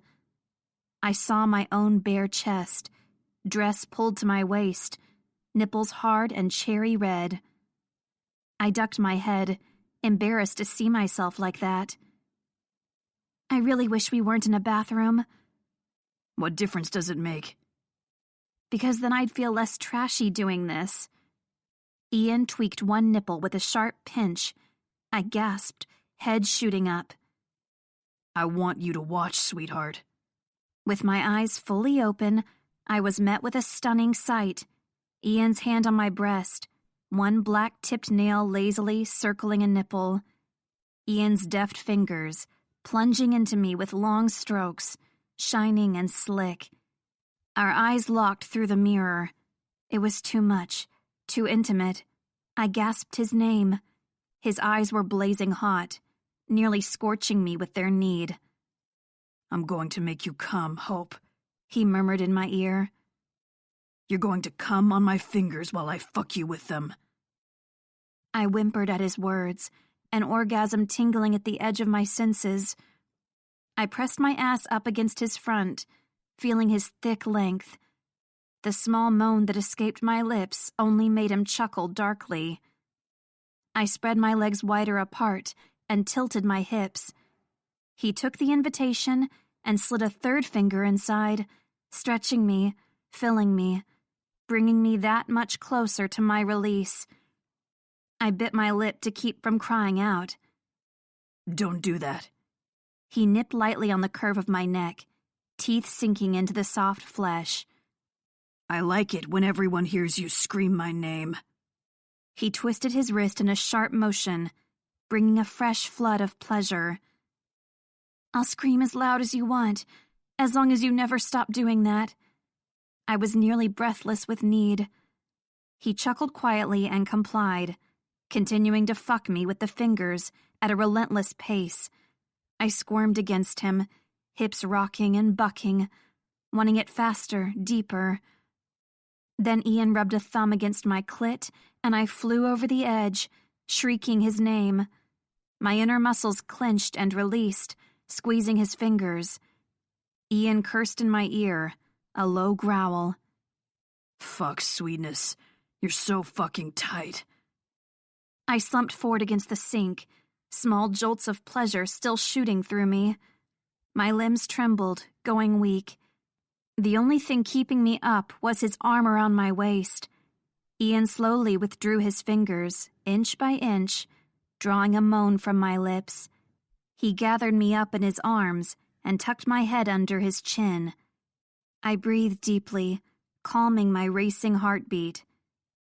You have magic fingers, I murmured against his chest. He let out a low chuckle. Lots of practice. I stiffened.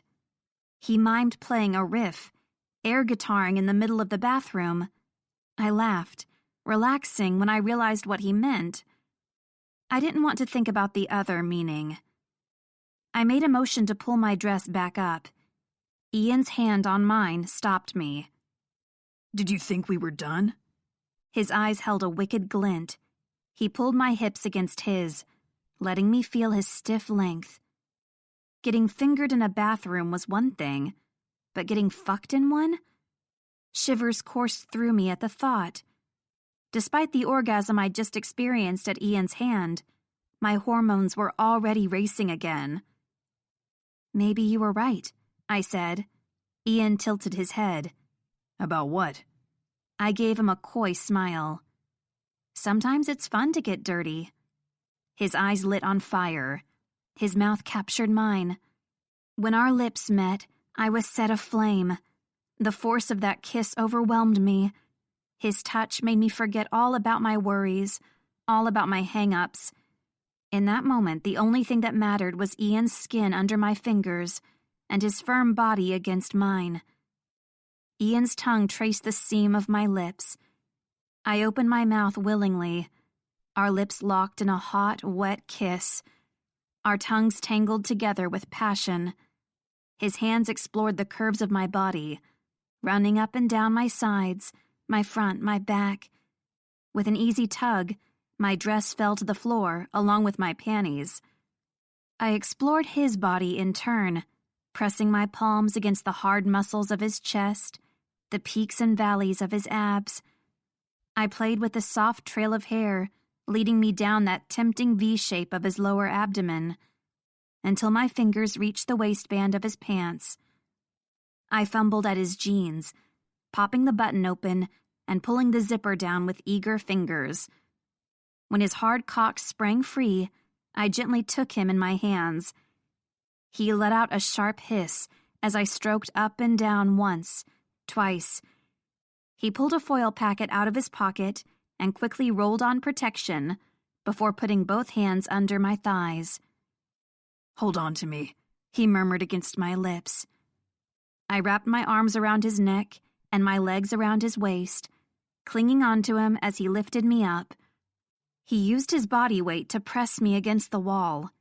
His stiff cock pointed upward in the space between our bodies, rubbing against my clit, between my wet folds. I bit my lip to stifle the sounds of pleasure leaving my lips. He took himself in his hand and used the head to tease at me until I was panting and squirming.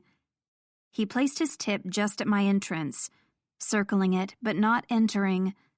I bucked my hips, trying to get him inside. He pulled away a few inches. I groaned in disappointment. "You need something?" he asked teasingly.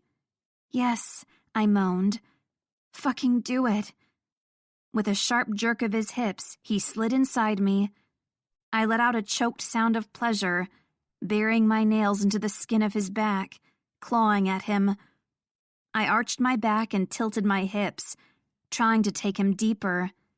He gripped the cheeks of my ass in both hands and pulled me closer, grinding our bodies together. I frantically bounced up and down on his cock, riding him. His cock pounded in and out of me. The slickness of my arousal, the clenching of my inner muscles, made him groan. He buried his head in my neck, breathing heavily. "Fuck. Hope. I can't." He reached between our bodies to play with my clit. I threw my head back with a moan of pleasure. I bucked my hips harder, clinging to him tighter, urging him on. "Faster," I gasped. "Harder." He snapped his hips against mine, penetrating me deeply, fucking me rougher. We found ourselves in perfect rhythm. My climax was getting closer. His cock hardened even further inside me, twitching and pulsing. He slammed into me again and again, hitting that spot. I cried out as I flew over the edge, exploding around him. My whole body trembled with my release. Ian growled in my ear as he came with me, his own body shaking against mine. His fingers dug into my skin so hard, I knew they'd leave bruises. I wanted them to leave bruises. I wanted evidence of this, of how much passion I brought out in Ian. I wanted evidence of how much he wanted me. When our trembling stopped and we had caught our breath, Ian eased me back down onto the floor. He pressed soft kisses on my lips, my cheeks, my neck. "That wasn't so dirty, was it?" he asked, a mischievous glimmer in his eyes. "As far as bathrooms go, this one is pretty clean," I agreed with a tired laugh. "Cam has a team of house cleaners to take care of that for him." We pulled our clothes back on and made ourselves presentable again. "Think that game of Go Fish is still on?" I asked. "The girls are probably down to their panties by now." "Then I suppose I'm glad we took this little detour." Neither of us mentioned the reason why he'd left the game. Neither of us mentioned why I'd come running after him. Ian had his secrets he didn't want to tell me about, but also secrets he didn't want me to worry about. I shouldn't want to pry. I shouldn't want to know. It was just a fling, just some fun. None of this was serious. There wasn't any reason to talk about those kinds of things with each other. You didn't divulge your deepest, darkest secrets to the girl you were just casually sleeping with. I had to keep reminding myself that was all we were. That was all I wanted us to be. And maybe if I kept on repeating it, I could convince myself that was true. Chapter 20. Clothes fittings weren't the only thing I was tasked with. My most important assignment was to prepare for Darkest Day's first photo shoot. Not only did we need pictures of the guys for their album artwork, we needed pictures for promotional purposes. Photos for the website, for social media, for flyers and posters and advertisements. These images were going to be everywhere. The members were being photographed with their own individual backdrop. We created what was essentially an entire movie set for each of them. You'd think we were filming some Hollywood blockbuster with the level of detail we put into the construction. Some of the sets had been easier to design than others. Ian and Damon shared the same set, a boudoir-style bedroom with torn sheets and broken glass everywhere. Cameron's set was split in half. One section styled like the interior of a creepy haunted house for his demon side. The other section was styled like the interior of a prince's castle for his gentleman side. The haunted mansion had a sweeping, spiral staircase leading to nowhere. The furniture was covered in fake dusty sheets, as if no one had lived there for years. Candelabras mounted to the walls held black candles, thick blobs of wax melting down the sides. Cobwebs lined every corner. It was as creepy a haunted house as I'd ever seen. The castle side was something straight out of a Disney movie. The setup had crystal chandeliers, red velvet window dressings, and a gleaming marble floor. It was ready for a prince and princess to have their sweeping dance across the ballroom. It was similar to some of the rooms in Cameron's own home, minus the empty beer bottles and trash on the floor. Noah's was more difficult. We created a dark, forbidding forest in the middle of the photography studio. The only time I'd ever seen a tree indoors was during the Christmas season. It was like that, multiplied by dozens. August's was the worst. My drowning in tears concept meant we needed to flood an entire set with several feet of water. I felt bad whenever he shivered, cold and soaking wet. The water couldn't have been warm. He never uttered a word of complaint, though. We brought in 2 models to pose with the guys. August and Noah's shoots were solo, but Cameron, Ian, and Damon needed to work with a partner in a few of the photos for their concept. 2 gorgeous, leggy women were escorted in. I was immediately self-conscious. Their waists were slim, their skin was flawless, and their hair had not a strand out of place. I'd been working since 6 in the morning, and my face felt greasy. My own hair had been thrown up in a frazzled bun at the nape of my neck. I felt, and probably looked, like a mess. I consoled myself that at least I had bigger boobs than they did. It was fascinating to watch the guys pose for photos, both with the models and by themselves. The photographer would give them directions like, "August, gaze up at the ceiling as if life has no meaning." The crazy thing was, the guys could do it. The range of emotions they conveyed was impressive. Any one of them could have gone into acting. I was most impressed with Noah's performance. I'd rarely seen him look anything other than vaguely pissed off. But when he was told to fall to his knees, slump against a tree, and stare into the camera as if he'd rather die than ever open his heart, his face completely changed. His eyes went wide and empty, his expression lost, hopeless.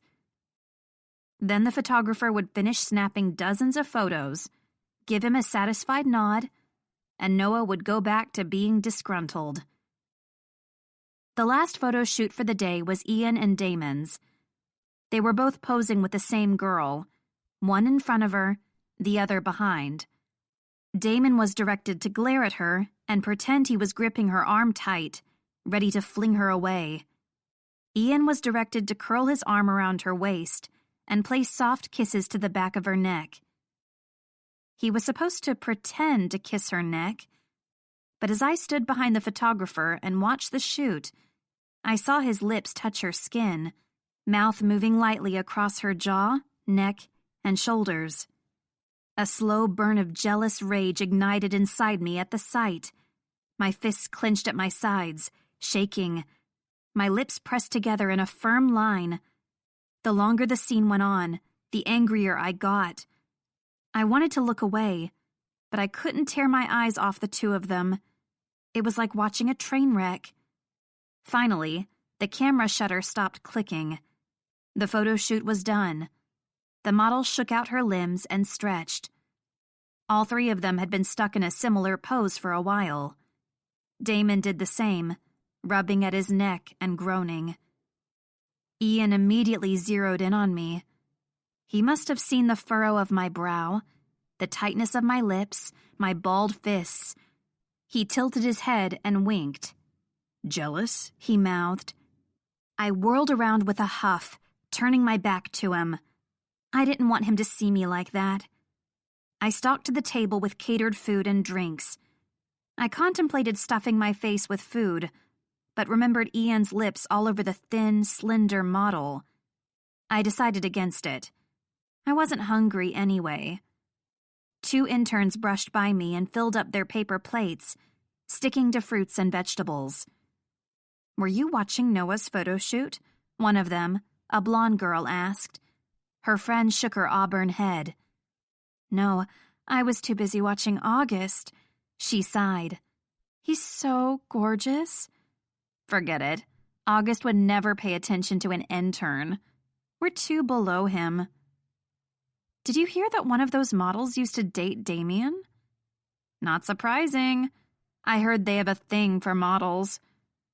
"I guess interns are too low on their radar, too." "I think it's all the same to them. Interns, models, groupies.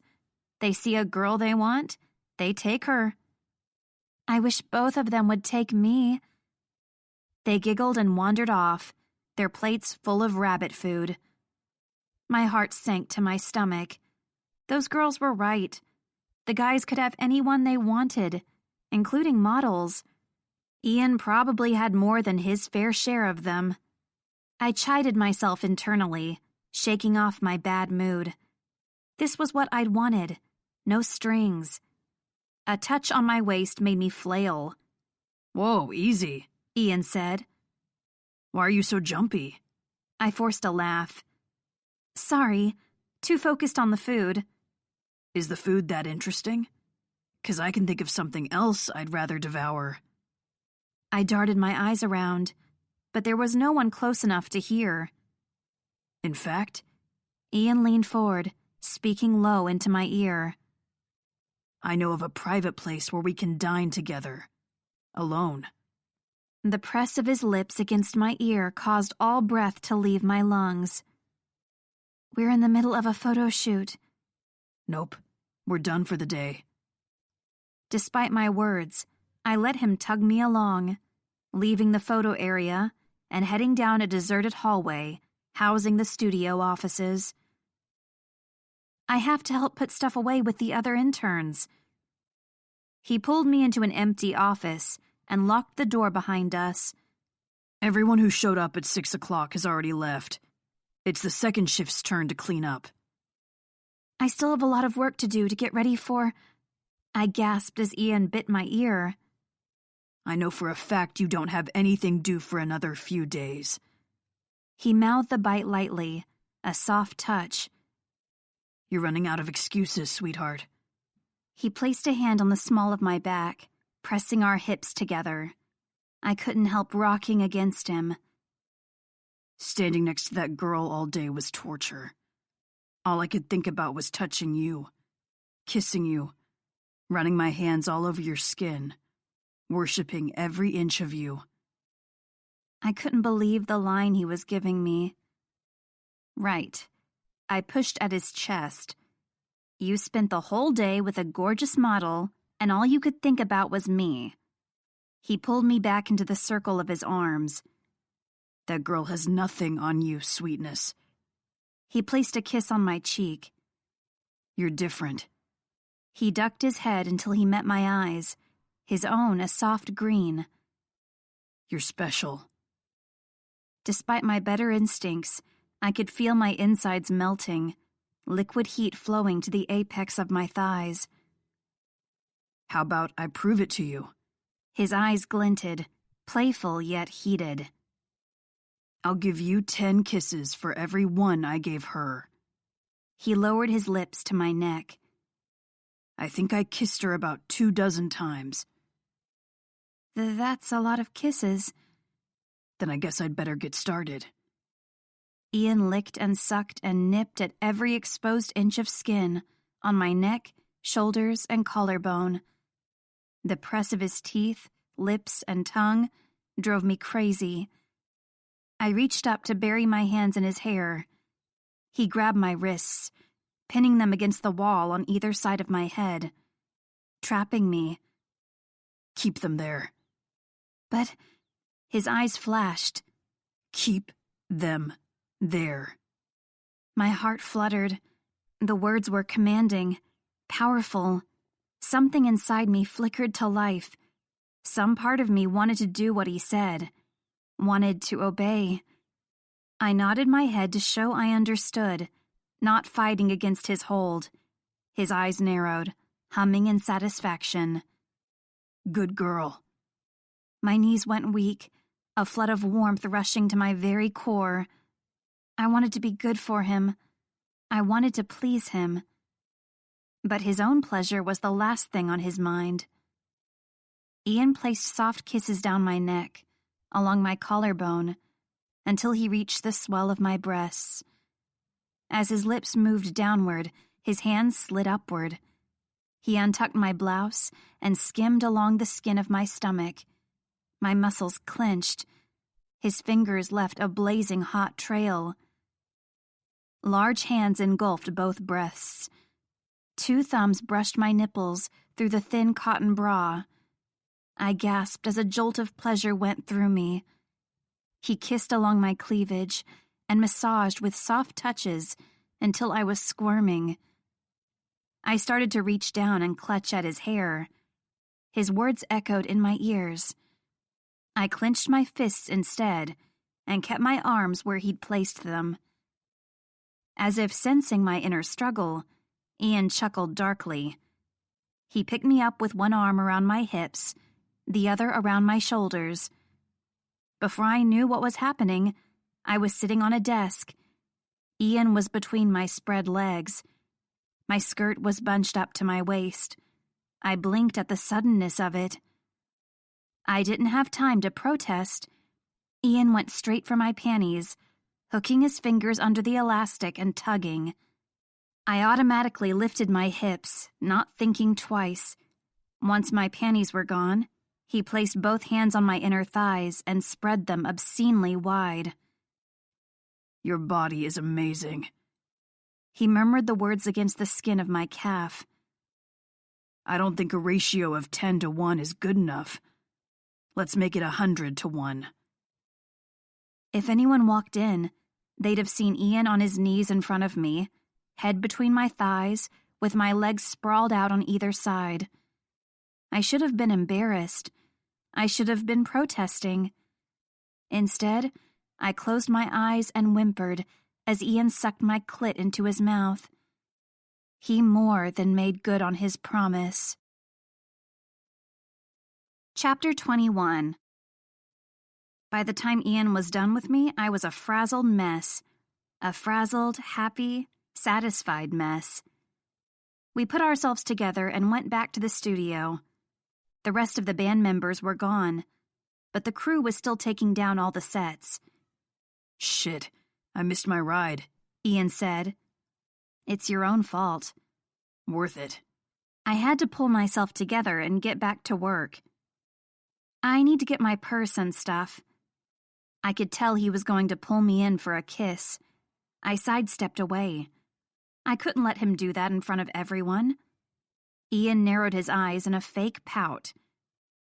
You've manhandled me enough for one day, I admonished. I'll see you back at Etude. Fine. I'll go see if any of the guys are still hanging around somewhere. I'd misplaced all my things, so I had to go looking in every corner and under every table. I tried to stay out of the way of the crew, but I received a few glares, when I got too close to a piece of expensive equipment. All those cameras and lights were just waiting for me to bump into them and knock them over. I still hadn't found my bag. I panicked, wondering if someone had stolen my stuff. I approached one of the interns. "Hey, have you seen a black leather purse with pointed studs?" "No, but I think someone complained about our stuff being everywhere," she said. An assistant moved everything to a break room. The one with the large fridge, not the one with the small water cooler. Annoying, but better than having it stolen. I thanked her and made my way to the back. Familiar voices echoed from down the hall. Damon and Ian were there. I was about to push the door open when I heard my name. I paused. The voices got louder, shouting. Damon's voice rang out. "Hope you know what the fuck you're doing." "I don't know what you're talking about." Ian sounded as stubborn as Damon usually did. I should have left. I should have turned around and walked away. I didn't. "You know exactly what I'm talking about. What do you care anyway? We fuck them," Damon said bluntly. "We don't fall for them. I haven't fallen for her. I've seen you two sneak off. I've seen the way she looks at you. You said it was a one-time thing. This one is different." My heart thumped madly in my chest. I peeked through the crack in the door. "Is the sex that good?" Damon asked sarcastically. Ian fumed for a brief moment before he smirked. "Man, you've got no fucking idea. Listen, I get it, she's hot. I'd fuck her too." Ian choked, rage exploding across his face. "Don't you even." "Then again, maybe not," Damon muttered, talking over his twin. "Those eyes of hers would drive me nuts before too long." "What's wrong with her eyes?" Ian asked, as a vague feeling of insult spread through my chest. "I don't know, man. It's like she's gazing into your soul or something. Those concepts she came up with for each of us? Like she's psychic?" Damon faked a shudder. "Fucking creepy." "She's observant." "Exactly. That's what I'm telling you. She notices things." Damon gave Ian a pointed stare. Ian's shoulders slumped, as if he were giving up. "It doesn't matter anyway. We're just having fun. She's nothing to me." My throat closed up. All that stuff he'd said about me being different, about me being special, I'd known it was all just a game to him. I quickly blinked tears away, admonishing myself. I should have known better. Haven't I been through this once before? I couldn't believe I'd almost made the same mistake twice. No more. I wasn't going to let myself fall any further. Whatever I had with Ian was supposed to be fun, exciting. I shouldn't expect anything other than that. I didn't want anything other than that. "What do you think's going to happen if she finds out?" Damon continued. Ian flinched. "She won't." He avoided Damon's eyes, playing with the buckles on his wrist brace and twisting it around in circles. Damon placed his hands over his brother's, tangling their fingers together to stop the fidgeting. "You think she'll just keep quiet about it?" Ian pulled away with a jerk. "We did everything we could to keep it a secret," Damon pressed on. "We went on fucking hiatus, Ian. She won't find out." I'd known the band had gone on hiatus. They never said why. At first, fans thought there had been a falling out between the members. When they got back together, we assumed they wanted a break. They ended their standoff. Damon let out a frustrated growl and stalked towards the door. I quickly fled around a corner, not wanting to get caught. Damon left the room first. I waited, but Ian didn't come out. I tiptoed a few feet down the hallway, then made my way back over, shuffling my feet loudly to announce my arrival. Ian stood in the middle of the room, head bowed, hair falling over his eyes. He was back to fidgeting with his wrist. "Hey, you still here?" I made my voice purposely cheerful and carefree. I hope my eyes weren't red-rimmed. He glanced up with a jolt, his own eyes wide, panicked. "Sorry," I said hurriedly. "I didn't mean to startle you. I'm looking for my bag." He seemed to force himself to relax. "It's okay. I was just lost in thought." He scanned me up and down, a sly grin crossing his lips. "One of your shirt buttons is still undone." I looked down, horrified to find he was right. How embarrassing. I fumbled to quickly fasten it back up. I hoped no one else had noticed. He came over and took my hand, squeezing it. "I forgot to tell you. We're doing a small concert tonight. There's a couple other bands who are going to be playing. You want to come and watch backstage?" Did he really want me there? Or was he hoping to get a good luck blowjob before he performed? I pushed back the snide thoughts. I'd known exactly what I was getting into. "Do I have time to change?" "Gonna put on a sexy little number for me?" I thought about the clothing currently in my closet. I'd have to borrow from Faith again. "Sure, I'll tart myself up like all the other girls." He wrapped his arms around my waist and swung me around. I let out a soft shriek.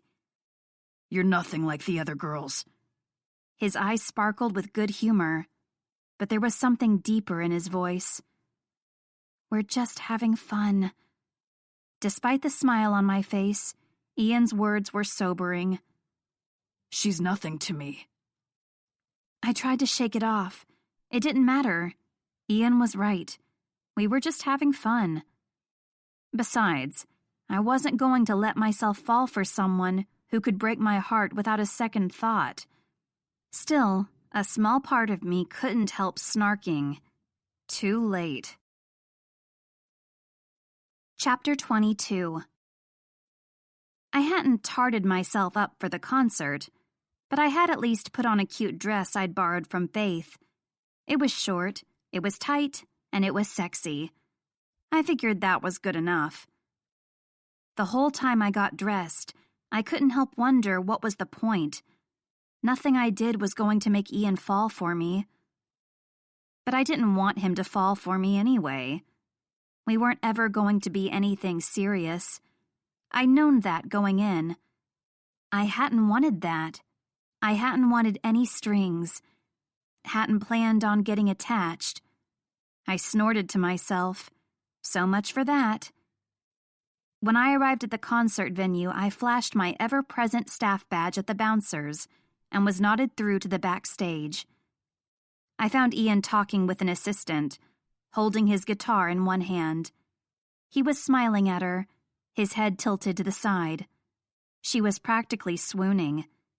He said something I couldn't hear, and she nodded fervently, rushing away to do his bidding.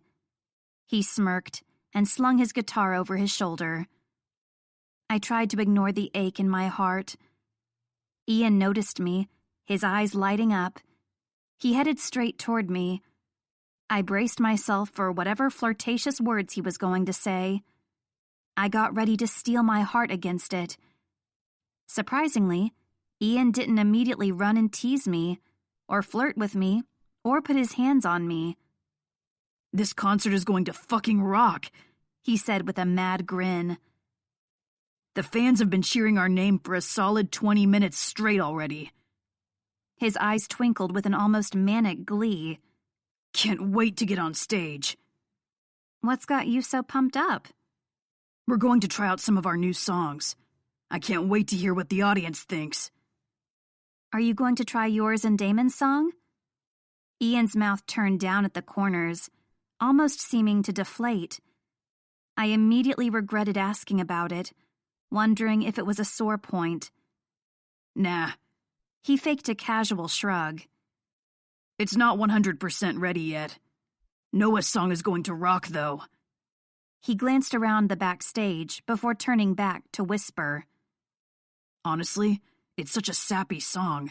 I think all the girls in the audience are going to burst into tears. Isn't that a good thing? Damon gets pissy at Noah's emotional stuff. Says we want the girls thinking we're sexy rock stars, not some sort of sensitive artiste. There's nothing wrong with that. I thought you were into the rock star god thing. All leather pants and eyeliner. Not acoustic guitar and crooning love songs. I can enjoy both. Ian gave me an odd look. You really like that kind of thing? Why do you care what I like? A small, snide voice inside me said. After all, we're just a fling. I mean nothing to you. I pushed aside the pain in my chest. I was thinking I might go down to the pit, I told Ian. Experience the concert firsthand like a real fan, not just watching from backstage. And get crushed by a mob of fans? Good luck. I am a fan. I'm used to it. But you're not a fan anymore. You're working with rock stars now. You should get to enjoy the perks, like watching backstage without getting trampled on in a mosh pit. My phone pinged. I suppressed a sigh. Sorry, this might be Janet. You don't work for her anymore. Tell her to shove off. I can't do that. Sure you can. Ian snatched my phone from my hand. Hey, I protested. He looked at the screen. Darkest Days twin guitarists voted most eligible bachelors. He read out loud. He looked to me with a raised eyebrow. I groaned and put my face in my hands. This the kind of stuff you usually get notifications on? His voice held a teasing tone. Shut up, I grunted. You keeping tabs on me? I told you I'm a fan. Ian put the phone back in my hand. I'm not sure whether to be flattered or creeped out. It's not like I'm stalking you. I need to keep up to date with Darkest Days news for my job. News like which member of the band has captured the hearts of women everywhere? It's not my fault that's the kind of news that gets shared online, I grumbled. I'll have to blame the media on that one then. He handed me back my phone with a grin. You're too cute. 10 minutes, guys. August called from near the curtain as he peeked out, surveying the concert hall. Give me 15, I heard Damon call back with a dark chuckle. I looked around but couldn't see Ian's brother. He's probably getting head from some girl in a dark corner. Ian looked torn between being amused and exasperated. Don't know why he can't leave the fun for after our concerts. Ian gave me a sly look. Like the kind of fun we're going to have afterwards. A lump in my throat made it hard to speak. That's what our whole relationship was about. Fun. Two adults having a good time. You want to head back to your place after the concert? I asked. A pained look crossed his face. Ah, shit. I forgot. Ian gave me a sorrowful look. We've got to put in an appearance at a VIP party after the concert. I won't be free for hours. He genuinely seemed sorry. He actually did want to spend more time with me. Or maybe he just wanted to spend more time between my legs. The thought sent an unwanted spike of pain through my heart. This is getting ridiculous, I scolded myself. Get your feelings under control. I'll make it up to you. Ian traced my lower lip with his thumb, a sensual caress, almost as good as a kiss. My breath hitched. Why don't you come over to my place tomorrow night? We can make dinner. Maybe watch a movie. But from the look in his eyes, I could tell he was imagining 100 dirty things he could do to make it up to me. Chapter 23. As I got ready for dinner at Ian's place the next day, a small part of me couldn't help cheering. It was like a date. Maybe he did have feelings for me after all. My head reminded me that we weren't in a relationship. He wasn't my boyfriend. I certainly wasn't his girlfriend. but my heart wouldn't listen. It still pumped madly at the thought of finally being alone, like a proper couple. Would he cook for me himself? Would there be candles? I was trying to anticipate how romantic the mood might be that evening. The text messages he sent me all day didn't make it any better. They were half sweet and half dirty. I've missed spending time alone with you, sweetheart. There's no better feeling in the world than sinking my cock inside you. Can't wait to hold you in my arms again. I'm going to make you come so many times, you'll be begging me to stop. Those texts flustered me in more ways than one. By the time I found myself at Ian's condo apartment, I was a bundle of nerves. You look amazing. Ian stood in the open door frame, eyes wandering over my body, as if he were a man starved of food and I was a tasty meal. The black bodycon dress I'd borrowed from Faith's closet had been a good choice. He wore a simple white t-shirt, tight over his chest. His jeans hung low on his hips, practically molded to his legs. When I glanced up, I was met with bright green eyes and a heated stare. My stomach did flips. Ian was wrong. He was the amazing one. You look good too. I tried not to sound breathless. I must not have done a good enough job because he tilted his head and smirked. To my relief, he didn't comment. Hope you like Italian. He opened the door wide and ushered me in with an arm around my waist. I like food in general. A delicious smell wafted through the air as I entered, tomatoes and herbs. Ian's condo was a vast open concept space, modern and chic. Cream-colored leather furniture complemented the black and white abstract art on the walls. His kitchen was off to the side with a large island counter, marble-topped, 4 tall bar stools in front of it. There was no dining room table. There were, however, several guitars and amps in a corner near the balcony doors. I went to go touch one before pulling back. Are these expensive? A few of them. That one over there was my first. He pointed to one covered in stickers and scuff marks. It's a piece of shit, but I can't get rid of it. Wait, do you play in here? I asked, aghast. Don't your neighbors complain? What neighbors? This is the penthouse suite. I have the entire floor to myself. I glanced around. It doesn't seem that big. I've got a couple extra bedrooms and a small recording studio of my own down that hallway. I hadn't noticed the hallway. This wasn't an open concept apartment. This whole area was only the living room. I tried to keep my mouth from gaping open. How much did this place cost? Then again, he was a rock star. Of course Ian would be able to afford an entire penthouse right in the heart of downtown. I wandered over to the far wall to gaze out of the floor-to-ceiling windows overlooking the city. Everything looked so small from up here, so insignificant. You getting overwhelmed? He teased, wrapping his arms around me from behind. A little. Soon you'll be able to afford a fancy place like mine. Never in my wildest dreams could I afford a place like this. You just scored a sweet gig, working as our image consultant. Who knows where that might lead? I'm just another intern.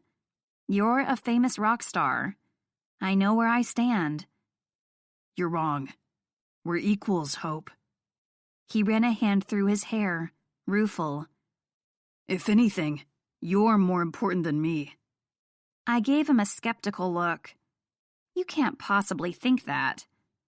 Do you know how many musicians are out there waiting to be discovered? Believe me, if I quit music tomorrow, they'd find a replacement within minutes. You're underestimating how much people love you. They love Damien. They love the idea of the twins. No one cares about Ian. My heart clenched, aching for him. I care about Ian? His eyes flicked up to mine, examining me closely, as if trying to discern whether I was lying or not. I don't know what he saw in my eyes, but he pulled me forward, brushing his lips against mine, a not-quite kiss. "That's why you're different," he murmured into my mouth.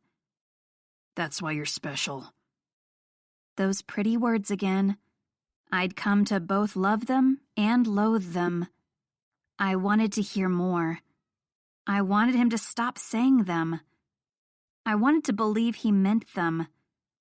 I knew better than to hope he was telling the truth. I stepped away from the circle of his arms, giving myself space. "What are we having for dinner?" He tugged me close again, our fronts pressed together. "I know what I'm having for dinner." The wicked grin he gave me made my stomach do flips. "We don't want dinner to get cold." "It'll keep," he dismissed. "Right now there's something I want even more." "How about we save that for after?" I didn't know if I wanted to have sex while my feelings were still so tangled up. Ian almost pouted. It was cute. "After, then," he agreed. The food was simple but delicious. Fresh, handmade pasta dressed in light olive oil and Parmesan sauce with diced tomatoes. I had to keep myself from moaning when I took my first bite. "This is amazing. Did you make it?" Ian laughed. "Hell no. I have no idea how to use half the gadgets in my kitchen. I ordered in. I can make bacon, pancakes, sometimes omelets, and ramen noodles. That's it." "Sometimes omelets?" It usually ends up being scrambled eggs. "It's good to be aware of one's strengths and weaknesses." "And you? Can you cook?" I sort of had to learn how. My dad worked all the time, so my sister and I took turns after my mom. I cut myself off and looked down, twirling the pasta with my fork. Ian put his hand on mine. "Is she..." "She passed away when I was young. Car accident." He spun me around on the rotating chair to face him. "I'm sorry. I didn't mean to bring up bad memories." "It's okay. It was a long time ago." He must have recognized the pained look on my face. "Even though it was a long time ago, that kind of thing never really heals." "It wasn't just her death.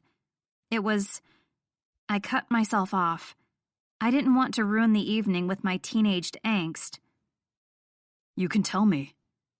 Ian's voice was so sincere. I debated for long moments. I hadn't confessed my feelings like this to anyone before. I'd never had anyone I felt comfortable enough unloading on. It wasn't exactly a pleasant conversation starter. But Ian had always listened to me, even in the beginning. He seemed to genuinely care. Maybe I could trust him. Maybe he would understand. After losing Mom, our dad just kind of stopped. I don't think he ever recovered. He spent all his time working. He was never home. And when he was, it was like Faith and I weren't even there. I think he couldn't stand the sight of us. We reminded him too much of our mother. "I'm sorry." "It's okay. I'm over it. We grew up, moved out, and moved on." I blinked back the sting of tears at the back of my eyes. "So Faith and I have only each other to rely on. We've always had each other's backs." "It's good to have a sibling help you get through the hard times." Ian appeared startled at himself and glanced away. "Has Damon helped you through stuff?" I asked carefully. He was silent for a moment, before lifting one shoulder in a casual shrug. "Just the usual bullshit that comes with being famous. You know." I didn't know, but I wanted to.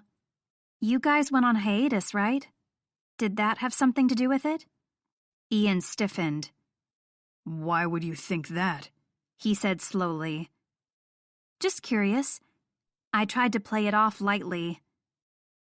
"Some of the other interns were talking the other day. I was wondering. I remember reading about it in the news. We needed a break. Is that all? Yeah. I wasn't satisfied with that answer, but I knew it was the only one I was going to get. He stood abruptly. I'm going to go get us dessert. I watched his retreating back as he headed into the kitchen. Ian had secrets. Secrets he obviously didn't want to share with me. And why would he? I wasn't anyone special. I wasn't his confidant. I was just the girl he was sleeping with. It was obvious I would never be anything more. My phone buzzed. A welcome distraction. I peeked at it. Another Darkest Days update. The screen displayed an entire gallery of the guys at different parties. In every photo, they had their arms around a woman. Sometimes multiple women. My eyes were drawn to the photos of Ian and Damon. On that small screen, I couldn't tell who was who. There were a handful of pictures where they were locking lips with some girl. I didn't want to believe it was Ian. I couldn't. He was different. Ian thought I was different. There was a real connection between us. But it wasn't true, was it? The sweet things Ian said had gotten to me. Made me think maybe we had something more. But they were no doubt the same words he said to every girl to get them into bed. I thought I could do it. I thought, if I went in with my eyes wide open, I could get involved with Ian without getting attached. But from the way my heart ached at seeing those pictures, I'd long lost that battle. My phone buzzed again. I know that's not me texting. You got another guy on the side? Ian's voice came from behind me, light and teasing. It's my sister. I skimmed her text. Guess who I ran into again?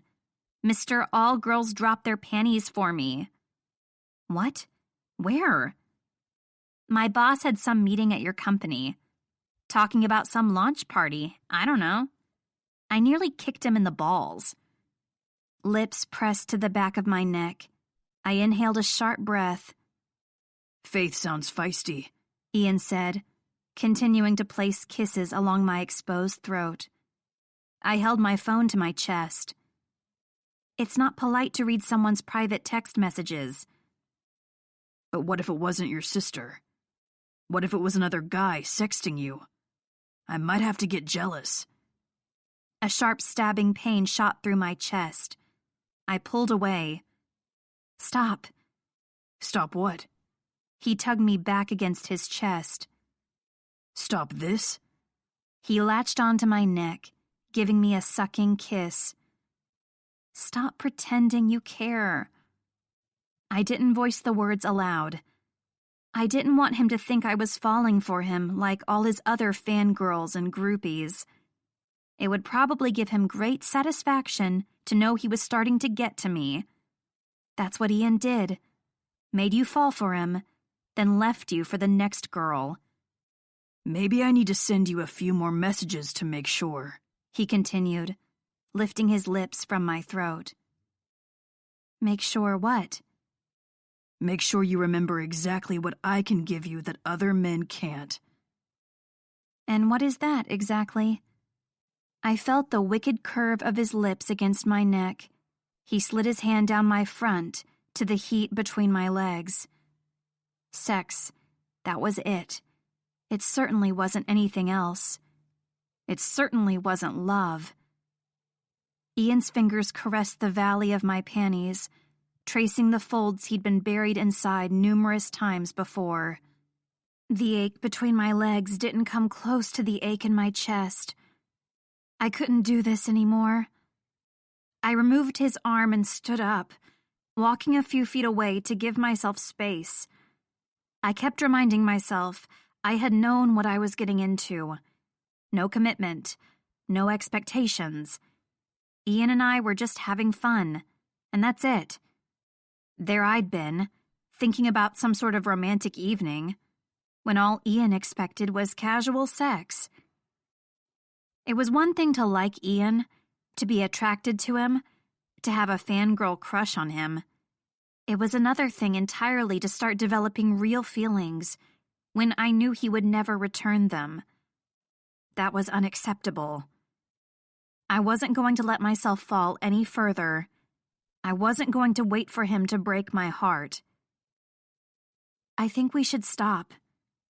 He tilted his head, confused. Stop what? Stop sexting? He cracked a grin. You worried someone's going to read my filthy messages? No. I think we should stop this. Ian's eyes grew wide and confused. Our fling, I clarified. He was stunned for a moment before shaking his head, chuckling. You can't mean you're breaking up with me.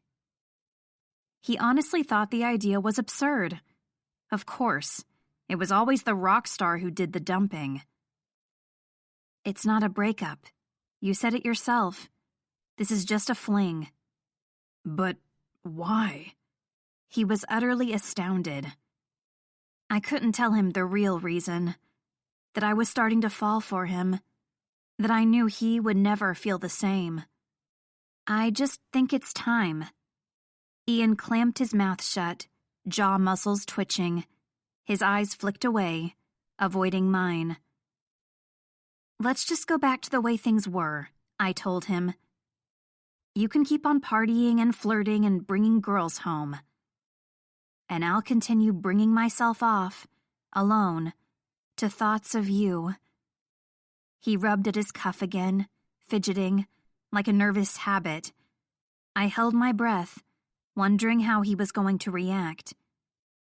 You're right, he said after a long moment. Maybe it's time we ended things. A jab of pain went right through my heart. I'd hoped, but no, of course he wouldn't ask me to stay. I was just a fun distraction to him. So, this is it? Ian met my gaze, green eyes shuddered. Yeah, let's forget it ever happened and continue working together as colleagues. I don't want things to be awkward. The muscles in his jaw shifted again, as if he were biting back words. His fists clenched at his sides. He must have always been the one to break it off. He probably had no idea how to react. We agreed, remember?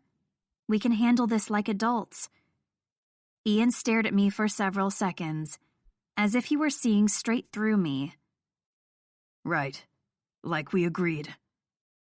After several more long moments, he glanced away, not meeting my eyes. I slowly grabbed my purse from a side table and edged towards the door. So, I guess I'll see you tomorrow? Yeah. He was still turned away. Was I the first person to have ever called it off?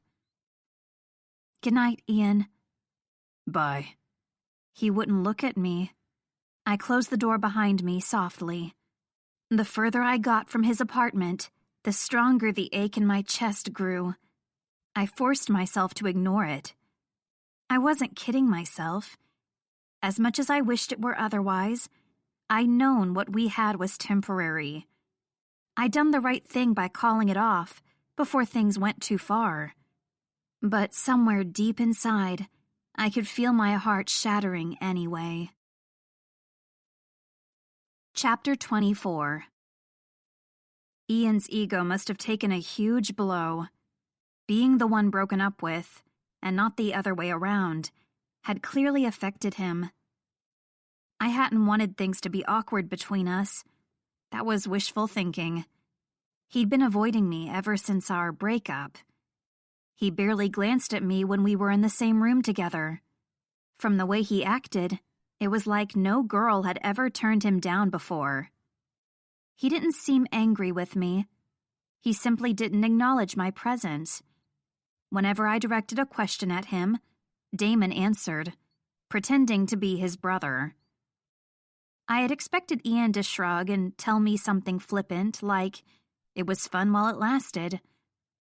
But instead, he had quietly agreed, and then proceeded to deny my very existence. Or maybe that's what he did whenever he dumped a girl. Maybe he stopped caring entirely. We're just having fun. She's nothing to me. The memory of Ian's words made my throat close up. I didn't expect things would be like this when I broke it off. I expected Ian and I could still be, if not friends, at least on friendly terms with each other. It turned out, I really did mean nothing to him in the end. "You sure you want to sit in on this?" one of the assistants asked me. "It's going to be the same old questions they're always asked." The band was scheduled to appear on a local talk show to promote their new album. It wasn't finished yet, but the marketing department decided to get ahead of promotions. They wanted fans excited before releasing a single song. I tagged along because I wanted to see them in action, so to speak, when they talked to the DJ. Every person acts slightly different depending on the situation, whether signing autographs for fans, performing on stage, or talking to the media.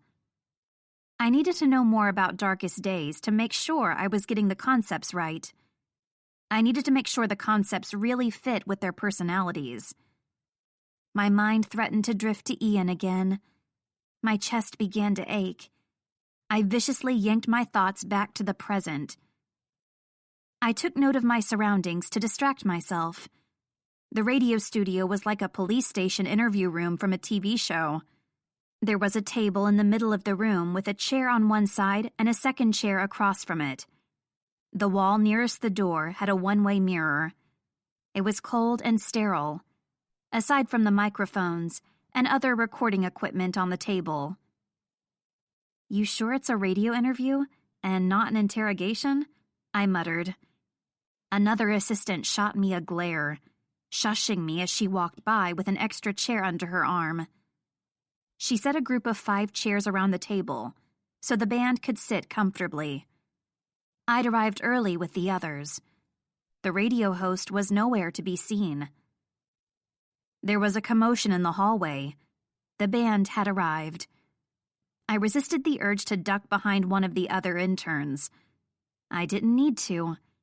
I was on the other side of the recording room, behind the one-way mirror. The guys couldn't see me through the glass. They were dressed up as if they were ready to go on stage. Odd, considering it was a radio interview. No one would see what they looked like. I noticed a few people snapping pictures here and there, and then it made more sense. The PR and social media team would no doubt be posting pictures of this interview all over the internet. Cameron was the only one dressed sort of normal, or as normal as Cameron could get, which simply meant he was wearing a t-shirt to go along with his dark denim and decorative chains. His bright red hair was wild as ever, strands falling over his face, nearly obscuring his coal-smudged eyes. Black skinny jeans and a white t-shirt was August's usual outfit. Platinum blonde hair was tied at the back of his neck. Despite the loose hair that kept falling out of his short ponytail and into his face, his thoughtful expression didn't falter into annoyance once. Noah had slung his ever-present leather jacket over his shoulder instead of wearing it. The tight black t-shirt fit him well, although the dark color hid the toned abs all fangirls squealed over during their rare appearance. Ian and Damon walked in last, green eyes flashing with mirth at something Cameron said. A spike of painful desire speared my heart. Heat flooded through my body, centering between my legs. Every single time. The longer I went without being in Ian's presence, the more I forgot how much power he had over me. Then I would see him again and be reminded, vividly. I fought to put my feelings aside and simply observe. The twins both wore matching Metallica shirts and faded jeans ripped at the knees. Their hair was styled up, spiked, but still seemed soft to the touch. I knew exactly how soft Ian's hair was. I'd run my hands through it countless times while he'd kissed me, while he'd touched me, while he'd been inside me. My thighs clenched together at the flood of memories. Why exactly had I called it off again? Ian's eyes flickered around the room, as if seeking something. He glanced at the mirror and stopped. He was staring right at me. He couldn't see me, could he? The glass only went one way. My breath caught in my throat as I met his green eyes. This was exactly why I'd called it off. One look and I was ready to melt. One look and my heart throbbed with longing. I made the right choice, I told myself. None of it was real. It was just sex. And that's all it was ever going to be. Glad you all can make it. The radio DJ walked in a few seconds after the band members took their seats. She wore a plain navy shift-style dress, but was well accessorized, with thin silver and gold necklaces around her neck and matching bracelets. I wondered if she always dressed up for work, or if this was because she was interviewing a famous rock group. She appeared tired with bags under her eyes, which explained the extra-large coffee she carried. I watched with the other assistants and interns behind the mirror as she shook hands with them all and made her greetings. Nice to meet you all. My name's Tanya. She sat and took a huge gulp of her coffee before continuing. If you don't mind, I'll go over a few of the questions I'll be asking, so we can make sure the interview goes off without a hitch. Our manager sent over a list of questions you're to ask us. August gave Tanya a pointed stare. Yes, I've read them. I won't go off script too much, but sometimes interviewee answers take us to interesting places. If we're veering too close to a subject you don't wish to talk about, let me know. Cameron leaned over and whispered something to Noah, who let out a small snort. Mostly I'll be asking about your new album, she continued. Your inspirations, where you got your ideas, things like that. Noah, I'll also be asking about the meaning of the lyrics. You're the main lyricist, right? Noah nodded shortly. And August, you're the main composer? That's right. Although we all worked together to finalize every piece. Actually, each of us has worked on individual songs, Cameron said.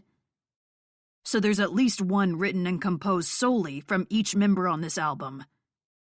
Tanya's eyes lit up.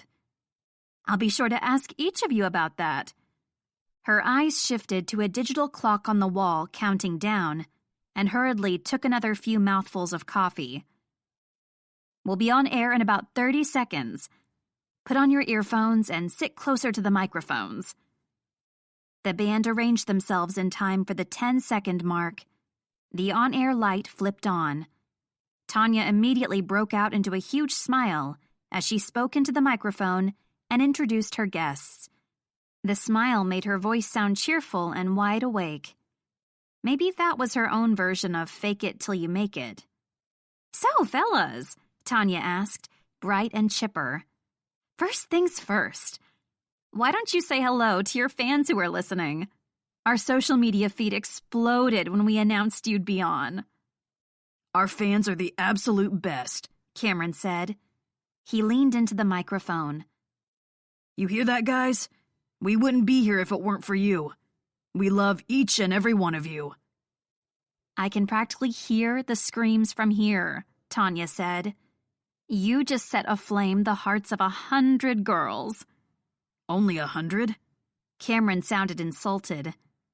You're lucky if it's 100, Noah muttered, his arms folded over his chest. Cameron made a face at him. Is that why you always strip on stage? Tanya asked. To appease your fans? Nothing makes girls cream in their panties more than a shirtless guy in jeans. And I would know. He gave a smug grin. Tanya moved on smoothly. Let's talk about your new songs. I've heard it's a concept album. Can you tell us a little bit about it? The theme of the album is the rise and fall of a relationship, August answered. From first love, to passionate sex, to heartbreak. And the album was a team effort? We all worked together closely to make it the best we could, Damon answered. Noah, how do you feel about singing other people's lyrics? It's fine. Cameron nudged him with an elbow. Noah grumbled quietly, but sat up and answered. The words don't need to be written by me. It's fine as long as I can understand the meaning behind them. The guys and I have worked together for a long time. When I read the words they've written, I can feel the truth of their feelings in my heart. It was such a poetic thing to say. It was also the most I'd heard Noah speak. His gravelly voice sounded as erotic in person as it did on stage. Cameron mentioned before the interview each member wrote a song themselves. August, did you find it difficult to write lyrics? Tanya continued. You're mainly the composer, yes? Lyrics aren't my strong point, August admitted. It took me a while to figure out what I wanted to say. And what is that, exactly? Tanya pressed. You'll find out when the album is released. Fair enough. Cameron, what about you? Writing my own song was so much fun. Although August made me take out all the really dirty words, that jerk. He wouldn't even let me say Noah clamped a hand over Cameron's mouth. Remember, boys, we are on public radio. And then we've got the twins, Cameron continued. Their song rocks. You two wrote your song together? Tanya asked. We did, Ian answered, leaning forward into the microphone. My brother and I wrote these awesome dueling guitar solos. The fans are gonna go crazy over it. I thought each of you worked on a single song yourselves, Tanya asked. The twins are basically one person anyway, Cameron said. Ian froze, his shoulders tensing up. Why didn't you each write your own song? Tanya asked. Damien wrote the song, Damon said. That's what we call those two. Cameron jerked a thumb at both of them. Damon and Ian. And which one is which? Tanya asked. Doesn't matter. Damon chuckled. Like Cam said, we're practically the same person. Ian turned away. His eyes almost met mine through the mirror again before they flicked away, a pained expression on his face. A beep sounded in the room, and Tanya glanced at the clock quickly. It looks like it's time for a commercial break. We'll be back in a few minutes with more questions for Darkest Days. Tanya took off her headset and shook out her hair. Great job so far. You've got a few minutes. The guys got up from their seats and stretched their limbs. Ian made a beeline for the door. It caught my attention, but no one else noticed. Damon was distracted by Cameron making a wisecrack, joining in with the laughter. I got the urge to follow him, but stopped myself. So what if Ian was upset? So what if no one else noticed? It wasn't my business anymore. Whatever it was, he could handle it himself. But Damon and Ian's voice kept echoing in my ears. We did everything we could to keep it a secret. She won't find out. Worry filled my chest. I remembered what I'd asked him that night at his apartment, before I'd broken it off. Has Damon helped you through stuff? Just the usual bullshit. But Damon's attention was elsewhere. He hadn't noticed his brother run off. And that look I'd seen on Ian's face. You should go after him, August had said at Cameron's party. Don't let him be alone. I bolted from my chair and ran. Chapter 25. Ian had almost disappeared down the hallway. I was about to call out to him when he slipped into the men's washroom. I hesitated. Maybe he wasn't upset after all. Maybe he really just needed a break. I still wanted to talk to him and make sure he was okay. I waited. Swearing and cursing came through the washroom door. Ian's voice. I paused for a brief moment. This was the men's washroom after all. Before pushing open the door, I hoped there was no one else inside. That would be beyond awkward. There was a row of stalls and empty urinals. I turned the corner to find Ian standing in front of the mirror over the sinks. My heart stopped. Ian's fingers were covered in blood. He pressed a wad of paper towel to his lower arm, near the back of his wrist. His whole body was shaking. The counter was smeared with red. My breath hitched, echoing loudly among the tiled walls. He whirled around. His eyes were wide and glassy. The expression on his face went from shock to shame to anger, all within seconds. "Get out," he snarled. He pressed harder on his wrist. I realized what this was, what Ian was doing. It was like a blow to my chest. "Ian." I couldn't make myself say anything other than his name. He growled and whirled around, shoulders hunched over. "I'm fine. The hand dryer had a sharp edge. That's all." My heart nearly burst out of my chest with a dozen emotions. Fear, worry, nausea. I struggled to push them aside. The last thing Ian needed right now was for me to freak out. I slowly pulled a handful of paper towels from the dispenser and folded them over. I approached from behind on uneasy feet. "Let me see." I kept my voice steady and purposely soft. He yanked his arm away when I reached for it. "I told you to get out." I placed a hand on his back and felt him shaking. "It's okay. Let me help." "I don't need your help." But despite his words, he seemed to deflate, all fight going out of him. I took his limp arm and pulled away the wad of blood-soaked paper. I winced. A long, thin cut on the back of his arm. Perfectly straight, no jagged edges. It was deep. I was sure it went deeper than he'd planned. I kept my voice to a near whisper. "Was it a razor blade?" He swallowed, a thick sound, before taking in a shaky breath. He nodded silently. I placed the fresh wad of paper towel over the wound and pressed. Ian hissed, jerking away reflexively. I held on, not letting him go. We were both quiet for long moments, me with my head bowed over his injured arm, him with his face turned away. He stared at the door like he was contemplating making a run for it. I took his other hand and pressed it over the cut in place of mine. I wet another handful of paper and cleaned his hands and the sink, wiping away the streaks of blood. "How long has this been going on?" He didn't answer. Instead, he peeled off the paper towel and showed me. Dozens of thin scars with ridged skin, silvery pink, one single line of scabbed-over skin. It couldn't have been more than a few weeks old. "That time I saw you coming from the washroom. This is what you were doing?" His hands trembled. I glanced up to meet his eyes, still glassy. From pain? From endorphins? "You can't tell anyone." "Ian."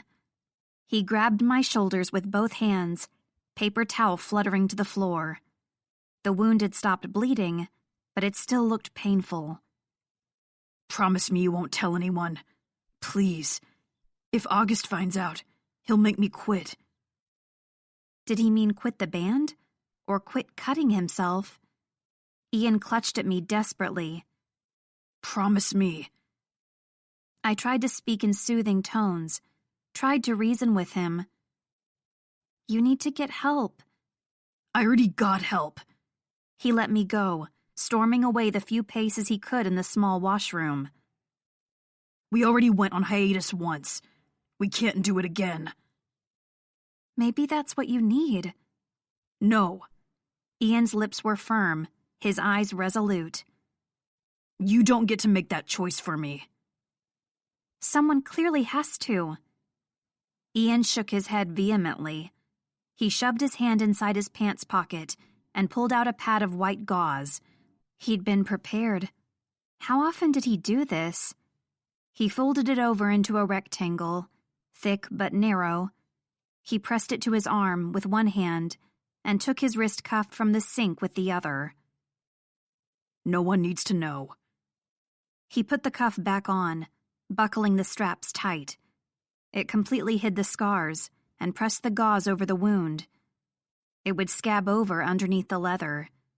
He was going to hide it from everyone. He was going to go out there and pretend everything was fine. At least talk to your brother. Damon would know what to do, right? What do you care anyway? Tears stung my eyes. A vice squeezed my lungs. I care. Of course I care. We're just a fling, remember? He threw the words back in my face, sharp and biting. I can't sit back and watch while you hurt yourself. He stared straight through me, expression blank, but I could see the distress in his eyes. Then I guess it's a good thing you don't have to. He turned his back on me and walked out. I stared at the swinging door for long moments. Then I began cleaning up the few red drops in the sink with soap and water. I was on autopilot, my brain going 1,000,000 miles an hour. She won't find out, Ian had told his brother. But I had. Ian cut himself. Doctors called it self-harm. The cuts weren't on the inside of his wrist. They were on the back of his arm. And not one or two. He must have been doing it for years. Why? What would make someone do that to themselves? Despite Ian's plea, there was no way I could keep it a secret. Not something as big as this. I cleaned up the last of the paper towels and flushed them down the toilet. On the way out of the stall, I caught my reflection in the mirror. My face was pale, my eyes wide, full of worry and fear. My hair was more frazzled than usual. The 2-minute break was more than over by the time I gathered myself together. The interview was already done. The band members were getting ready to leave. I kept my eyes trained on Ian. He seemed fine, perfectly normal. There was no hint of that glassy look. It had been replaced by an amused glint as he laughed along with something Cameron said. He was so good at pretending. If I hadn't walked in on him, I probably never would have known. And how could I? This was the last thing I would expect from Ian. From any of the guys. A drinking problem, maybe. Drugs, even. He was a rock star after all. It wasn't uncommon. But self-harm? Damon and Ian both saw me, a quick glance. Ian whispered something to his brother. Damon listened for a brief moment before throwing a withering glare my way. Damon slowed his steps. He whispered something back and nodded to his brother, indicating he should go on ahead. Ian gave him a warning look and touched his arm. Damon shook it off with an easy smile that didn't quite reach his eyes. Ian continued walking with the rest of the band. Damon stood and watched him for a few seconds. Then he whipped around and met my gaze head on. I froze in my tracks. Damon stalked over. There was nothing easy or casual in that stride. He stopped within 2 feet of me. It was like the first time the twins had noticed me backstage. Except that time, I hadn't been terrified for my life. So, Damon's lip curled in displeasure. You found out? I almost couldn't make myself speak. You mean about the... Damon hissed, eyes darting around to see who was within hearing distance. Shut up! I snapped my mouth shut. He let out a frustrated growl and ran his fingers through his hair. I told Ian this would happen. Damon stared me down with narrow, chilling eyes. I shrank back. You better not tell a soul. I won't. Good. The corners of his lips tilted up. It wasn't friendly or reassuring. Because if word gets out, I will fucking destroy you. Chapter 26. I was still trembling by the time I got back home, adrenaline still pumping through my veins.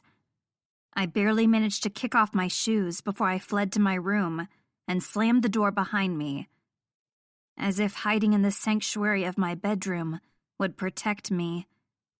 Damon's words echoed in my head, a never-ending litany. He said he would destroy me. The back of my eyes stung with unshed tears. I'd never had someone direct so much hatred towards me. It was scary.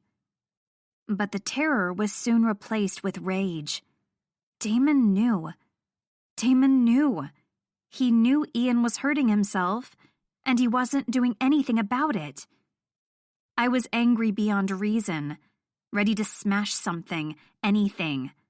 I kicked my laundry basket over, punched at my pillows until they were lumpen and misshapen.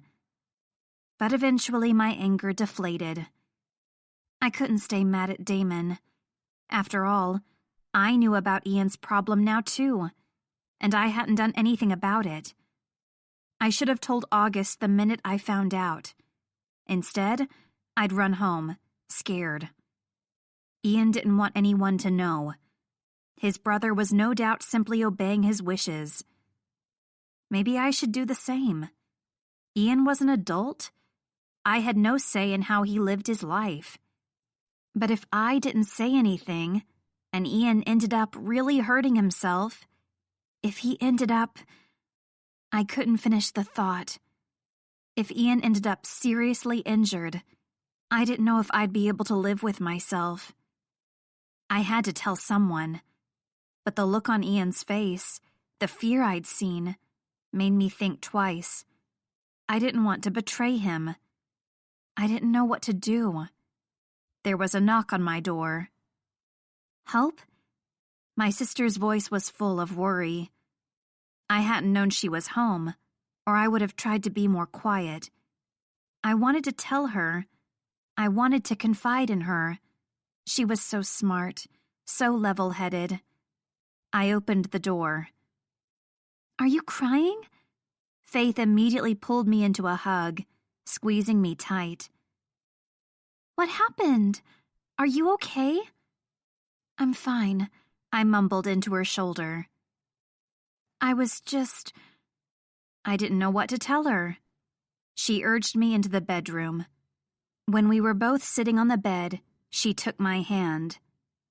Whatever it is, you can tell me. I rubbed at my red-rimmed eyes with a fist and shook my head. We haven't had much time to talk lately, she said quietly. We used to talk about everything. About anything. We've been busy, the both of us. You've got all these events. I've got this internship. I still hadn't told her about my promotion to image consultant. Faith was right. We'd barely spoken in months. I'd missed her. Can you tell me why you were crying? She asked. Is it about a guy? She probably thought I was heartsick over some guy I'd slept with. And I was. But not in the way she imagined. I found out something about a friend. He's in trouble. I want to help, but I don't know how. What kind of trouble? She sat up, alarmed. Is it drugs? No, nothing like that. I tried to give her a reassuring smile. So if it's not drugs, what is it? I want to tell you, but I'm not sure it's my place. What can you tell me? I paused for a moment, thinking.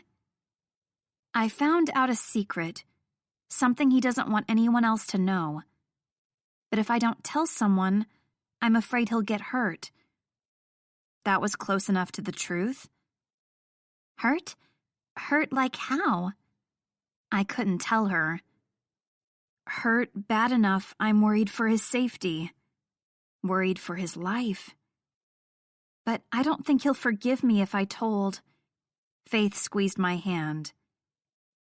I guess it comes down to what's more important. Is his safety more important than his feelings for you? Are you willing to watch him get hurt, just so he won't be upset with you? I shot off the bed. Of course not. His safety is the only thing that matters. Then I guess you know what you have to do. My shoulders slumped. It's not that easy. I don't want to betray his trust. She pursed her lips. Well, you don't necessarily need to be the one who tells. What do you mean? He's in trouble. Even though he doesn't want anyone to know, I'm sure deep down inside somewhere he's desperate for help. You need to convince him. Get him to ask for help, so you don't have to go behind his back. I stared at her for a few minutes before throwing my arms around her shoulders. How do you always know what to say? That's what sisters are for. I pulled back and wiped the tears from my cheeks. Thanks. I hoped she was right. I had to talk to Ian. I had to make him understand, to convince him to get help. And if that didn't work, if Ian didn't agree to tell someone, I pushed those thoughts aside, not wanting to get ahead of myself. Talk to Ian first, then decide what to do. Faith took my hand. Hope, can I assume Mr. Sexting is the one you're talking about? I stiffened, but then remembered she didn't know who he was. Yeah, it's him. Worry flickered across her face. I just need to ask, are you sure? I don't want you to be making a mistake, getting involved with this guy. So what if I am? It's my mistake to make. What if he hurts you? Then I guess I'll have to live with a broken heart. And there it was. I finally admitted it to myself, the words I'd been avoiding. I was in love with Ian. Even if he would never love me back, even if I meant nothing to him, it didn't change my feelings.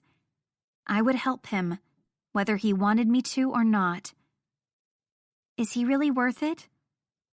Flashes of Ian's face flicked across my vision, echoes of his words in my ears. You keep up the good work, sweetheart.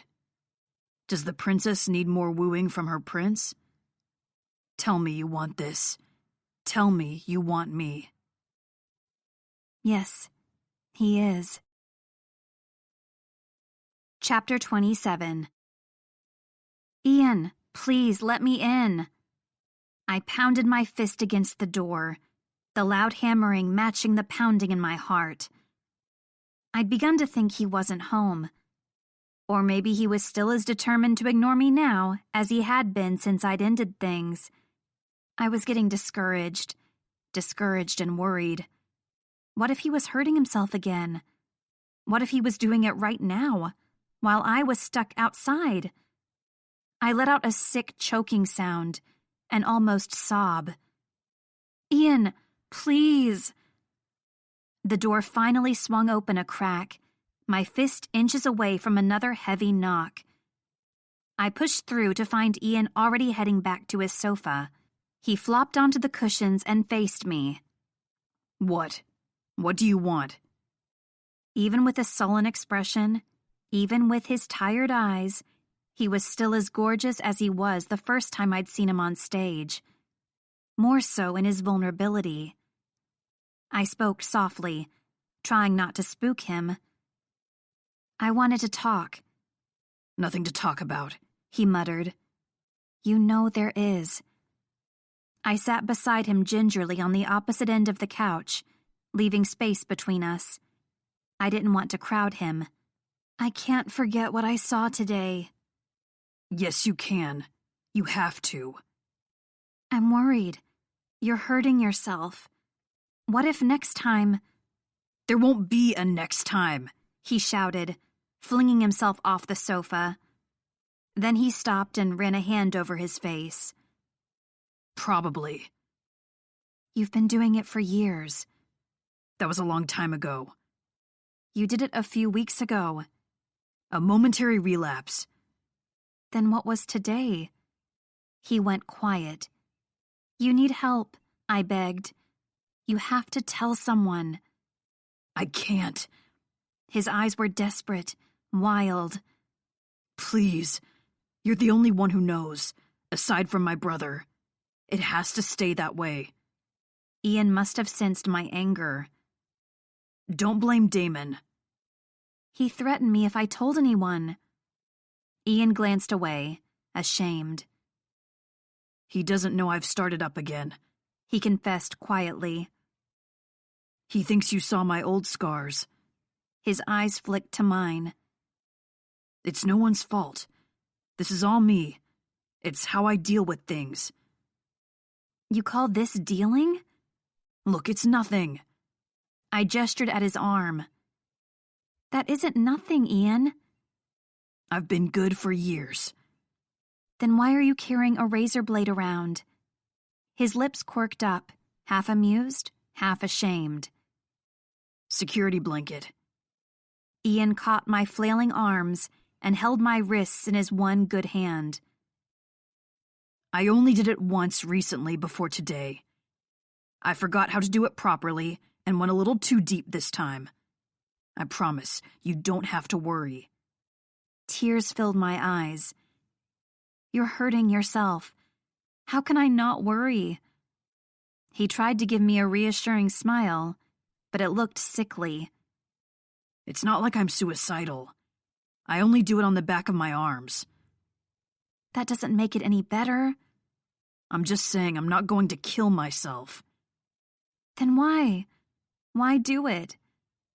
Ian let out a deep breath and collapsed back onto the sofa. It's hard to explain. Tell me. This time I sat close, knees tucked under me, pressing my thighs against his. I want to understand. Ian leaned forward, elbows on his knees, the heels of his hands pressed over his eyes. For a long moment, I didn't think he was going to answer. Then he spoke. Growing up, our dad was pretty shitty. At first it was just cruel words, putting us down all the time. He made us feel worthless. Then came the yelling, the anger. Then came the hitting, the beatings. I leaned my head on his shoulder and placed one hand on his chest. I didn't say anything, just let him talk. Our mom was so cowed, so beaten down. She didn't do a thing to stop it. I don't think she could, mentally or emotionally. She tried to pretend everything was okay, living in her own little world. But nothing was okay. I'm sorry. He let out a heavy breath, going silent for a moment. The cutting made it better, he finally admitted. I scooted back so I could meet his eyes. How? I think... He trailed off thoughtfully. I think it's almost like it took all the hurt and anger and pain that I was feeling inside and made it physical. The pain on the outside made the pain on the inside feel less terrible. I guess you could call it a coping mechanism. He let out a dark laugh. Pretty awful coping mechanism, I know. My brow furrowed. But how did Damon not know? I kept it from him for a long time. We weren't always as close as we are now. Our dad played us against each other. It didn't exactly make for warm, fuzzy feelings between us. I never would have guessed. You seem inseparable now. That started when Damon found out. When he finally discovered what I was doing, he was determined to help me. He watched me like a hawk. He was there to snap me out of it when I started spiraling down. He was there for me whenever I needed him. But you still continued to cut, even with his help? I stopped for a long time. I thought I'd stopped for good. That it was behind me. But something must have gone wrong a few years ago. It must have been bad.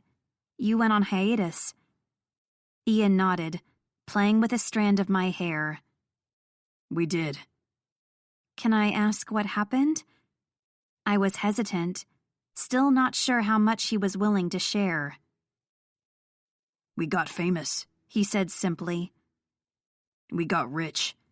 Our dad showed up, said he was entitled to our money, made it all about him.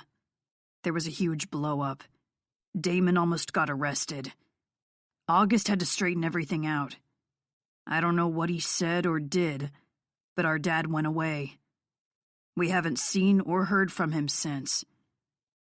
And that's when you started up again? All that pain and anger rushed to the surface. Ian's face twisted, as if the memory caused him physical pain. Like it had just been waiting for me to give in, waiting for that trigger to go off. It only happened the once, but once was enough. Was it bad? He huffed out a dark laugh. Yeah, I went a little nuts. I screwed up my wrists and arms. I cut too deep. Hadn't even realized at the time what I was doing. It was like I was in a trance. I snapped out of it to find myself on the bathroom floor covered in blood. It was not good. He leaned his head back against the sofa and exhaled noisily. I begged Damon to lie for me. We pretended it was an accident. How in the world could something like that be an accident? Accidentally cut myself with a kitchen knife. You don't know how to use the kitchen. He gave me an almost cheeky grin. That's why it was plausible. I let out a little laugh as the tension eased somewhat. The band decided to go on hiatus while I healed. Ian continued. They didn't know I was secretly seeing a therapist. We didn't want anyone to worry. If the media got pictures of my arms, they'd think you cut yourself, I interjected, trying to dampen the hints of anger and worry in my voice. Which is exactly what you do. You've seen the way paparazzi act when some starlet goes on a bender and ends up in rehab. Can you imagine the shit show if word got out about me? Best case scenario, they follow my every move like vultures. Worst case scenario, fangirls start cutting themselves too, out of some sort of sick sense of loyalty. And all of a sudden, Darkest Days is the reason some girl killed herself. I could understand Ian's worry. That doesn't mean you can't tell your friends. There's no reason why you can't tell your brother, at least. No. Ian's words were resolute. Damon can't know. He'll want to help you. He already thinks he's helping. You said you don't talk about it. We don't. But he's trying so hard. If he knew all that Damien shit makes it...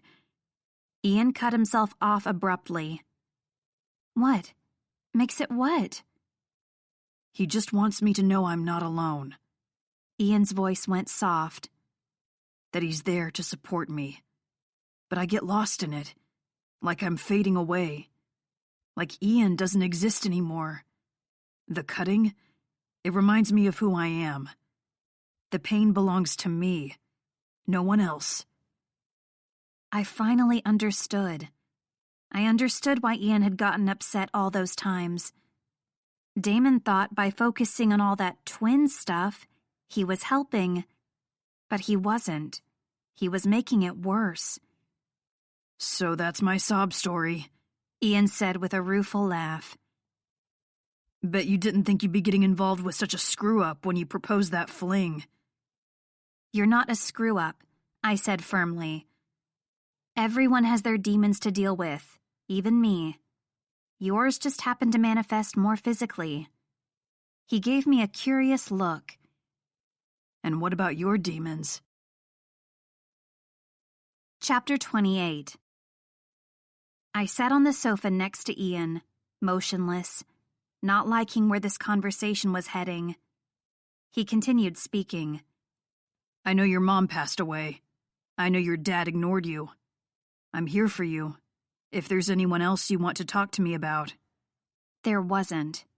I didn't want Ian to know how screwed up I still was emotionally. He was already dealing with so much. I didn't need to unload on him. I don't want to add to your worries, I finally said. Tell me, he insisted. There's nothing much to tell. I fell for a guy. I thought we really had something. He gave me all the attention I wasn't receiving at home. Then I found out he'd been lying to me the entire time. Is that all? No, it wasn't all. He told me how special I was. He said I was the only one for him. He made me think we were going to be together forever. It had all been a lie. That's all, I told him. Ian eyed me, as if he doubted my words. It was the usual college heartbreak, I continued, not wanting him to pry. This conversation was only dragging up bad memories and awful feelings. It only made me remember all my promises to myself not to fall for pretty words ever again. Just like the pretty words Ian always said to me. I shifted uncomfortably in my seat, not wanting to think about that. Ian had just shared something so personal about himself. He'd told me his deepest secret. I didn't want to think he was lying to me about everything else. Ian pulled me close and pressed a quick kiss on my lips. Thank you for telling me. Thank you for telling me, for explaining. I don't really understand it, but I think I can accept that you have your reasons for doing what you do. Now that I don't need to keep my secret from you. He twirled a piece of my hair between his fingers and brought his face close to mine. Maybe we can start up that fling again? I put my hands on his chest, pushing him away. We still need to talk. You can't fuck me into forgetting about this. He smirked, although there were tired lines around his eyes. I can try. Any protests I could have made were immediately muffled by lips crashing onto mine. Fingers tangled into my hair and fisted into my clothes. Ian's tongue played with mine, but there was nothing playful or teasing about it. The kiss was scorching, devastating. The bite of his teeth on my lower lip, a sharp hint of pain, sent a flood of liquid straight to my core. I knew we'd have to have that conversation eventually, but Ian had seemed drained, emotionally exhausted. If this was what he needed, I'd give it to him. I moaned into his mouth and shifted from my seat onto his lap, legs spread on either side of him. Ian's fingers skimmed the hem of my skirt up my hips. I bucked forward until the thick length of him pressed against my panties. Ian groaned and pulled his mouth away. Hope, if you don't stop, I'm going to take you right here on this floor. I thought you needed a bed to fuck me properly. He groaned again and plastered his mouth once more to mine. I gasped in surprise as he stood up.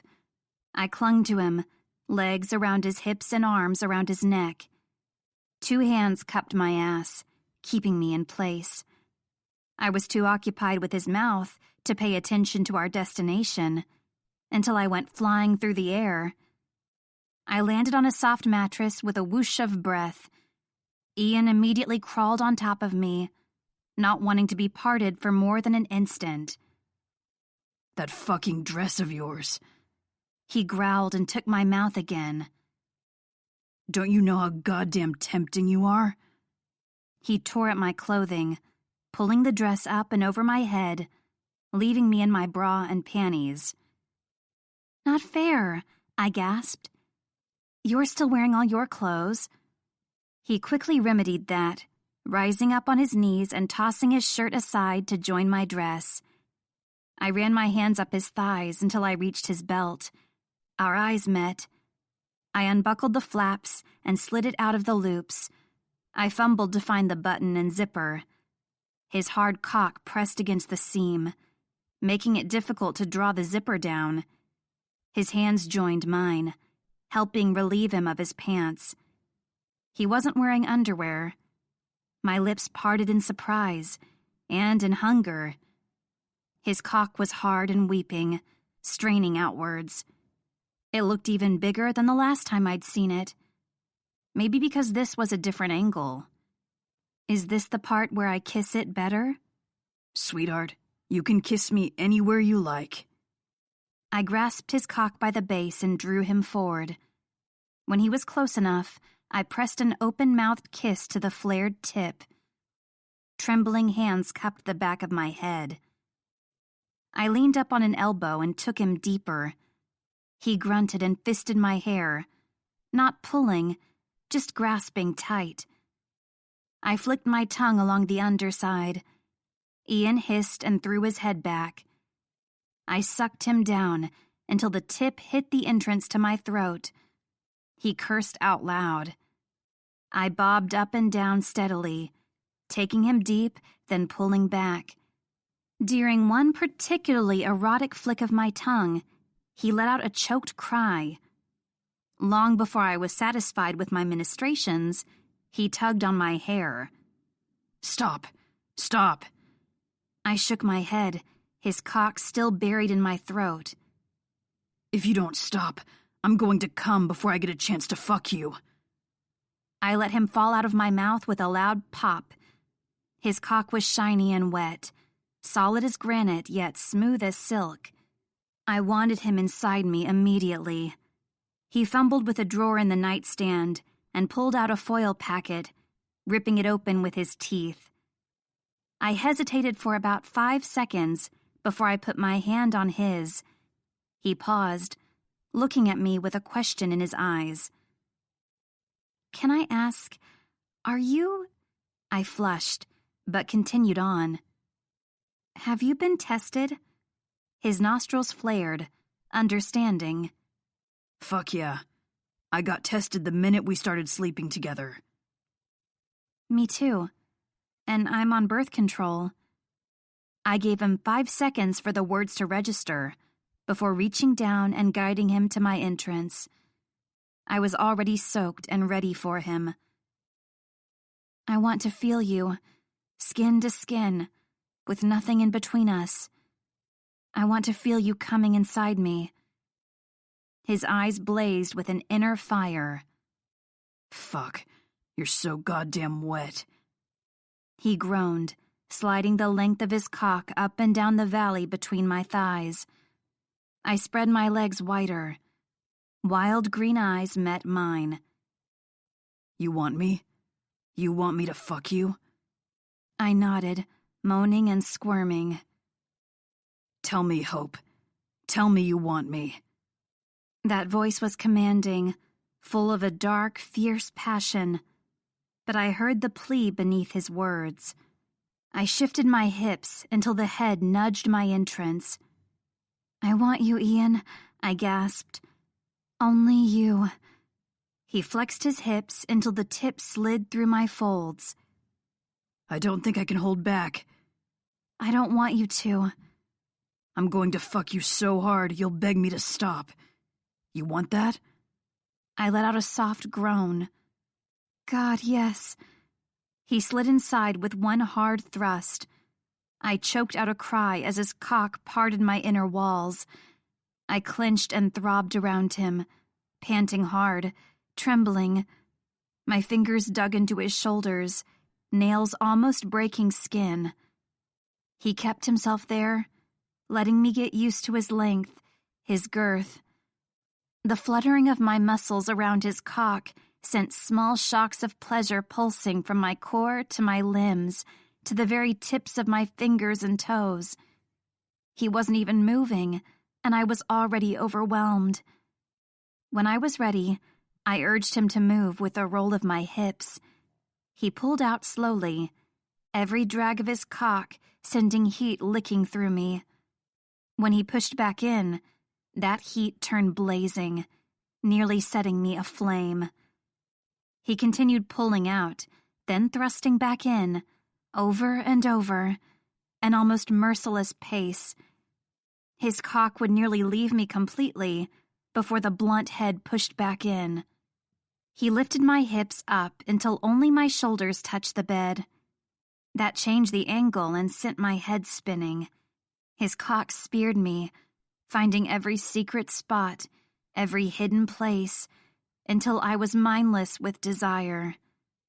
A thumb found my clit, rubbing and circling, and then he thrust at just the right angle, and sparks of pleasure ignited my every nerve, sending me to soaring heights. My eyes flew open as fervent passion took over. I whimpered and gasped and clawed at the skin of his back. I clenched around him, tight and warm. That sent him over the edge. He spent himself inside me, filling me, owning me, taking over every part of me. He joined me in that delirious ecstasy as we matched moan for moan, cry for cry. We trembled and gasped and clutched each other tight, not letting go as we rode wave after wave. Slowly, ever so slowly, as the seconds ticked by, our mutual pleasure abated, and we came back down to earth. Ian moaned into my ear, a breathless plea. Tell me. He was still inside me, cock still pulsing and twitching. I gripped his hips tight with my thighs, not wanting to let him go. Not yet. I want you, Ian. Only you. We laid there, limbs tangled and bodies pressed together, steadily catching our breaths for what felt like hours, days, an eternity. I didn't want to leave the circle of his arms. I didn't want to wake up and face reality. I didn't want to remember the real reason why I'd come over. I didn't want to remember the sight of Ian covered in bloody scars. I buried my face in his chest, squirming until I could feel his heartbeat. It pumped rapidly under my ear, not slowing at all. Ian? I started to speak, hesitant and not sure at all how to start a conversation like this. His breath hitched. He tugged me closer, nearly breaking my bones with the strength of his embrace. He tucked his nose into the hollow of my throat and let out a sigh. We still need to talk, I continued. There's nothing to talk about. Exactly what he'd said when he'd first opened the door. I didn't think it was true. If he didn't want to talk, he wouldn't have let me in. He would have continued ignoring me, shutting me out, the way he'd done when I'd broken it off. You said you stopped for a while, but you've started doing it again. He let go of me and hoisted himself up. He sat on the edge of the bed, his head in his hands. I can't let the band go on hiatus for a second time. Ian's eyes were exhausted, full of pain. He was tired of fighting. I can't do that to them. I crawled over and wrapped my arms around his neck, pressing my bare front to his naked back. At least tell your brother. Tell him you're sick and tired of the Damien thing. There's nothing wrong with wanting to be your own person. I can't. I know he feels helpless. Like there's nothing he can do to help me. He's trying. This is the only way he knows how. Besides, Ian quirked a small smile. I've only slipped up twice. I won't let it get that bad again. I promise. Okay. I tried to hide my unease. An inkling of an idea began to form. I won't force you. Thank you. He gripped my hands for a brief moment before standing up. I'm going to take a shower. He threw a grin my way, as if our entire conversation hadn't happened. Care to join me? I'll be there in a minute. When he was gone, I creeped out of the bedroom to find my purse. I pulled out my phone and dialed. After a few rings, he picked up. August? Hi, it's Hope. Can we talk? Chapter 29. I tapped my finger against the conference room table, nervously waiting for the members of Darkest Days to file in. I'd arrived early to set things up. I had sketches and fabric samples and market research to back me up. I wasn't sure I'd need any of it, but I wanted to be prepared. This meeting was important. Not for me, but for Ian. I was surprised when Naomi, the band's manager, walked in with her usual impeccable suit and sleek bob. I hadn't known she'd be in the meeting, too. "Mind if I sit in?" "Not at all." She pulled out a chair and sat across from me. I hadn't spent much time with Naomi. She seemed like a competent, no-nonsense kind of person, but always with a pleasant smile on her face. Unlike Janet, who always looked like she'd eaten something sour. "How are you finding things?" she asked. "Good. Things are great. I'm having a lot of fun working with the band." I winced inside. Maybe she would think I was being too flippant. Work wasn't supposed to be fun. She gave me a wide smile. "Glad to hear it. I know the guys can be trying at times. Cameron especially." "I can handle him." "So I've heard. I want you to know you've been doing good work. Christine and August have nothing but praise for you." My heart leaped. "Thank you. That means a lot." "I actually wanted to speak with you about that." Naomi clasped her hands together on the table and leaned forward. "I know you were originally hired for a short-term internship. I don't know what your plans are beyond that, but we've been talking. What do you think about staying on and continuing to work as an image consultant for Etude Entertainment?" I let out a small choking sound. "Really? That would be awesome. I'd love to. Very much." "Wonderful. I'll speak with our team and draft something up. An official job description, employment contract with salary and health benefits." I knew I was officially old, because the phrase health benefits made me go all tingly inside. "Do I need to do anything? Talk to Janet or something?" "No, I'll take care of it all. You continue working on the current album. Are those new sketches?" Naomi leaned forward. I explained to her with excited motions what my new plan was. She worried for a bit, but I managed to convince her this was the best move for the band. Although, mostly, I meant it was the best move for Ian. August wandered in a few minutes later, taking a seat beside me. He was surprised to see Naomi, glancing at her with questioning eyes. She tilted her head towards me and nodded. August gave me a brilliant smile, the first real expression I'd seen on his face, besides thoughtful or intense. "Welcome aboard." Ian and Damon came in a few seconds later, playfully shoving at each other. I quickly glanced at Ian's wrist, but didn't see any gauze peeking out from his wrist cuff. He caught me staring and gave a shake of his head, letting me know he hadn't done anything. I hadn't thought he would, but it was better to make sure. "Thanks for coming, everyone," I said briskly, trying to sound professional.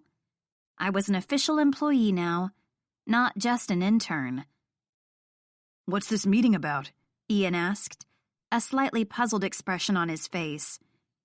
I hadn't told him about it until early that morning, just before I'd left for home to get changed after another night together. I hadn't told him what I'd planned. "Sorry for the last-minute notice, but I think this is important." "So what's up?" Damon grunted impatiently. "I had some trouble sourcing enough material for your shattered glass concept." I was only fibbing a little. I'd had some trouble, true, but in the end I'd managed to scrounge up enough. They didn't need to know that. "So we've decided to go back to my original idea." "We?" Damon asked, sitting up in his chair with a frown. "Who's we?" "August and I." Ian and Damon both flicked their eyes to August. He gave nothing away. I pressed on. "We're going to go with the torn, bloody clothes for Damon to represent passionate fighting, and silk and leather for Ian to represent passionate sex." Ian tilted his head in surprise, glancing back and forth between me and his brother. No, Damon shook his head. I told you before. We want the same concept. I looked to Ian, pleading with my eyes, pleading with him to say something. He stared at me accusingly. I think this is the best direction to go in. For the band, for the concept, for everything. I gave Ian an encouraging look. I'm doing this for you. Surely he had to see how important this was. If it didn't work... Ian closed his eyes and inhaled a deep breath. I could tell he was steeling himself. I like the idea. Damon swung his head around, astonished. I don't want the same concept. Ian looked only at his brother as he spoke, giving him a nervous smile. We've done the Damien thing for so long. This album is about trying something new. I think we should do it, Damon. Damon's mouth popped open. Whether it was Ian calling him by his name in front of everyone, or whether it was Ian disagreeing with him, either way, he was almost shocked speechless. Damon stared Ian down, a penetrating gaze, concentrating solely on his brother. Are you sure? Positive. They communicated without words. A bevy of expressions crossed Damon's face, not the least of which was worry. Worry and fear. He was afraid for Ian? After a few moments, Damon nodded slowly. Okay, different concepts it is. He turned to me. But you better make sure my torn clothes are sexy and not trashy. I'm not going to pull any of that Zoolander derelict shit. Ian and Naomi snickered. August looked vaguely confused. No trash, I promise. Damon narrowed his eyes at me, then shrugged. Fine. Let's run with it. A grin spread across my face. Perfect. I'll get working on it right away. We'll have to move fast. The album's almost done. We're already starting promotions. I need to get the material, get you both fitted again. We'll need multiple rounds of tailoring. Don't kill yourself over it, Damon grumbled. Let me know what help you need, August told me. I'll make sure you get it. I had no doubt he would. I'd spoken to August that first night I'd spent with Ian. I'd quickly run my idea by him. He hadn't been convinced at first. I had hedged, trying to explain without coming out and saying exactly why the twins needed to have two different concepts. I briefly mentioned Ian's name, saying something about how I thought it would be good for him. August had gone quiet. After several long moments of quiet breathing over the phone, he'd agreed. We both left the real reason unspoken. I think August knew without me telling him. It seemed not much got past August summers. I adjourned the meeting and gathered up my sketches, tucking them into my portfolio. Damon pulled Ian aside in the hallway. They spoke with hushed tones, Damon with a confused expression on his face, and Ian looking abashed. Slowly, his expression morphed into determination, firm and resolute. Damon placed both hands on his brother's shoulders, bringing their foreheads together. Damon whispered a few quiet words. Ian responded with a smile. Damon pulled his brother into a hug. I averted my eyes. When I glanced up again, Ian was gone. Damon was staring at me. Even though I was inside the office and he was out in the hallway, I took a step back, nervous, wondering what he was going to do. Wondering if he was upset with me again. Damon tilted his head, giving me a thoughtful look, not glaring or glowering like he usually did when I was around. Instead, he lifted his chin up in acknowledgement. Thank you, he mouthed. My shoulders slumped in relief, no longer tense. I nodded back at him. The corners of Damon's lips quirked up briefly as he walked away to join his twin. Chapter 30. I walked out of the Etude building, intending to take public transit home. I hadn't expected to see Ian's expensive spider venom, or whatever, parked out front. I certainly hadn't expected to see Ian waiting for me. He leaned casually against the passenger side door, shades covering his eyes. I stopped in the middle of the sidewalk, unsure how he was going to greet me. I'd gone behind his back to August. Everything had worked out in the end, though. Would Ian see it that way? Need a ride? Was all he said. I bit my lip, but nodded. Ian opened the door for me. I slid in, clutching my bag nervously. He didn't say anything as he drove. I snuck glances at him, but he didn't look my way. After several minutes, I realized we weren't going in the right direction. You missed the turnoff, I said with a questioning tone. We're not going to your place.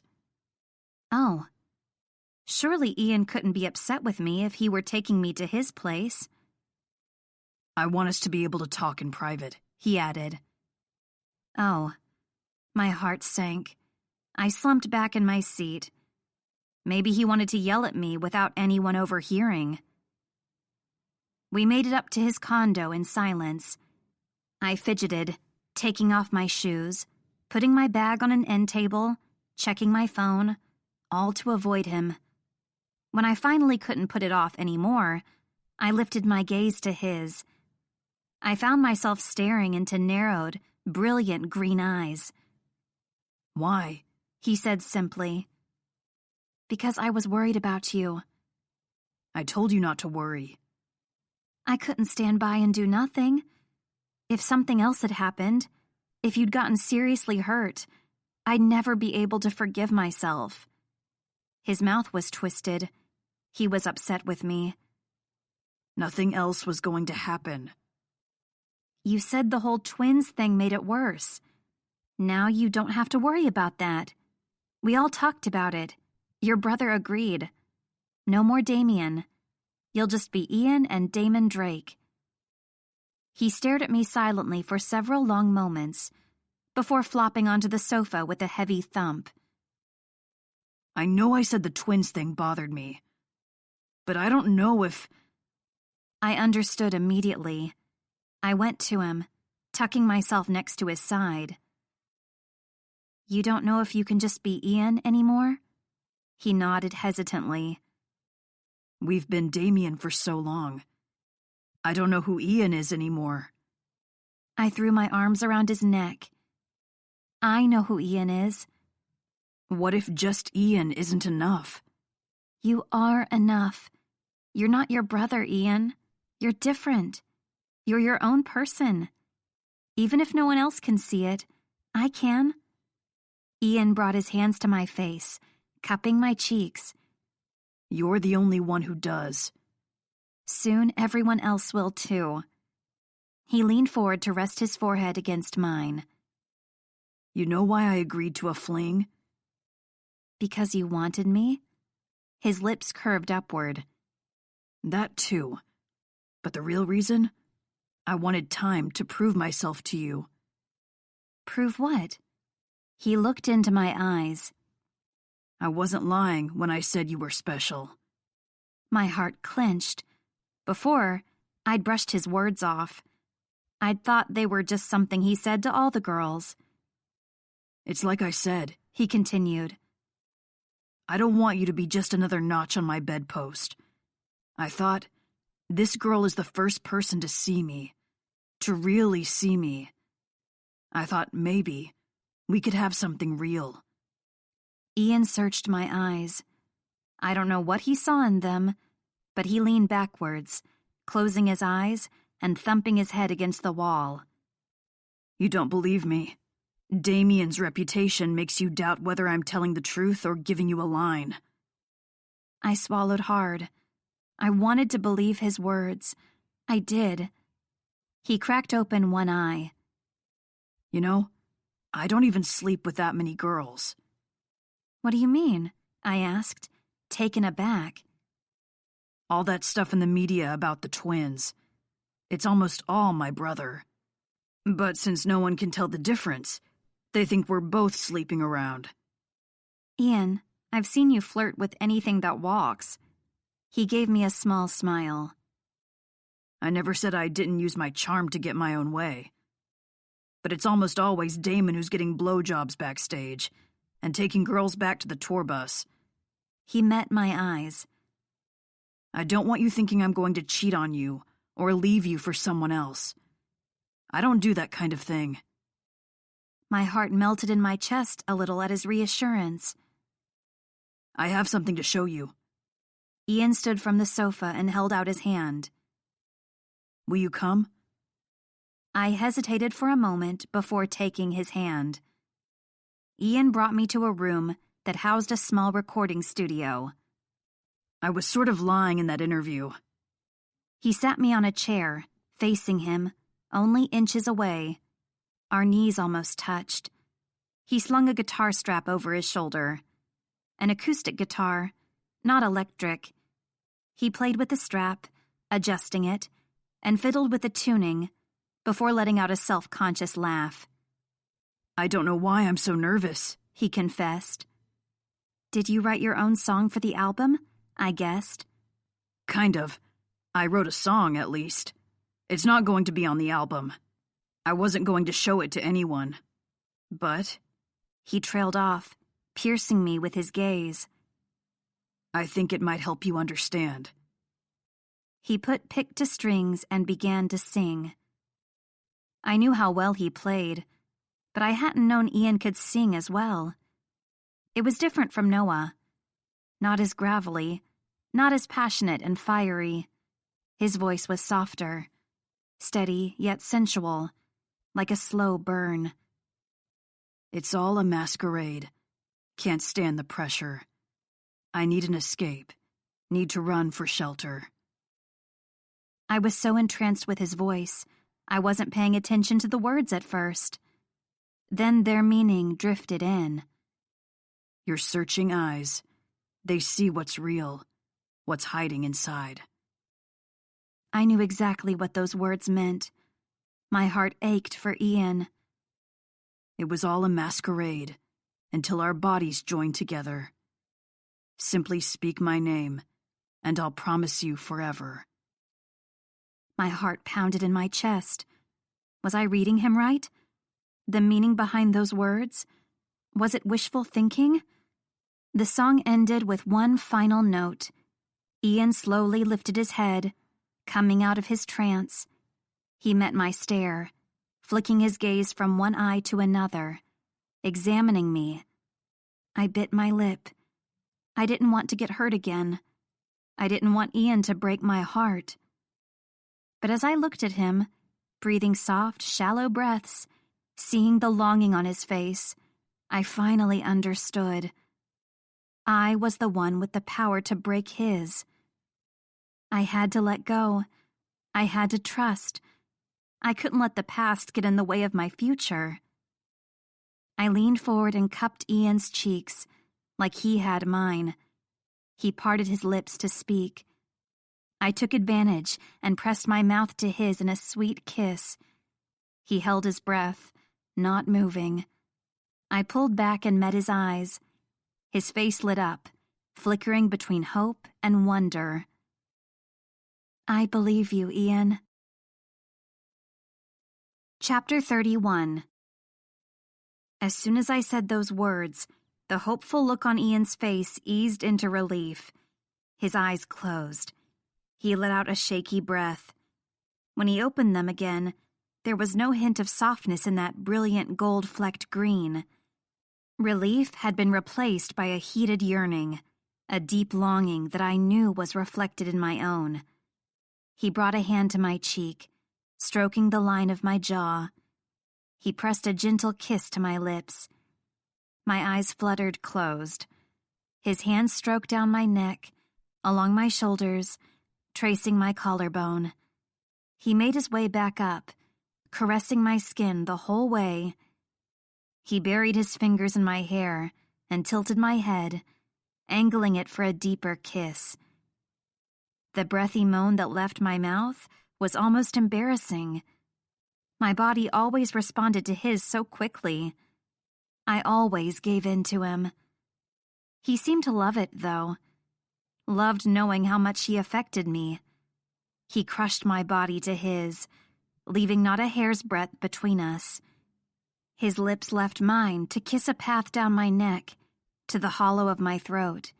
He kissed and sucked, dipping his tongue in and out of the small indentation, mimicking the act he'd done to me so many times already. The memory of his tongue dipping into other, more intimate places had me trembling, anticipation and need racing through me. He cupped my breasts, thumbs brushing back and forth against my nipples. They peaked in arousal. He bent down, bringing his mouth to my chest. He lightly nibbled on one stiff nub through the thin fabric of my dress. I shivered as a spike of heat went to the apex of my thighs. Gentle fingers trailed down my sides to my hips, to the hem of my dress. Ian bunched it up to my waist, exposing my panties. One knee nudged between my legs. The rough scratch of his jeans against my inner thighs sent heat flooding through me. I couldn't help but grind down against him. The friction against my most sensitive spot had me reeling. An ache flared up between my legs. He slipped underneath the elastic of my panties. I gasped as he brushed lightly against my clit. He avoided it, continuing his search until he found my already wet folds. I moaned as two fingers stroked the valley between my thighs. Already so wet. He sounded inordinately pleased with himself. Can't wait to bury myself inside you.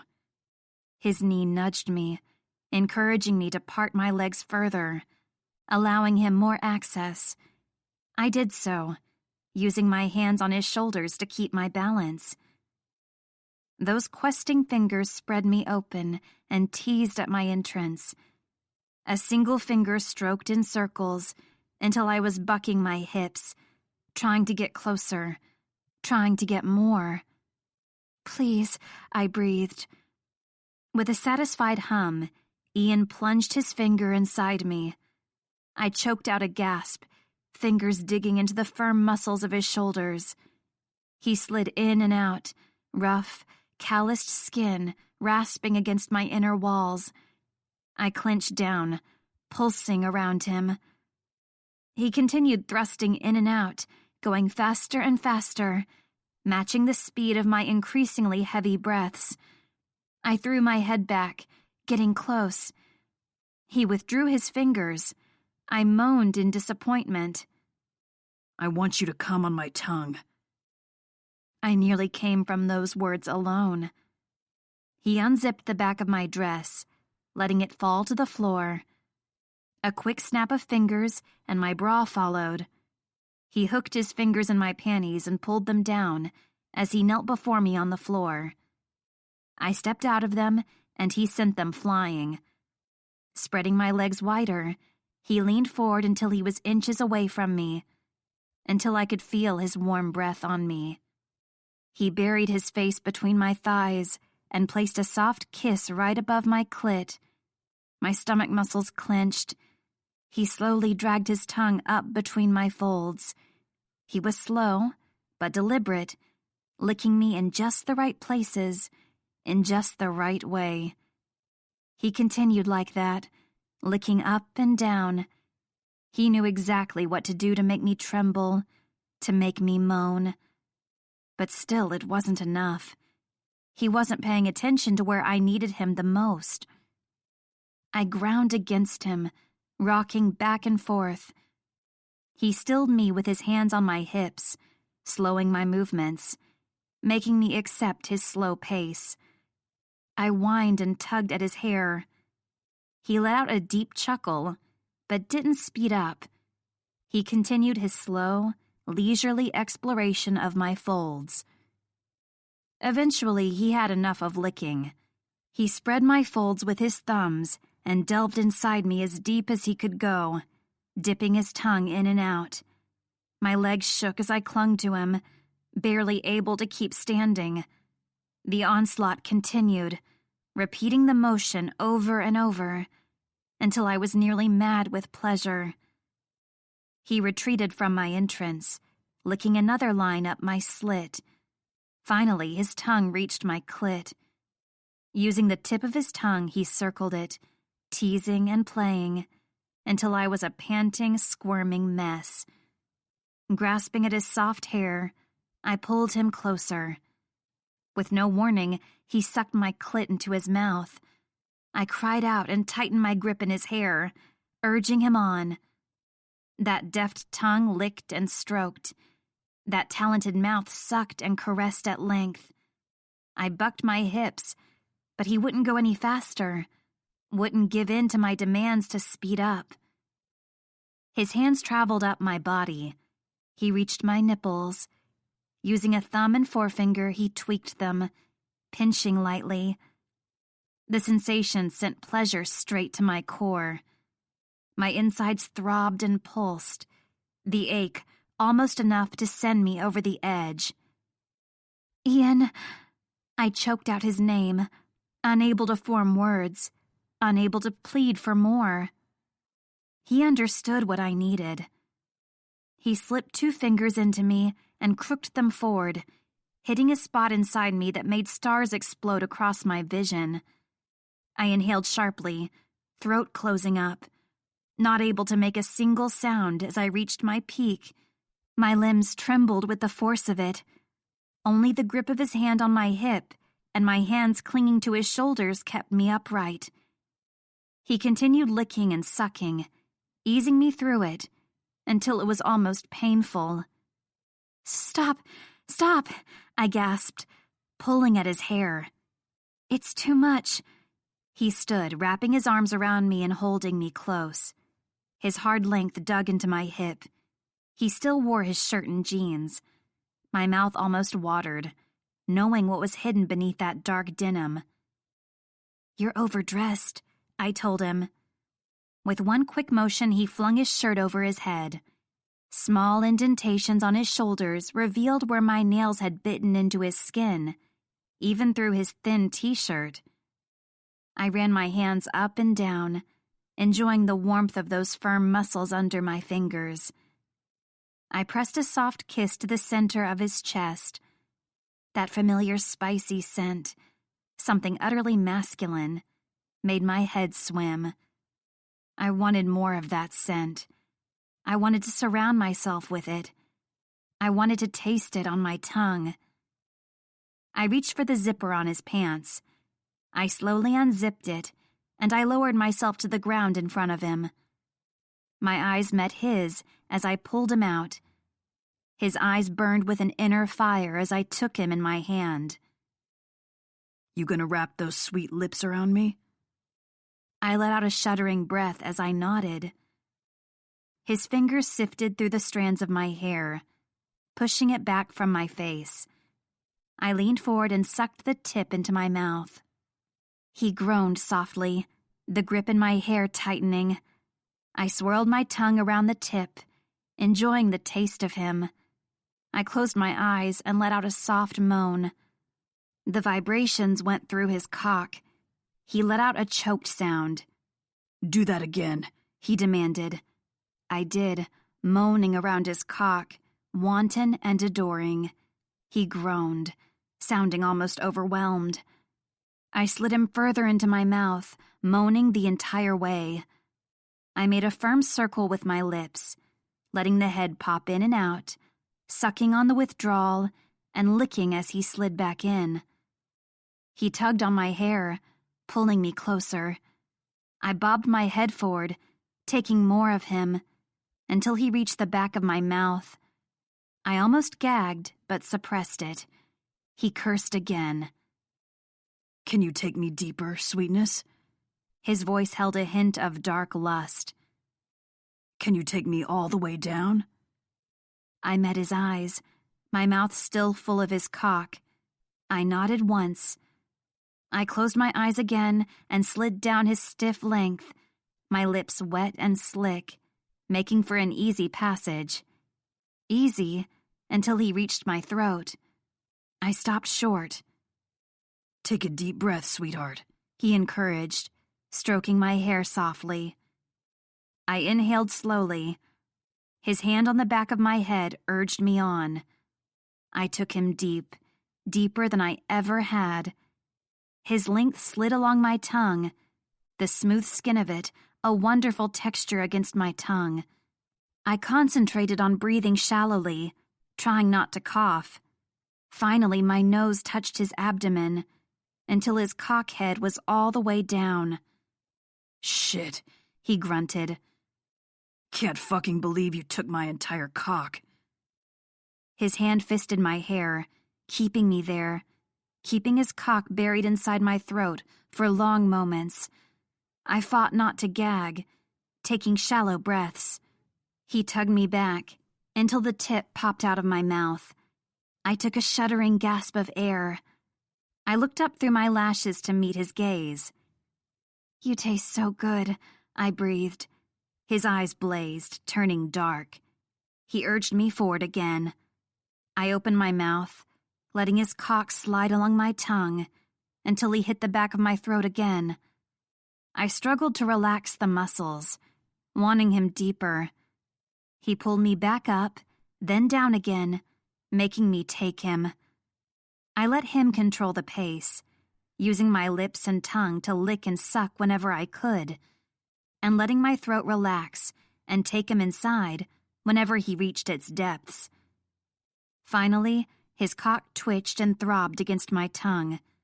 I knew he was close. I forced myself to take him all the way, clamping my mouth down around him and swallowing. "Fuck," he cursed out loud and fisted my hair in his hand. Warm, wet liquid filled my mouth, hitting the back of my throat. I savored the taste, drinking all of him down. When he finally began to soften, I pulled back. I took him in my hand and used my tongue to clean him, getting every last drop.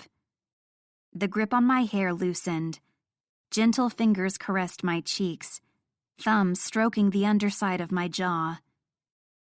"Thank you," he whispered. I stood and threw my arms around him. "There's no need to thank me. I love tasting you." He buried his face in my neck. "I meant, thank you for believing me." "I'm sorry it took me so long." "I don't blame you." He let out a rueful laugh. "The twins have a reputation." I shook my head. "No, it wasn't that. Or it wasn't just that. I paused, wondering how much to tell him. I pulled back and met his eyes. "I got hurt once. It almost destroyed me." "Tell me," Ian said softly. I settled my head on his chest. I'd never told anyone this before. Faith knew, because she'd watched the fallout. But I'd never said the words out loud before. I'd always been too hurt, too ashamed. He was the kind of guy who lavished attention on me. He took me out to fancy dinners. He would give me presents almost every week. Ian stroked my hair. "Sounds like a Cinderella story." It did feel like a fairy tale at the time. He told me we were meant to be. Told me how special I was. Ian inhaled a sharp breath, no doubt remembering all the times he'd said the exact same words to me. He was older, I continued. Almost old enough to be my father, really. Maybe that's why what he did hurt so much. It felt like I was being rejected all over again. "What happened?" He asked the words tentatively. I found out he'd been lying the entire time. I wasn't special. I was just another plaything to him. A toy to enjoy for however long I amused him, until he decided to throw me away. I sat up, meeting Ian's eyes. He had an entire family I'd never known about. A wife, 3 children, the house with the picket fence. Tears stung the back of my eyes. I was just his girl on the side, young, impressionable, willing to fall for anything and everything he told me. Ian's face went soft with sympathy. Hope. I swallowed the lump in my throat. I should have known. Why would someone so well off and handsome and mature spend time with some 19-year-old college student? You couldn't have known. I felt so stupid, so used. There was never going to be a happily ever after with him. I wiped the tears that fell from my eyes with the back of my hand. I vowed I'd never fall for someone's pretty words ever again. I'm so sorry, Hope. Ian gathered me up in his arms, hugging me to his chest. They were never just words for me. I always meant them. I know that now. I snuggled down into his arms, waiting for the tears to subside, waiting for my cheeks to dry. I knew that Ian was telling the truth. I felt it in my heart. But there was still one thing nagging at me. If he felt this way about me, why had he let me walk away? I like your song, I told him, trying to broach the subject carefully. And not just the meaning behind the words. You're a great singer. I'm okay. Noah's better. I couldn't disagree with that, so I said nothing. I wrote it thinking you'd never get to hear it. Never thought anyone would hear it. Then why did you? Needed to get the words out. It felt like they were choking me. Like I couldn't breathe around them. I wanted to hear him say it. And what words are those? Dark lashes swept up and down, from my eyes to my nose to my lips. They flicked back up again until I was confronted with that brilliant green, staring deep into me, like he was examining my very soul. I love you, Hope. My heart throbbed, a sweet ache. Tears stung the back of my eyes again, happy tears this time. I blinked them away. I love you too. We clung to each other, basking in the words. But there were still so many unanswered questions. I spoke in a near whisper. If you love me, why did you agree to break it off?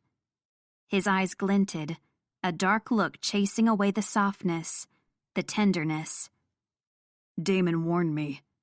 Told me if you saw my scars, that word would get out. That you'd be horrified. That you'd leave me and tell everybody. My throat closed. He wasn't wrong. I was close to telling someone. Anyone. When you called it quits, I thought maybe it was a sign. You were getting too close. He gripped me so tight I thought my lungs would burst. I didn't protest. Letting you walk out was the worst decision I've ever made. Even worse than cutting yourself? I kept my thoughts to myself. You're the first person to see the real me, he continued. To prove to me that I matter, even without all the twin stuff. You showed me I could be more than that. You were always more than that. You were always just Ian to me. He laced our fingers together and tugged me close. When we were inches away, he brushed his lips across mine, a soft kiss. Tell me. My heart clenched, a sweet, tender ache. I want you, Ian. I looked up to meet his eyes, a brilliant green. Only you. Epilogue. Cameron's latest party put all others to shame. He said it was to celebrate finishing the album, but he never needed an excuse to party. There was a better mix of men and women than last time. I supposed it was because Cameron invited his fellow artists and colleagues, instead of groupies and fangirls. If I thought that meant the party would be less crazy, I would have been sorely mistaken. Celebrities partied harder than anyone I'd ever met. Broken beer bottles and shattered cocktail glasses. Couples splayed out on sofas, doing indecent things to each other. A few people in a corner snorted something up their noses.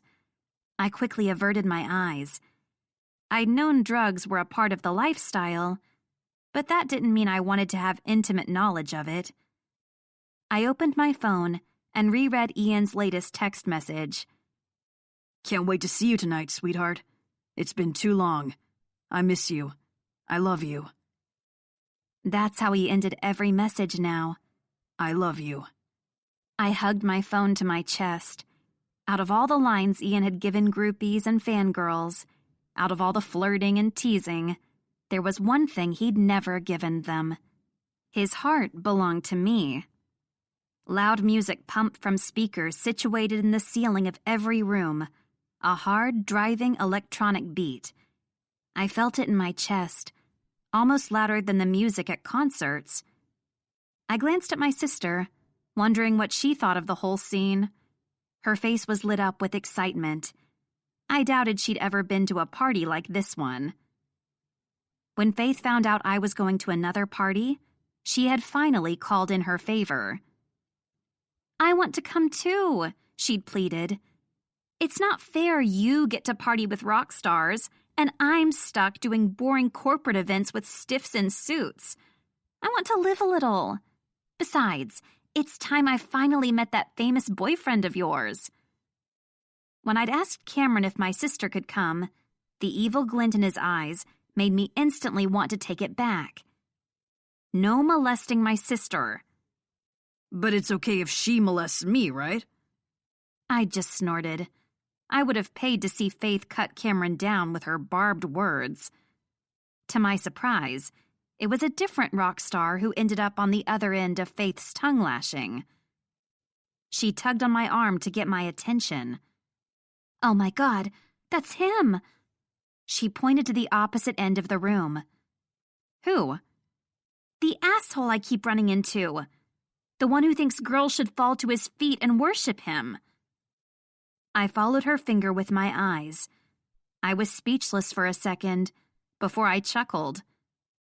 Let me guess.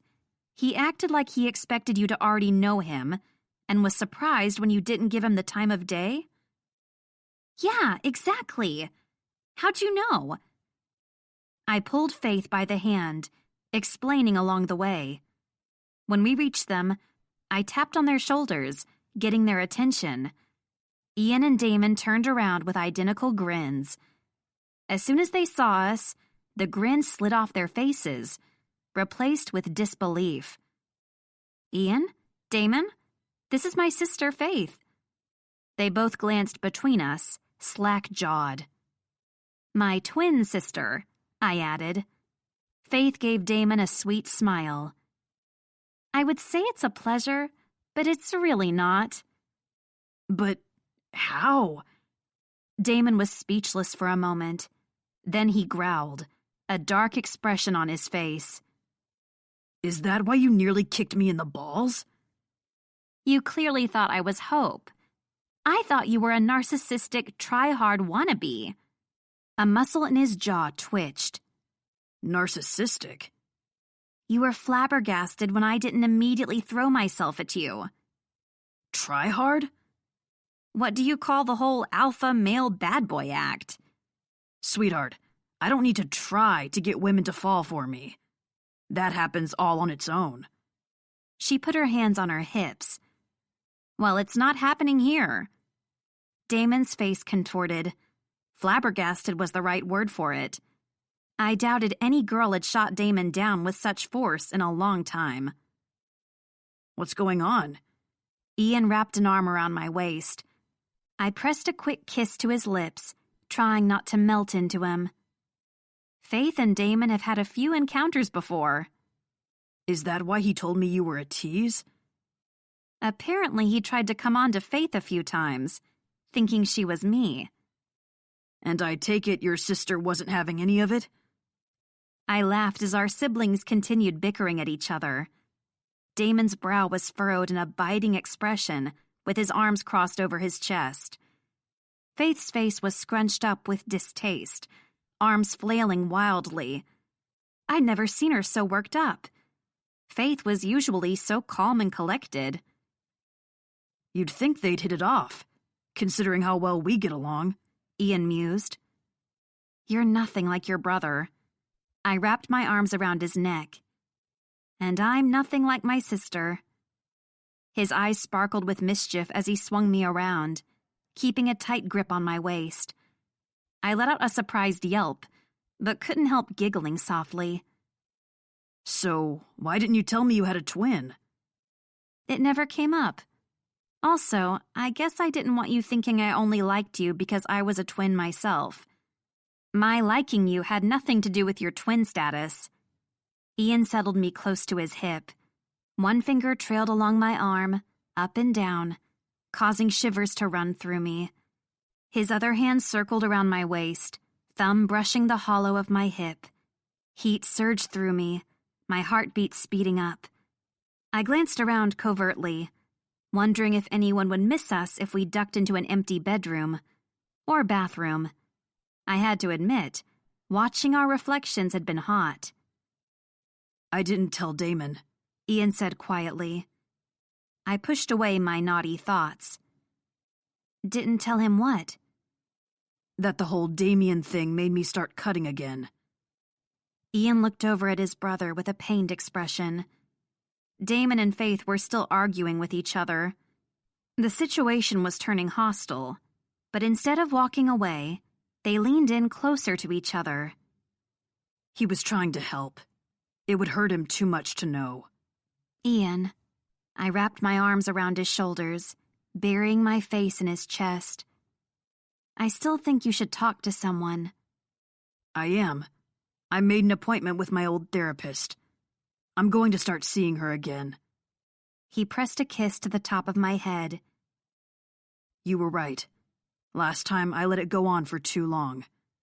This time, I'm going to get help before it gets that bad.